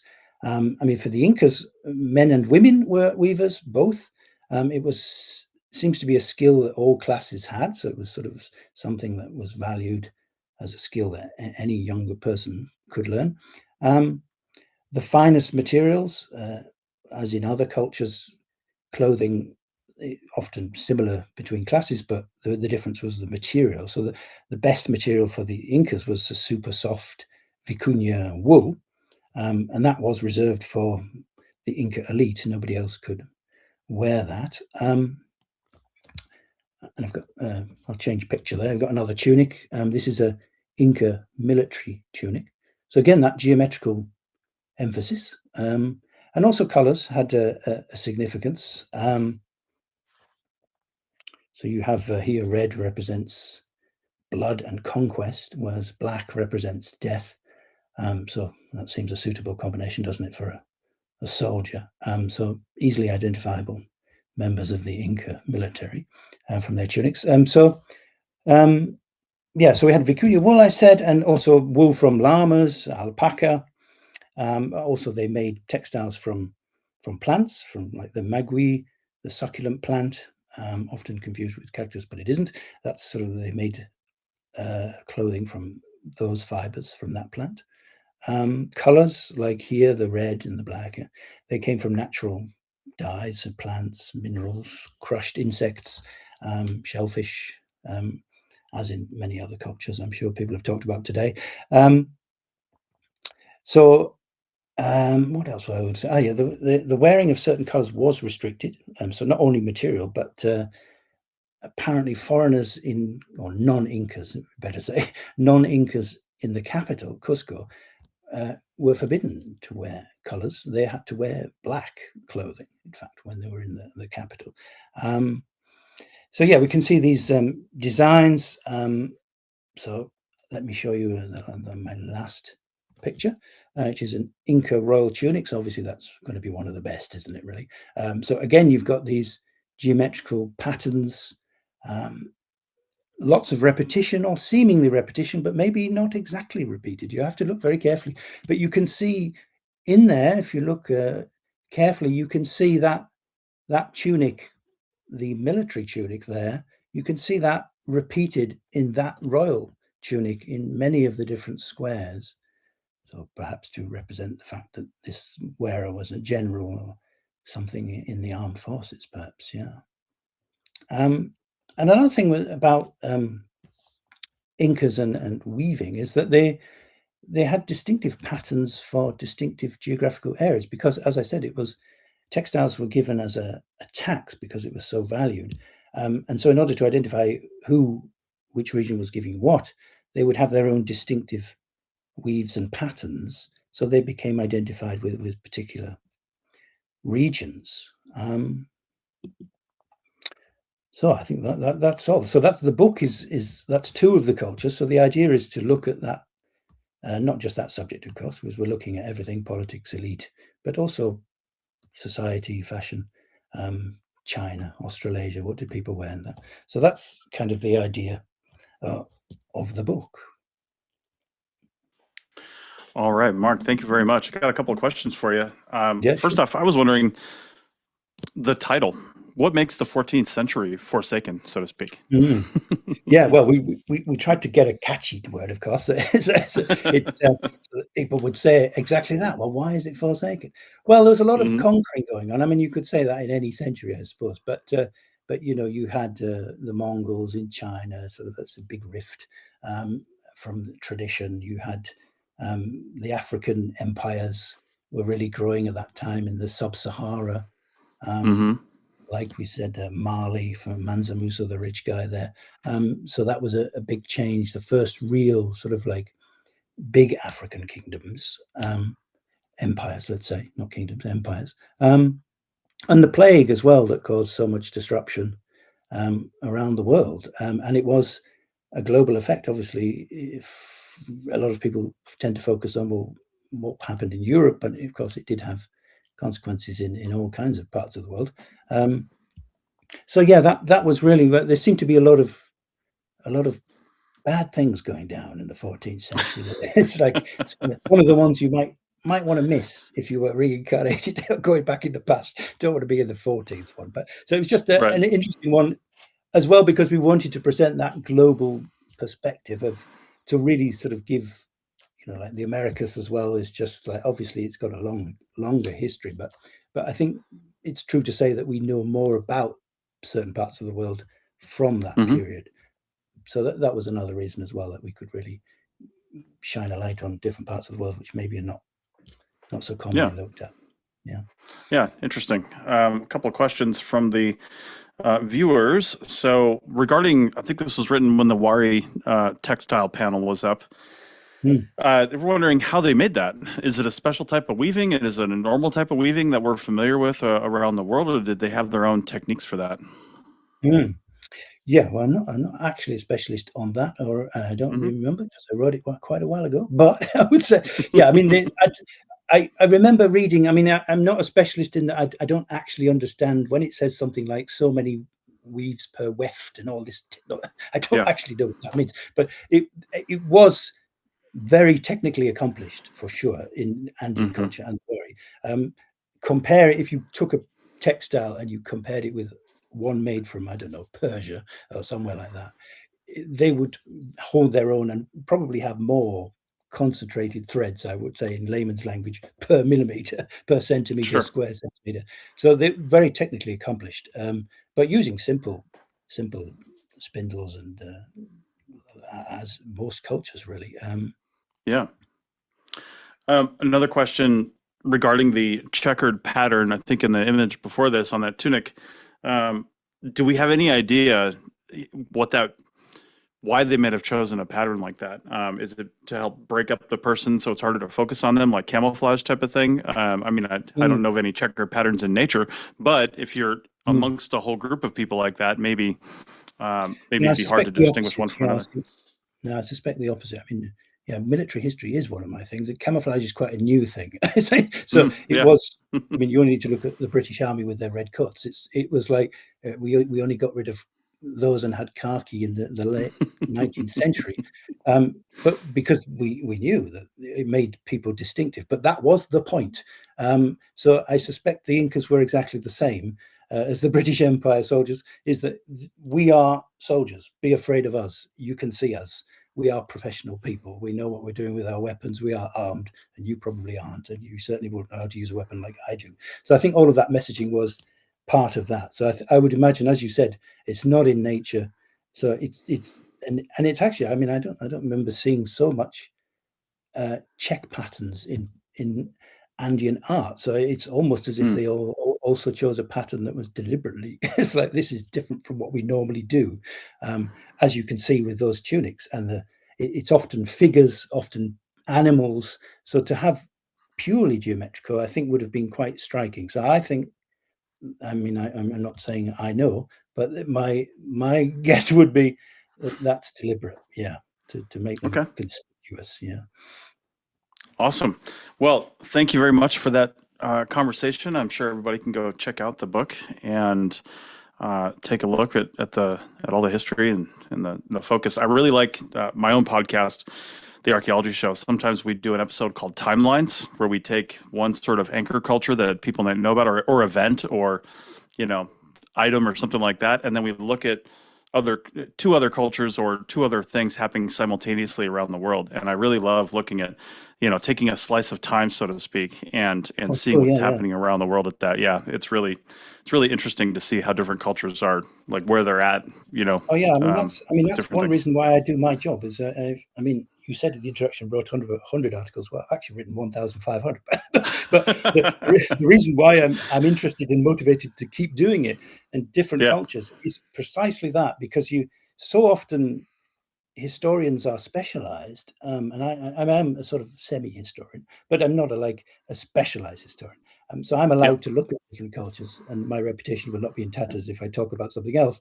But it is interesting that often it's ignored. A huge event is happening in another part of the world, on another continent, and it's not discussed at all. But it could be very relevant. Obviously, communication was a lot in those days, but that's in the book as well. I think there's a timeline of things to give that snapshot of well, what else is happening?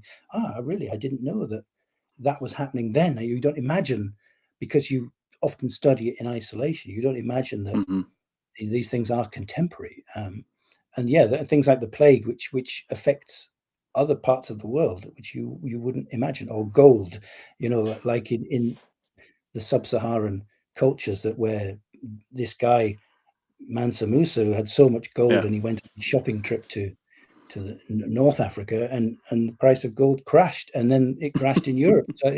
So it was important what this African kingdom was doing to the Genoese traders. It was interconnected. So yeah, it's a big part of the book is that kind of, let's have a look at what's happening everywhere. So yeah.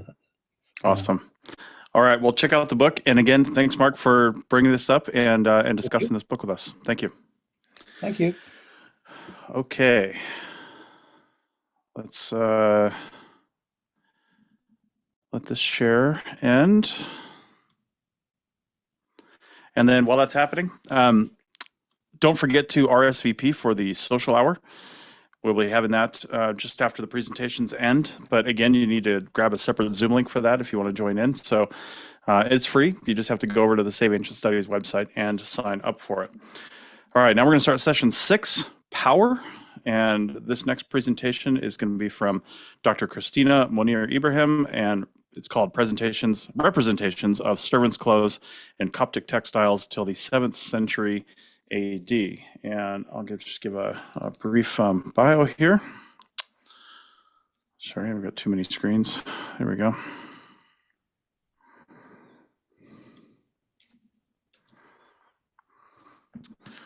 Give me a second. Okay. Dr. Christina Monir has a PhD in Coptic and Byzantine archaeology from Alexandria University in 2022 and is an archaeologist in the Ministry of Tourism and Antiquities in Egypt. Okay. Dr. Christina, go ahead. Thank you for joining in the conference, and it's all yours. Thank you.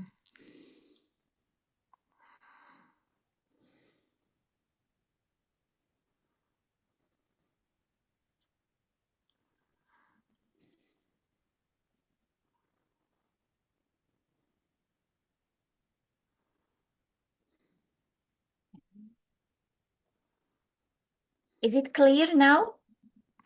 Yes, we can see it. We can see it yep, there it is. There it is. Good.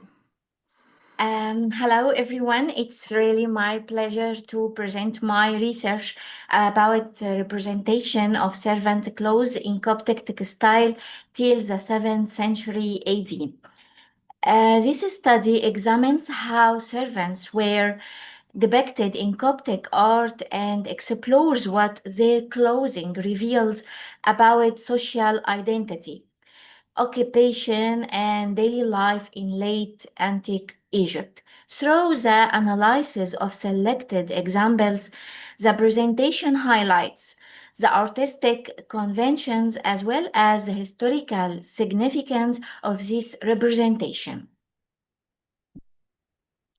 Now we are supposed to ask an important question. What did the Coptic community wear in the early centuries? Let's start with an example from burial chamber of Theodosia, who died at the age of 15 from Antinoe.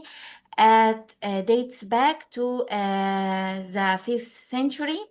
The saint marked by inscription as Agios Kalotos wears a white chiton with black strips and a white himation, unusually rich clothes worn by a saint, perhaps because he was a doctor.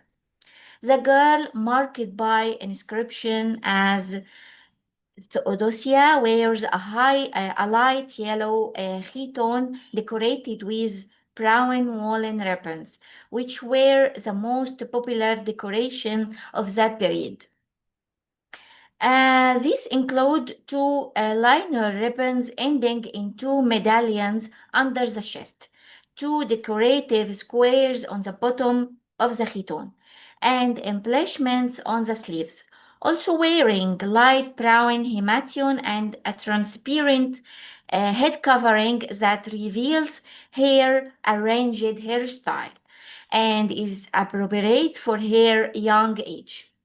The Blessed Virgin Mary, marked by the inscription as Agia Maria, where the chiton and himation are made of the same dark brown fabric, and without decoration except for a yellow ribbon. It should be noted that the edge of the himation cloak covering the Virgin Mary's head shows a white headband underneath it. Likewise, gravestones are rich source of information to tell us about the proper appearance of women and men. Despite the different ways of wrapping the himation cloak, it is present on most tombstones because it served as an official image of the deceased. In textiles, the examples were most diverse due to the variety of depicted subjects, which allowed for the depicting of different styles of society clothing. But what about the servants' clothing? We all know that the ancient Egyptian artist was interested in depicting servants in various household activities. But how were servants depicted in Coptic art and why? In Coptic art, depicting of servants were limited to the curtains of guest room and dining rooms. In this example from the 5th century AD, on a lining curtain embroidered with wool, we see how the waver presents a depiction of a sumptuous room in a palace, with a massive ornate columns and a servant preparing to draw back the curtain in anticipation of the guest's arrival. This topic on the curtain tells us that the house was very simple. Architecturally simple with no columns or arches, economically simple with no servants, and if there were servants, their attire certainly wouldn't be like that of the emperor's servants, such as this embroidered and decorated robe. This time, the example is closer to reality. The columns aren't massive, and the servant's clothing is more realistic, as he wears the well-known Coptic tunic. The richness of the colors is evident. Tunic is green and decorated with orange. The belt is red. Shoes are blue and also decorated with orange. All colors meant to evoke joy. Unfortunately, we lost sight of the curtain. But what was the servant holding in his hand?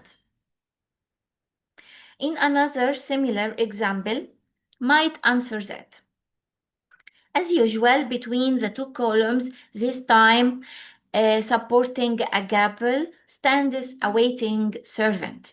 In the middle, holding a large key, perhaps the key of the food storage room, in his right hand, because his left hand he holds half a watermelon, as if he had just brought it and was about to offer it to the guests. As for the servant's attire, the tunic is yellow, the belt and the trim are black, the socks are green, and shoes are orange. This type of curtains continued into the 4th, 5th, until 7th centuries, as if it were fashionable for that era. It was noting here that this trend depicting the waiting servant also existed in Greece, but just in style of fresco, only wall painting. Here the wall painting depicted a servant holding a plate of figs. Another hypothesis arises. Did the depiction of waiting servant come as a way to replace the idea of having servant in the house in reality? or is there a religious symbolism in the depiction of waiting servant? From Luke 12, like servants who are waiting their master. Another sentence, servants whose master finds them awoke and ready when he returns. Come at midnight or even later. Must be ready. Come at an hour when you are not expecting him. Is a faithful and wise servant. He is the one that his master will put in charge to run the household and give the other servants their share of the food at the proper time. How happy that servant is if his master find him doing this when he comes home. However, the depiction of the waiting servant is only a decorative element replacing the real one, or a symbolic idea reminding the homeowner of Christ's commandment about waiting and spiritual vigilance. The image itself gives us an idea of servants' clothing. There is no tonic, excuse me, there is no chiton or hemation to restrict movement, only a short tunic, a belt at the waist, and shoes. Clothing that suggests ease of movement and constant readiness. Thank you for your kind attention.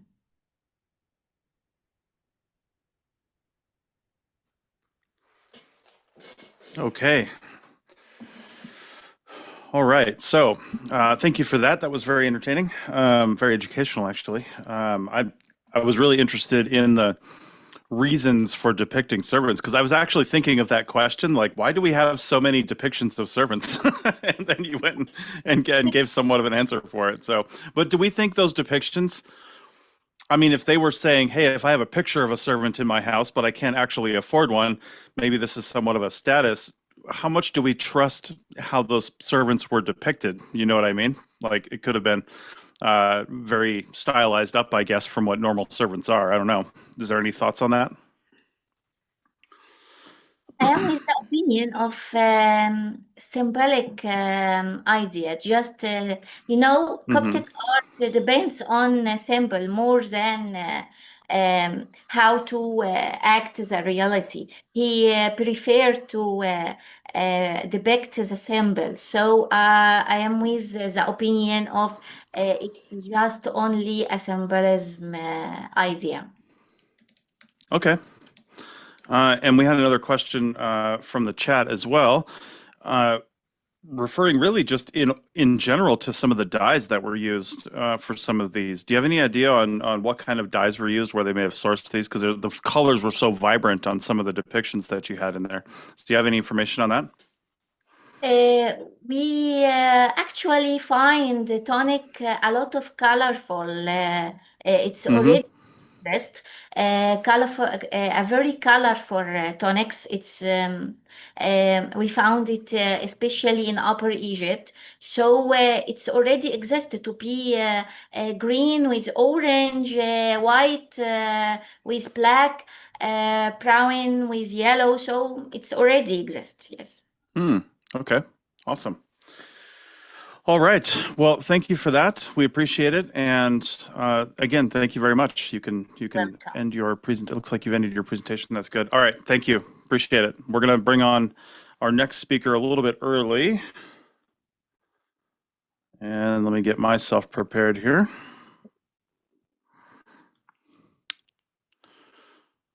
Okay. So this next one is from Lucas Tamargo, and it's called Dressing the Tyrant, the Semiotics of Emperor Gaius Caligula's Attire. This should be interesting. All right, so Lucas Tamargo is a pre-doctoral researcher in ancient world studies at the Universidad Autónoma de Madrid and a graduate of the inter-university master's degree in history and science of antiquity. I'm not going to read the Spanish version of that because I'll get it wrong, but offered jointly by the UAM and the Universidad Complutense de Madrid. Sorry about that. He writes his thesis about Emperor Caligula's figure, both in the ancient historiography and between 18th and 21st centuries. His areas of research include the process of Hellenization in Rome, the conception and expression of power in late Republican and early Imperial Rome, and the historiography and reception of antiquity. And while I'm getting sorted here, and we're bringing Lucas up, I will remind you, if you want to join in the social hour, go to Save Ancient Studies website and RSVP for that, because you do need a special Zoom link for that. So just going to keep reminding people of that as we're nearing the end of our presentations. We've got a few more to go. Okay, Lucas, how's it going? Hi, one moment. I will try to discover how to put my presentation on. Okay, perfect.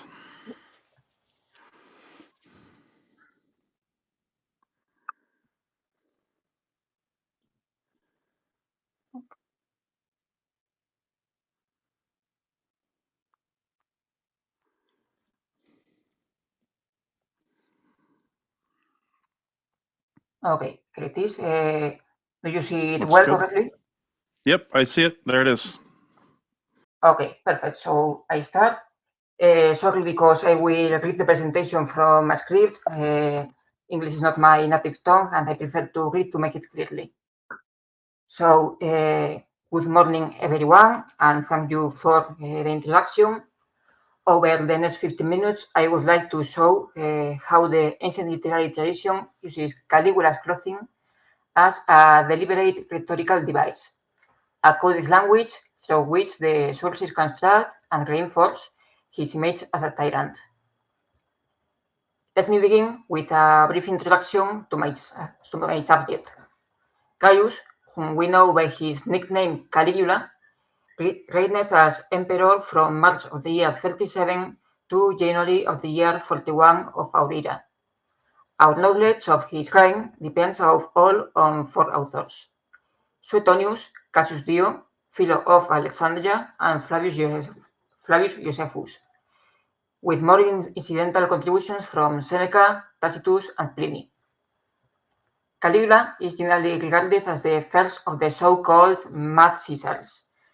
His authoritarian style of rule broke with the consensus established under Augustus, and this, I would argue, goes a long way towards explaining both the hostility of our sources and his premature death. Indeed, he was the first emperor to be assassinated, and given that Rome had only 3 emperors by that point, this fact alone tells us a great deal about the fragility of the new imperial system. To analyze the passages devoted to Gaius' clothing, I have found it essential to draw on the work of 2 sociologists, George Simmel and Thortis Veblen. From Simmel's Philosophy of Fashion, published in 1905, I take the idea that fashion performs 2 functions simultaneously: cohesion and differentiation. It unites a given social circle while distinguishing it from others. Within this framework, foreign products acquire particular prestige, since their unfamiliar origin provides both inaccessibility and a self-identity marker for the elite that consumes them. From Veblen's theory of the leisure class, published in 1899, I take the notion that certain garments symbolize the leisure class precisely because they are impractical for manual labor. This is especially visible in women's clothing, but Veblen also notes that in the pursuit of maximum ostentation, men could border on cross-dressing, and it is precisely this dynamic that will concern us today.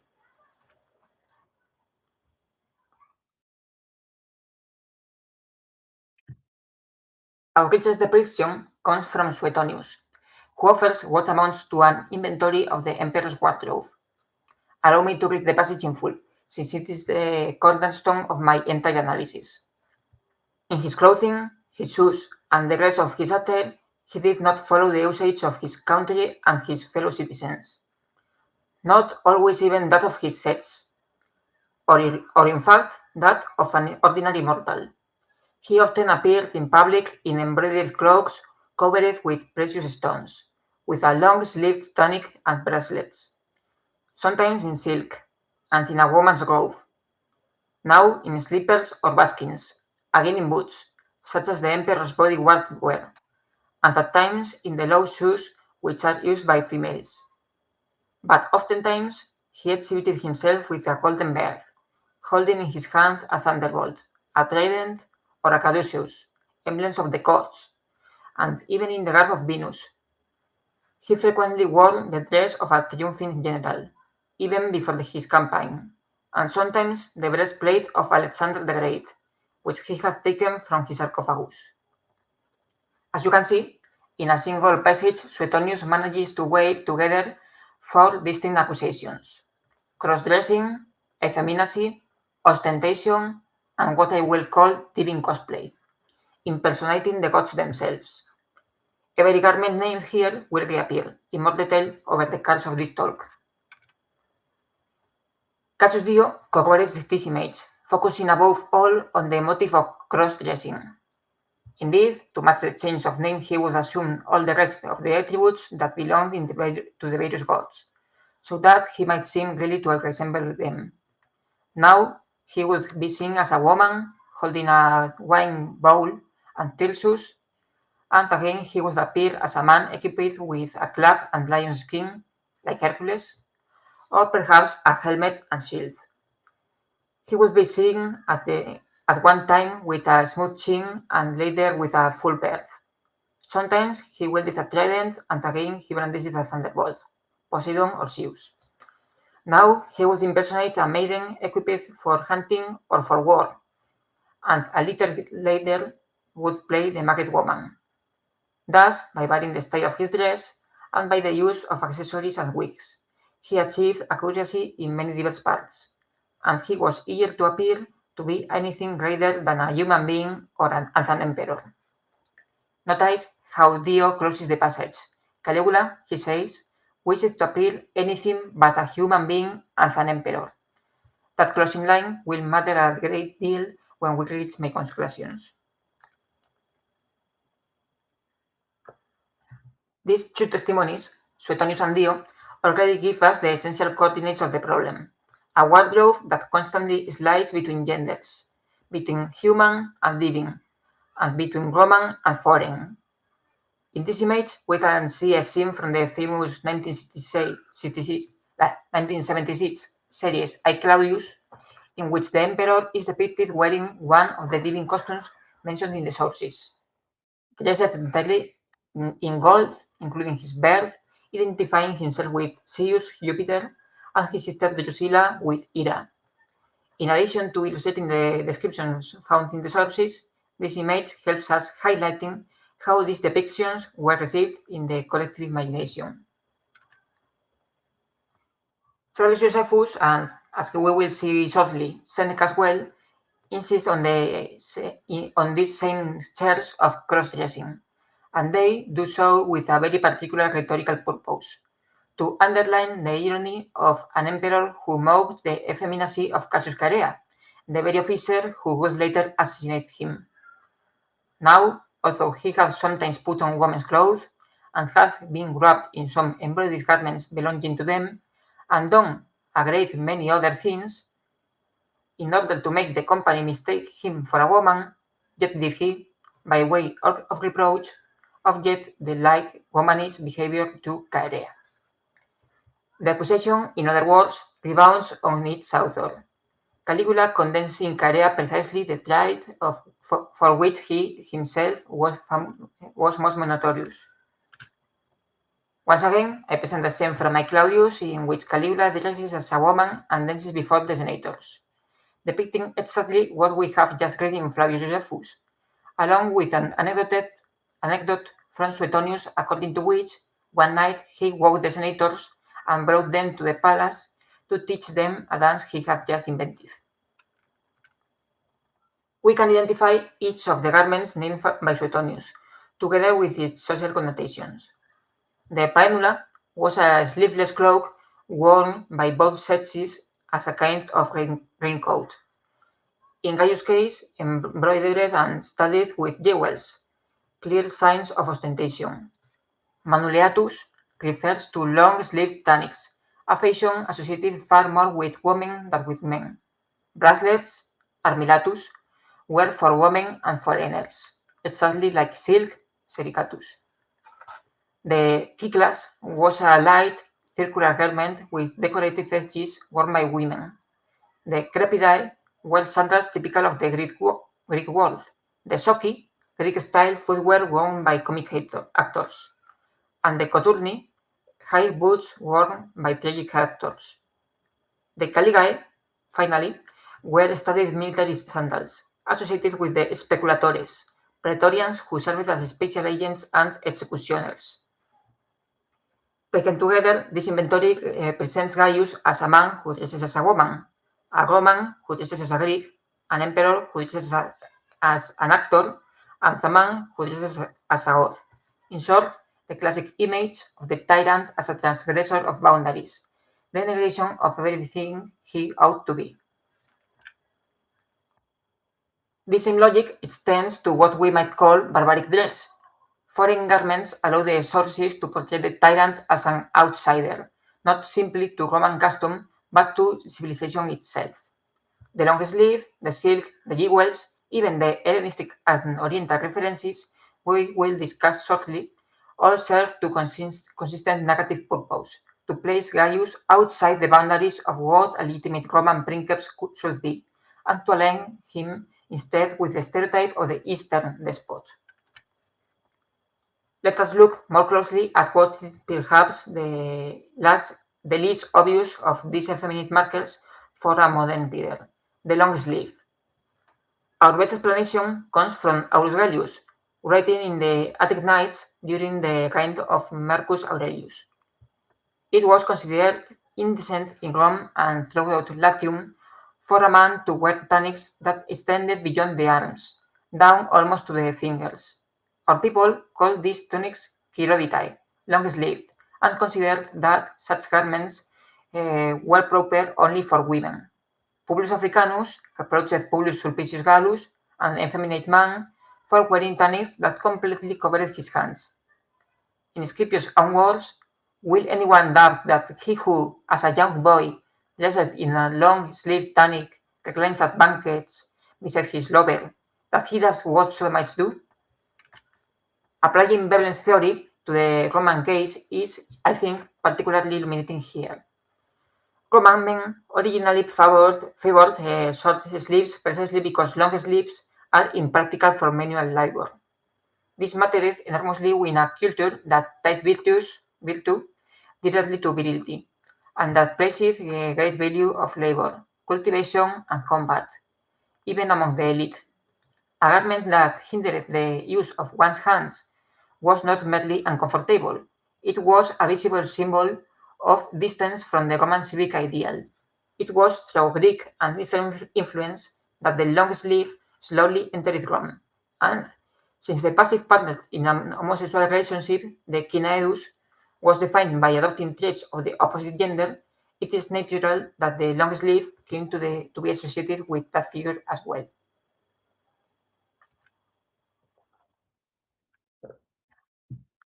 Silk presents a particularly interesting case. It reached Rome via the Silk Road at enormous cost and functioned as the ultimate symbol of ostentation. Because of its transparency, it was considered indecent, typically worn by women, and criticized even when women wore it. Seneca the Elder puts it bluntly, I see there raiments of silk, if that can be called raiment, which provides no covering for the body, nor even the one's modesty, whereby no woman can honestly swear that he is not naked.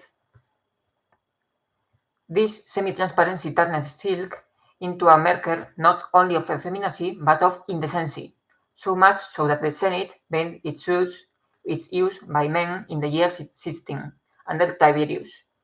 Yet, from Gaius' own perspective, wearing silk was coherent with his representational program. Its high cost displayed economic power, and its Eastern origin matched the Hellenistic style of the rest of his wardrobe.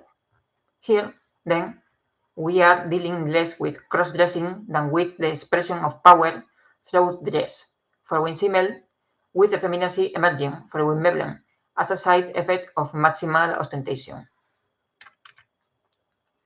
The triumphal guard takes us into a different register altogether, not the effeminacy, but the usurpation of an honor reserved to very specific, exceptional occasions. On Caesar, Cassius Dio says, first, then, they vowed that he should always ride, even in the city itself, wearing the triumphal dress, and should sit in his chair of state everywhere except at the games. The same for Augustus. This is precisely the honor that has been granted to Julius Caesar.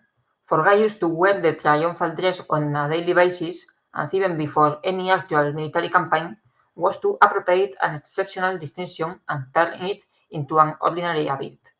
Another instance of that same logic of transgression we have been tracing throughout this talk. Finally, I would like to close this survey of specific garments with what is, in my view, the most complex case, the breastplate of Alexander the Great, which Gaius reportedly removed from Alexander's own sarcophagus in Alexandria. Says Suetonius, sometimes the breastplate of Alexander the Great, which he had taken from his sarcophagus. Cassius Dio adds further detail, describing the occasion of the famous bridge of boats between Baiae and Puteoli that Gaius made construct. When all was ready, he put on the breastplate of Alexander, or so he claimed, and over it a purple silk chlamys adorned with much gold and many precious stones from India. Moreover, he girt on a sword, took a shield, and donned a garland of oak leaves. This episode brings together everything we have discussed: Oriental luxury in the silk and the Indian gemstones, Hellenistic emulation in the breastplate itself, and monarchic pretension in the deliberate imitatio Alexandri. Whether an emulation of Alexander is greeted as praise or as condemnation depends, in Roman tradition, on whether the emperor compared to him is judged as good or as a bad ruler. Since our sources have already decided that Gaius belonged to the second category, his admiration for Alexander becomes, in their hands, proof of megalomania rather than of virtue.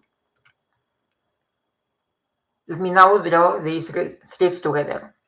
Across all of the passages we have examined, the ancient sources use clothing as a coherent and deliberate strategy to portray Gaius as a tyrant, built around 5 recurring traits. First, effeminate traits and cross-dressing. Second, barbaric garments, which construct the tyrant as an outsider to the Roman community and, by extension, to civilization itself. Third, ostentation, expressed through jewelry and flashy clothing. Fourth, the inappropriate use of military attire, whether the triumphal regalia of Alexander's breastplate. And fifth, megalomania, expressed through what I have called living cosplay. What I hope to have shown in that is that these are not isolated anecdotes, but a single, coherent semiotic system. Clothing in this test is never merely descriptive, it is argumentative. Each garment functions as a coded sign, and reading that code lets us reconstruct the mechanisms through which Roman authors build the literary image of the tyrant.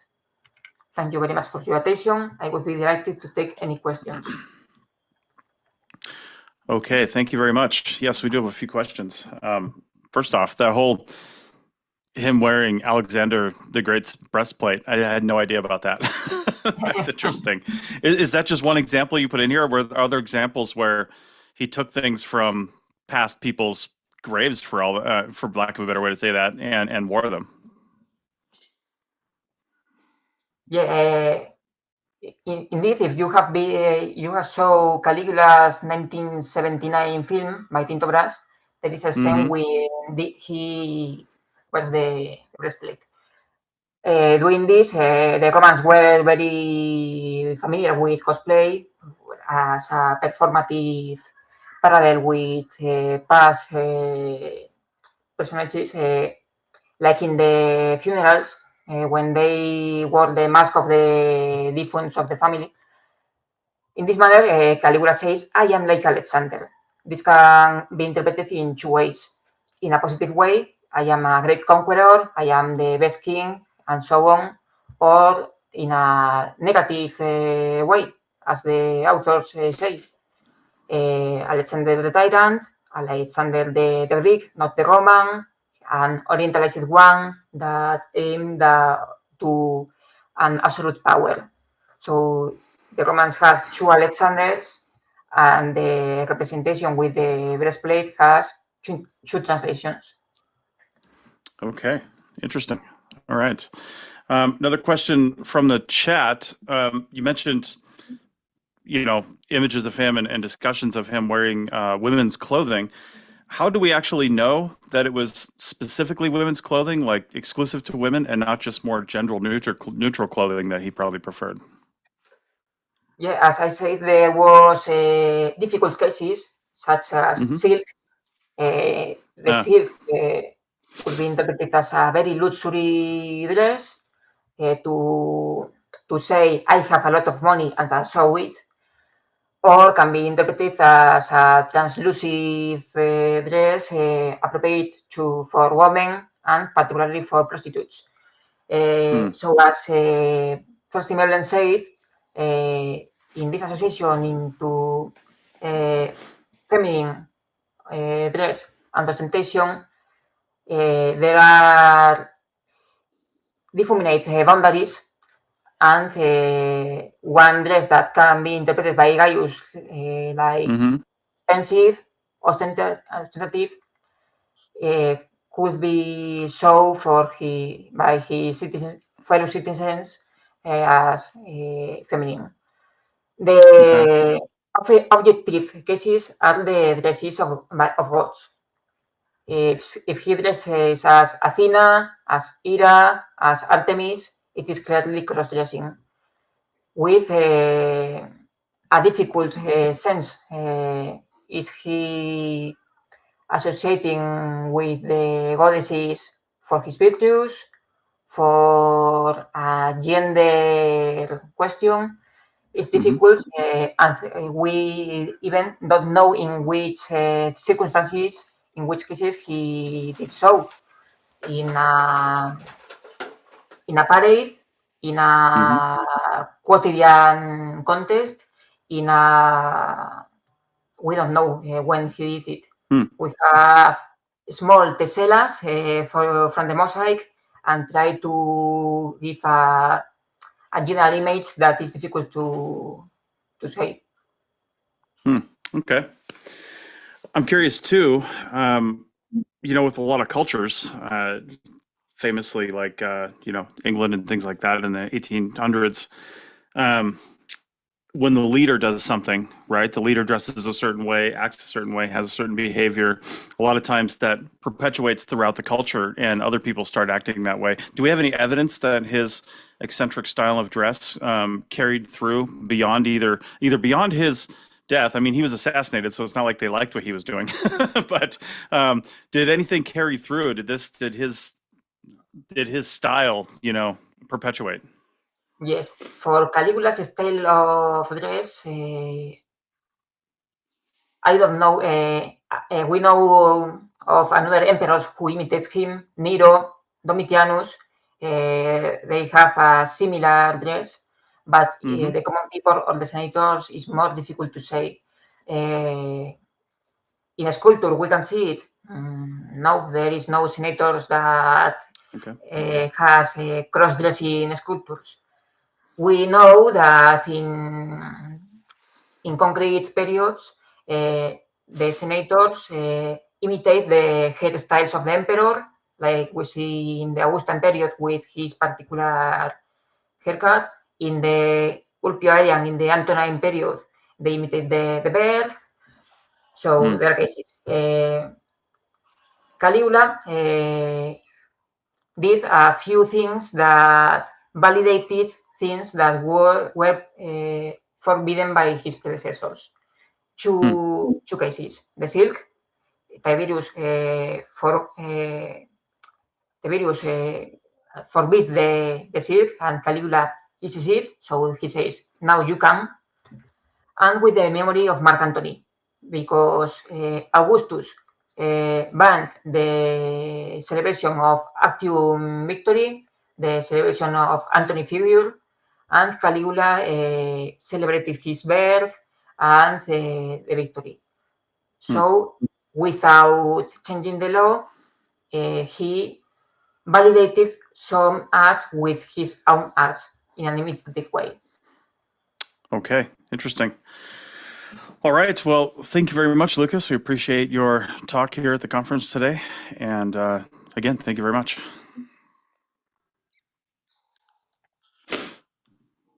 All right.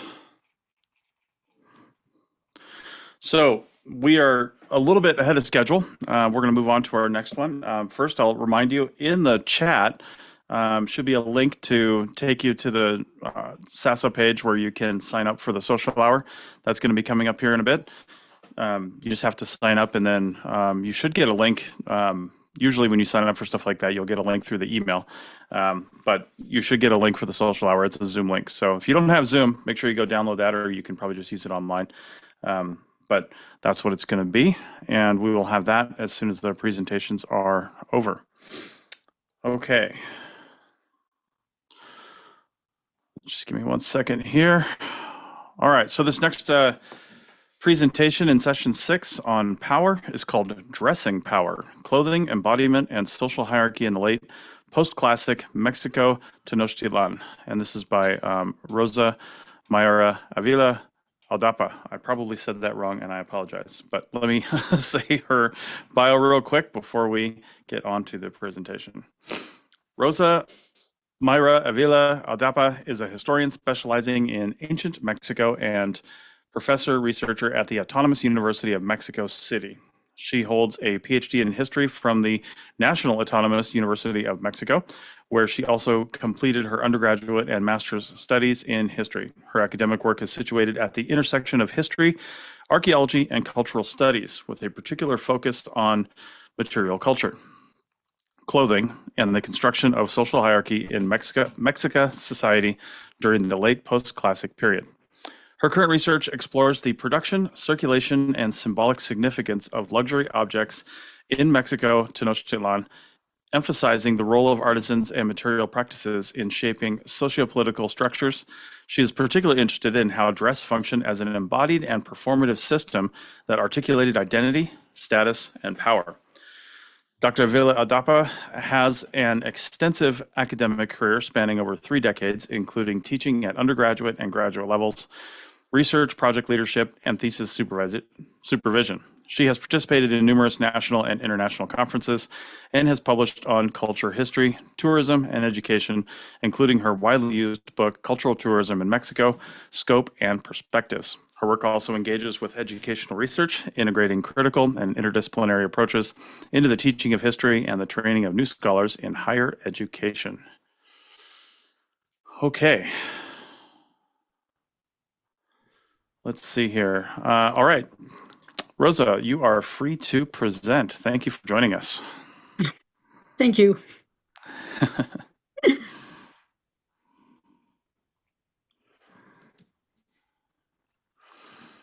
I'll just stay on and make sure we get that presentation going. Okay. I'm going to share. Okay. All right. Okay, thank you very much. I would like to thank the organizing committee of the Safe Ancient Studies Alliance for the invitation to participate in this international gathering dedicated to the study of fashion in antiquity. It's a true honor to share with you our research of the history of fashion in the Mexico Tenochtitlan city during the last post-classic period. I'm going to present in Spanish because my English is quite poor, as you have been able to hear. Thanks. Bien, mi ponencia lleva por título Vestir el poder, indumentaria y jerarquía social en México Tenochtitlan. Generalmente, al pensar en la moda antigua, la atención se dirige hacia otras culturas como Egipto, Grecia o Roma. Sin embargo, las sociedades mesoamericanas desarrollaron sistemas de indumentaria igualmente sofisticados, profundamente regulados y cargados de significado político, económico y religioso. Mi propósito es mostrar que en el caso mexica, vestir nunca fue un acto individual ni una simple decisión estética. La indumentaria constituía un auténtico lenguaje visual mediante el cual se hacía visible el orden social y se legitimaba el poder político. La investigación parte de una pregunta aparentemente sencilla, pero con profundas implicaciones históricas. ¿Cómo codificaba la indumentaria el poder político y social en México Tenochtitlan? Mucho tiempo, la historiografía abordó la indumentaria prehispánica como un tema secundario, casi siempre limitado a describir prendas o identificar elementos decorativos en los códices. Sin embargo, hoy existen nuevas perspectivas. En lugar de preguntarnos únicamente qué vestían los mexicas, debemos preguntarnos qué hacía socialmente esta vestimenta. En otras palabras, cómo contribuía la ropa a construir el orden político. Considero que la indumentaria funcionaba como un auténtico código de poder. Cada material, cada color, cada tipo de fibra, cada adorno y cada diseño comunicaban información específica acerca del rango, el linaje, la función política, el mérito militar o la condición religiosa de quien lo portaba. El cuerpo vestido se convertía así en un documento público. La sociedad podía leer ese cuerpo del mismo modo en que nosotros leemos hoy una insignia militar o una toga judicial. Como puede observarse en esta infografía, el tlatoani, los nobles, los guerreros, los sacerdotes y la gente del pueblo común aparecen claramente vestidos con materiales diversos, accesorios y diseños específicos.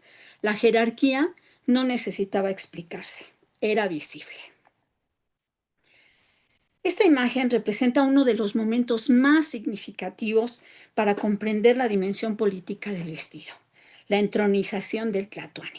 En este caso, pues de Moctezuma Xocoyotzin como un ejemplo. La ceremonia de investidura no consistía únicamente en nombrar un nuevo gobernante. Era, sobre todo, un proceso mediante el cual el cuerpo del soberano era transformado visualmente en un cuerpo sagrado. Cada uno de los elementos que observamos posee un significado específico. El penacho de plumas, que vinculaba al tlatoani con el poder divino y con el poder ritual, el pectoral que significaba riqueza, pero también la conexión con diferentes ámbitos rituales. El tilmatli o la manta era probablemente uno de los marcadores más visibles del poder político. Incluso las sandalias tenían un profundo significado social. Diversas fuentes nos indican que solamente determinados personajes podían utilizarlas dentro de la ciudad y dentro del palacio del tlatoani. De este modo, el cuerpo del gobernante se convertía en una síntesis material del universo político mexica. Vestir al tlatoani era, simbólicamente, investir el poder mismo. Para comprender este fenómeno es conveniente situarlo en un contexto histórico. La Ciudad de México Tenochtitlan se fundó aproximadamente en 1325 y en poco menos de 200 años se convirtió en la capital de uno de los sistemas políticos más complejos de Mesoamérica. La formación de la Triple Alianza en 1428 permitió consolidar un vasto sistema tributario.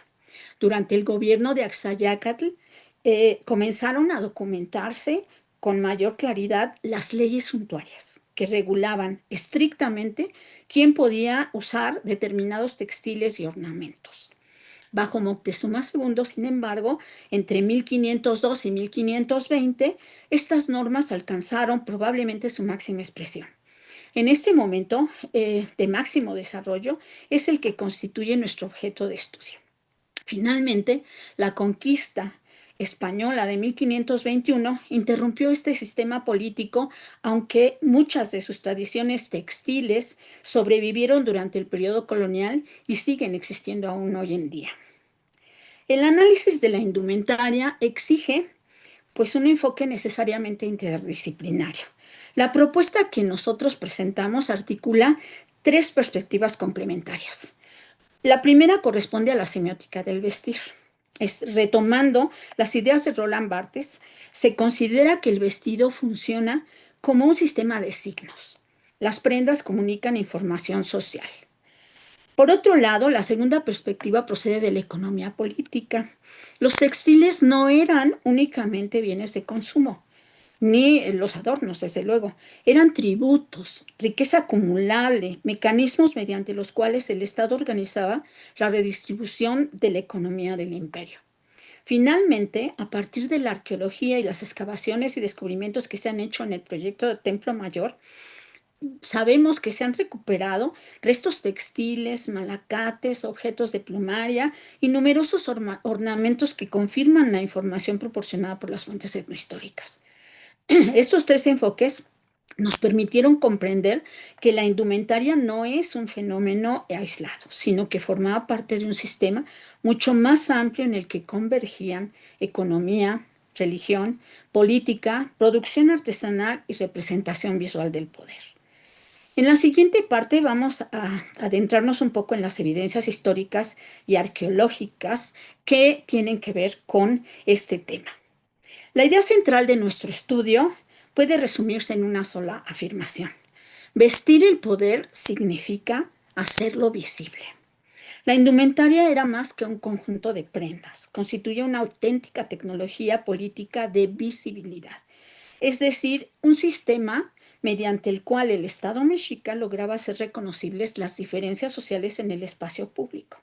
Si observamos este esquema, el concepto de vestir el poder incluye 6 componentes fundamentales. El primero corresponde al Templo Mayor, no solo como espacio religioso, sino como escenario donde el poder se materializaba mediante ceremonias, ofrendas, rituales de investidura.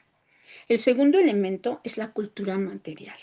Se retoman las propuestas de Paduray y Hell para señalar que los objetos poseen una dimensión social.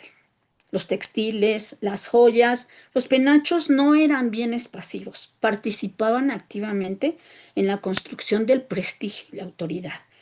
El tercer componente es la indumentaria, integrada justamente por la... permítanme un segundo, por favor, integrada por pues, las materias primas, por los materiales, etcétera, que pues estaban regulados además de manera totalmente legislada, ¿no? Y que además implicaban pues una relación muy estrecha con el estatus de quien lo portaba. Luego están, desde luego, las leyes suntuarias. Existen dentro de los diferentes, de las diferentes fuentes mucha información con respecto a leyes estrictas que indicaban pues cómo se debía vestir y quién podía utilizar o no utilizar las prendas y cierto tipo de no solamente algunos elementos, algunas materias primas, sino sobre todo los diseños que eran pues exclusivos. Por otro lado, tenemos pues los artesanos especializados. Sin ellos no hubiera sido posible el tener toda esta producción y ellos garantizaban que el prestigio permaneciera asociado exclusivamente a ciertos grupos. Otro elemento importante pues es el de las fuentes pictográficas, en donde pues destaca el Códice Mendoza, sobre todo para este tema particular, porque constituye una fuente visual para reconstruir el sistema de representación. Todos estos componentes convergen en una misma función: comunicar estatus, legitimar el poder y reproducir el orden político. En esta investigación se ha trabajado con 2 grandes tipos de fuentes. La primera corresponde a las fuentes pictográficas, particularmente el Códice Mendoza, como les he mencionado, elaborado es cierto, pocas décadas después de la conquista, pero que se basa en información proporcionada por la matrícula de tributos, que es de origen indígena. Este códice es un extraordinario registro de la organización política, del sistema tributario y especialmente de la diversidad de prendas utilizadas por los distintos grupos sociales. La segunda fuente proviene de la arqueología. Los hallazgos del proyecto del Templo Mayor han permitido recuperar e identificar restos de textiles, fibras de algodón, plumería, malacates, agujas de hueso y numerosos objetos asociados a la producción y el uso de la indumentaria. La importancia de combinar ambas evidencias y pues está en que los códices muestran no solo cómo se representaban las prendas, sino que la arqueología muestra que esos objetos realmente existieron y formaban parte de la vida cotidiana y ceremonial. En otras palabras, la cultura material confirma la información proporcionada por las fuentes visuales. Por otro lado, podemos ver aquí una lámina, parte de una de las láminas del Códice Mendoza, en donde aparecen representados varios guerreros y lejos de tratarse de simples variantes decorativas, cada diseño identificaba una posición específica de los guerreros que podían ir desde la más simple hasta la llamada de los Cuauhpipiltin, que implicaban los guerreros de mayor importancia y que habían capturado varios cautivos para justamente para el sacrificio. Y en la siguiente, en la otra imagen, lo que vemos es una representación del Códice Florentino que también presenta pues a estos guerreros nada más que durante el combate. Ambos documentos pues nos ayudan a comprender que la indumentaria y nos muestran que la indumentaria funcionaba como un sistema gráfico de clasificación social. Los códices constituyen testimonios valiosos para comprender la relación entre la vestimenta y el poder político. Sin embargo, esta información visual se ve además complementada por las descripciones que aparecen en otro tipo de fuentes escritas como las obras de Durán o de Sahagún. Ahora bien, la sociedad mexica organizaba el acceso a la indumentaria mediante una estricta jerarquía. Aquí el tlatoani se encontraba pues en la parte superior. Él era pues la máxima autoridad política, económica, social, religiosa y era el único personaje autorizado a portar ciertas insignias que eran exclusivas del poder, como mosaicos de plumas o adornos de turquesa. Después estaban los pipiltin o la nobleza, que podían vestir algodón fino, joyas y ornamentos, aunque siempre dentro de límites claramente establecidos. Finalmente estaban los masehualtin, que utilizaban prendas mucho más sencillas, generalmente confeccionadas con fibras de maguey o algodón, de menor calidad cuando éste estaba disponible. Esta regulación no respondía únicamente a criterios económicos. Su propósito era impedir que los símbolos de poder circularan libremente. De esta manera, la vestimenta contribuía a preservar la estabilidad del sistema político, haciendo visibles las diferencias sociales en todo momento. Una prenda que puede sintetizar el significado político de la indumentaria mexica es el tilmatl o la manta, que era mucho más que eso, porque funcionaba como un marcador visual de prestigio y de poder. En el Códice Mendoza, como podemos ver, particularmente en las láminas que están dedicadas al tributo, observamos una gran cantidad de mantas que fueron clasificadas con diversos diseños, como vamos a ver en una lámina posterior.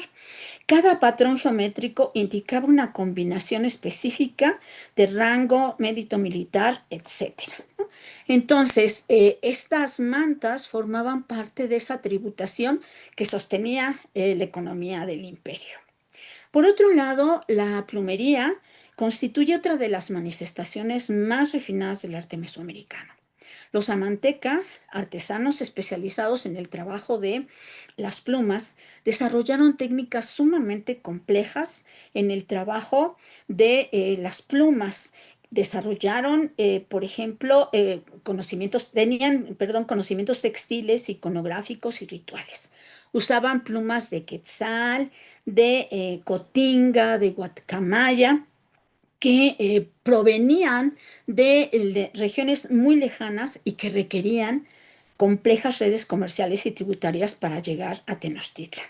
El célebre penacho de Moctezuma, que está atribuido a él, constituye quizá el ejemplo más conocido, aunque las excavaciones del Templo Mayor han recuperado numerosas ofrendas con restos de aves tropicales y elementos de plumería. Las plumas, pues eran no solo un adorno, sino eran una forma de riqueza portátil, un símbolo de prestigio, una expresión tangible de la capacidad del Estado para controlar recursos procedentes de amplios territorios mesoamericanos. Hasta ahora hemos analizado la dimensión simbólica de la indumentaria. Sin embargo, para comprender de manera más plena su importancia, debemos comprender cómo se sostenía económicamente.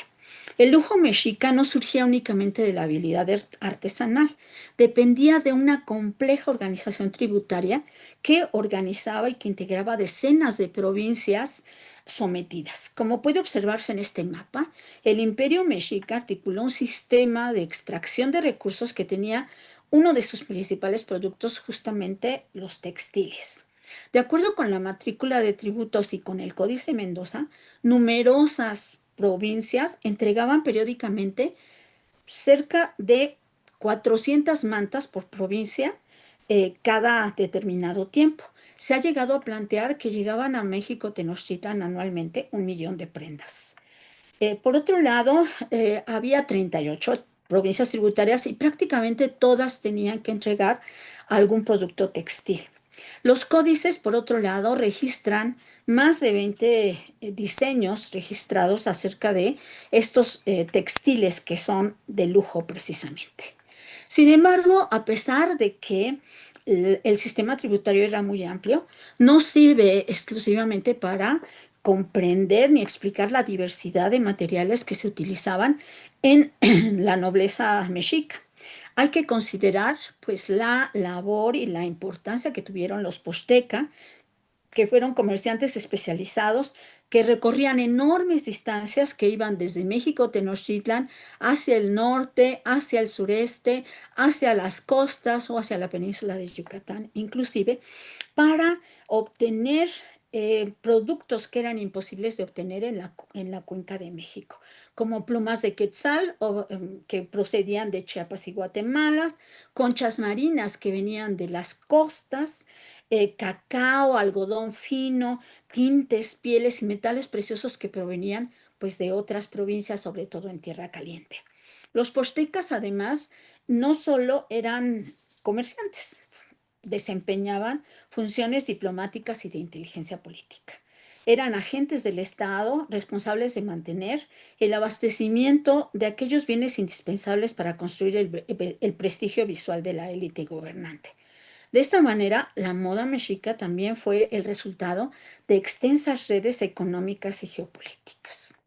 Ahora bien, las rutas comerciales llevaban los materiales hasta la capital, los tributos hacían que llegaran cantidades enormes de productos, pero el gran espacio que permitía que esos bienes circularan en la región, sobre todo en México Tenochtitlan, pues era el mercado de Tlatelolco. En las crónicas de Hernán Cortés y de Bernal Díaz del Castillo, pues estos autores describen este mercado como uno de los más impresionantes del mundo conocido. Miles de personas acudían diariamente para intercambiar productos cuidadosamente organizados por especialidades. En esta reproducción, lo que podemos ver es una sección dedicada justamente a los textiles y ornamentos. Ahí se podían encontrar mantas de algodón, bordados, plumerías, tintes, fibras, joyería y numerosos objetos destinados tanto al consumo cotidiano como al ceremonial. Es importante señalar que el algodón no era solamente una materia prima. En muchas regiones funcionaba como unidad de valor e incluso como medio de pago. De esta manera, la producción textil se integraba simultáneamente en tres esferas: la economía, la producción, el prestigio social, perdón, y la representación política. Los textiles circulaban como mercancías, pero también como símbolos del poder estatal. Las mantas, conocidas como quashli y también las tilmatli, que portaba el emperador, constituían uno de los bienes de mayor importancia económica dentro del imperio. Diversos estudios han mostrado que se podían utilizar como tributo, como salario, como medio de intercambio e incluso como reserva de riqueza. En consecuencia, controlar la producción y circulación del algodón significaba controlar una parte esencial de la economía imperial. El algodón representaba simultáneamente riqueza material y prestigio político. Quien dominaba los textiles dominaba también una parte significativa del poder económico del Estado mexica. Ahora bien, detrás de cada textil, de cada tilma, de cada huipil, de cada bordado, de cada insignia, existían personas concretas que producían estos objetos. En el caso del tejido, estas personas fueron principalmente mujeres. Desde edades muy tempranas, las niñas aprendían a hilar y tejer. Las fuentes etnohistóricas nos muestran que esta enseñanza formaba parte de su formación y tejer no era únicamente aprender un oficio, era participar activamente en el sostenimiento del orden social, político y económico. Cada hilo contribuía literalmente a vestir el poder. Las mujeres producían buena parte de los textiles que después circulaban mediante el tributo, el comercio o las ceremonias palaciegas. La producción textil constituye uno de los espacios donde las mujeres participaron de manera decisiva en la economía política de México Tenochtitlan. Sin su trabajo cotidiano, el lenguaje visual del poder probablemente no hubiera existido. Finalmente, antes de pasar a las conclusiones generales, quisiera detenerme brevemente en las herramientas de producción. Con frecuencia imaginamos el tejido prehispánico como una actividad artesanal sencilla. Sin embargo, la evidencia arqueológica muestra un elevado grado de especialización técnica. Malacates de distinto tamaño, usos, agujas de hueso, telares de cintura y diversos instrumentos permitían elaborar textiles que estaban destinados a diferentes consumidores, desde la población común hasta la nobleza y el propio tlatoani. La tecnología textil fue, por lo tanto, una tecnología política. No solamente permitía fabricar ropa, hacía posible la producción material de la jerarquía social. Cada herramienta representaba un eslabón dentro de una extensa cadena que comenzaba con la obtención de fibras y concluía con la construcción visual del poder sobre el cuerpo de quienes gobernaban. Finalmente, quiero comentar que hasta el momento pues hemos visto lo que las fuentes documentales describen. Sin embargo, las excavaciones del proyecto del Templo Mayor han transformado profundamente nuestro conocimiento sobre la cultura material mexica. Se han encontrado numerosas ofrendas en donde destacan restos de textiles que se han conservado pues casi milagrosamente. Fragmentos de algodón, malacates, agujas, figurillas vestidas y diversos objetos relacionados con la producción y el uso ceremonial de la indumentaria. Es particularmente relevante la ofrenda 102, descubierta durante las excavaciones en el recinto sagrado. En ella se localizaron diversos textiles de algodón que se han conservado, asociados a un conjunto de unos 150 objetos depositados entre los años 1512 y 1519, que fue la última etapa de la ampliación del Templo Mayor. Este hallazgo muestra que los textiles no eran simples bienes de uso cotidiano, sino que formaban parte del ritual del Estado mexica. Cuando analizamos conjuntamente el tributo, las rutas comerciales, la producción artesanal y los mercados, comprendemos que la articulación de los textiles era en realidad la circulación del prestigio. Cada manta que era entregada, como tributo, cada penacho que era realizado por los amantecas y cada pieza de algodón distribuida por el Estado contribuían a reproducir el orden político. Los textiles conectaban territorios distantes, movilizaban enormes cantidades de trabajo especializado y permitían que la autoridad de Tlatoani se materializaba sobre los cuerpos de quienes integraban la élite. Por ello, creo que es necesario entender el comercio textil no únicamente como un fenómeno económico, sino como una estrategia de construcción del poder imperial. Permítanme ahora presentar pues algunas conclusiones. La primera es que la indumentaria mexica debe entenderse como un sistema semiótico de poder. Las prendas no solamente cubrían el cuerpo, sino que pues ayudaban a comunicar información política, económica, religiosa. La segunda conclusión señala que las leyes suntuarias desempeñaron un papel fundamental en la reproducción del orden social. Al restringir el acceso a determinados materiales como el algodón fino, las plumas de quetzal, la turquesa o ciertos diseños textiles, el Estado garantizaba que el prestigio permaneciera asociado exclusivamente a quienes ocupaban sus posiciones privilegiadas.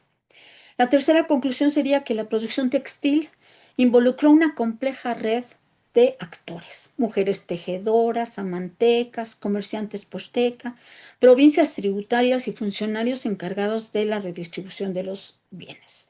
Todos ellos participaron en la construcción material del poder imperial. Finalmente, propongo comprender la indumentaria como una tecnología política de la visibilidad. Un cuerpo vestido hacía inmediatamente reconocible la posición social de cada individuo. En consecuencia, el vestido no reflejaba la jerarquía, la producía, la legitimaba y contribuía a reproducirla cotidianamente. La investigación que he presentado pues es el resultado de la consulta y la búsqueda de información en una gran cantidad de fuentes de distintas disciplinas. Y bueno, pues por último, me gustaría concluir regresando a la pregunta que dio origen a esta investigación. ¿Cómo codificaba la indumentaria el poder político y social de México Tenochtitlan? La evidencia presentada espero que nos permite sostener que la respuesta va mucho más allá de la descripción de un conjunto de prendas. En la sociedad mexica, vestir significaba participar activamente en la construcción del orden político. Cada fibra de algodón, cada mosaico de plumas, cada piedra de turquesa y cada diseño tejido sobre un manto constituían signos visibles de una estructura jerárquica cuidadosamente organizada. Desde esta perspectiva, la moda no fue un fenómeno exclusivamente europeo ni exclusivamente moderno. Las sociedades mesoamericanas desarrollaron complejos sistemas de representación corporal en los que la indumentaria desempeñó funciones políticas, económicas y rituales comparables a las otras grandes civilizaciones de la antigüedad. Muchas gracias por su atención. Estaré encantada de responder sus preguntas. Okay, gracias. The translation for me didn't pick up until a little ways in, but we still have some questions. One from the chat. You mentioned and showed some garments and images with feathers on them. What do the different colored feathers symbolize, or was it just the presence of feathers, or do different colors have different meanings? Bueno, contesto en español. Las plumas, las más importantes o las que tenían mayor valor, pues eran las de las tres aves que mencioné, quetzales, cotingas y cotorras o loros. De estas, probablemente la que tenía mayor valor eran las de quetzal y por supuesto el color azul era pues el más importante, porque el color azul se relacionaba con muchos elementos, con el agua, con el cielo y con otros elementos que tienen que ver con pues la cosmología y la cosmogonía mesoamericanas. Okay, excellent. Additionally, well, first off, I thought it was fascinating that traders could be used as intelligence intelligence people and for political reasons too. It seems so natural for people who travel so far and wide to be gatherers of intelligence and representatives of the government. Although I don't think I've ever thought of that with other cultures before. That's pretty fascinating. Is that unique to Tenochtitlan and that part of central Mexico, or was that a widely used practice? No, yo creo que eso era algo exclusivo de Tenochtitlan. No conozco que en otras culturas o que otros estados hayan utilizado a los comerciantes como agentes pues como especies de espías que iban informando acerca de lo que iban encontrando. Los comerciantes pues eran muy especializados en muchas cosas, no solo en las transacciones comerciales. Por ejemplo, sabían hablar diversos idiomas, los idiomas de todas las poblaciones por donde iban pasando, justamente para que no fueran descubiertos de que eran de origen mexica. Muchos pueblos pues eran enemigos de los mexicas y hubieran podido, si los lograban identificar, pues como sucedió además, pues sacrificarlos. De hecho, cuando un comerciante era hecho prisionero o era sacrificado, ese era un motivo de guerra. Wow. Okay. Interesting. One last question from me. You mentioned, and I don't think the translation came through very well, but the blankets worn used by the emperor, you said they were so highly regarded they could be used as wages or tribute or something like that. I'm curious, just a thought that came to my head. If they're used as almost currency, could the blankets be chopped up, like broken up and cut up and then still used? Or was it the blanket as a whole that held value? If they cut it up or damaged it, it had no value anymore. No, en algunas ocasiones, bueno, tienen un valor en sí mismos, a veces funcionan como equivalentes económicos, pero las que utiliza el emperador son exclusivas del emperador. Nadie más puede ni siquiera tocarlas, ¿no? Nadie puede utilizarlas y menos tocarlas. No se utilizaban para como medio de cambio. Los medios de cambio eran unas mantas pequeñas llamadas quashley que se utilizaban para intercambiar. Eran como funcionaban un poco como moneda, como el cacao, por ejemplo, que servía como un intercambiador general. Pero las del Tlatoani, pues esas eran exclusivas para él. Parece ser que, aunque no se ha podido determinar, que cuando se incineraba el cuerpo del Tlatoani, pues iban con él todas sus prendas, entre ellas pues la tilma. Indeed. Okay, well, thank you very much. Gracias. We're going to have the translation for these responses and for the presentation over the produced video because we do have a transcript for this. So sorry for the Zoom translations not working so well. But again, Rosa, thank you very much. This was fascinating. Very good. Thank you. Thanks you. All Goodbye. right. David, I think we'll throw it back to you. Hi, everyone. Thank you very much, Rosa. That was wonderful. I really enjoyed your presentation. I'm sorry we couldn't get the translations and the captions to work. It's been a wonderful conference. I really thank everybody for joining us here over the last 2 days. I would love to see all of you come back to saveancientstudies.org, to our website, participate in our other projects, such as our live events, our ongoing reading groups and masterclasses this summer. Please check out the events page there. Please check out the new scholarships program. We really are looking to support some wonderful undergraduates this coming fall, and we're aiming to reach our goal of $1,000 so we can send somebody. We're getting there. Please, everybody, send in your donations to support young, budding, potential scholars, undergraduate students who otherwise wouldn't necessarily have the funds to attend a conference in person, to enable them to do so. Now we're going to sign off and end the conference and then head over to a social hour. If anybody wants to join me and other folks from the conference, please go to saveancientstudies.org, go to the virtual conference page, and then you can RSVP at the specific event for the social hour, and you will be sent the private Zoom link, which will not be live streamed, and we can chat about anything you're interested in. Thank you all again very much. Thank you to our moderators. Thank you to Chris. Thank you to APN. And thank you to the wonderful team, virtual conference team at SASA, who put in all of this hard work to make this all possible today. Have a wonderful week.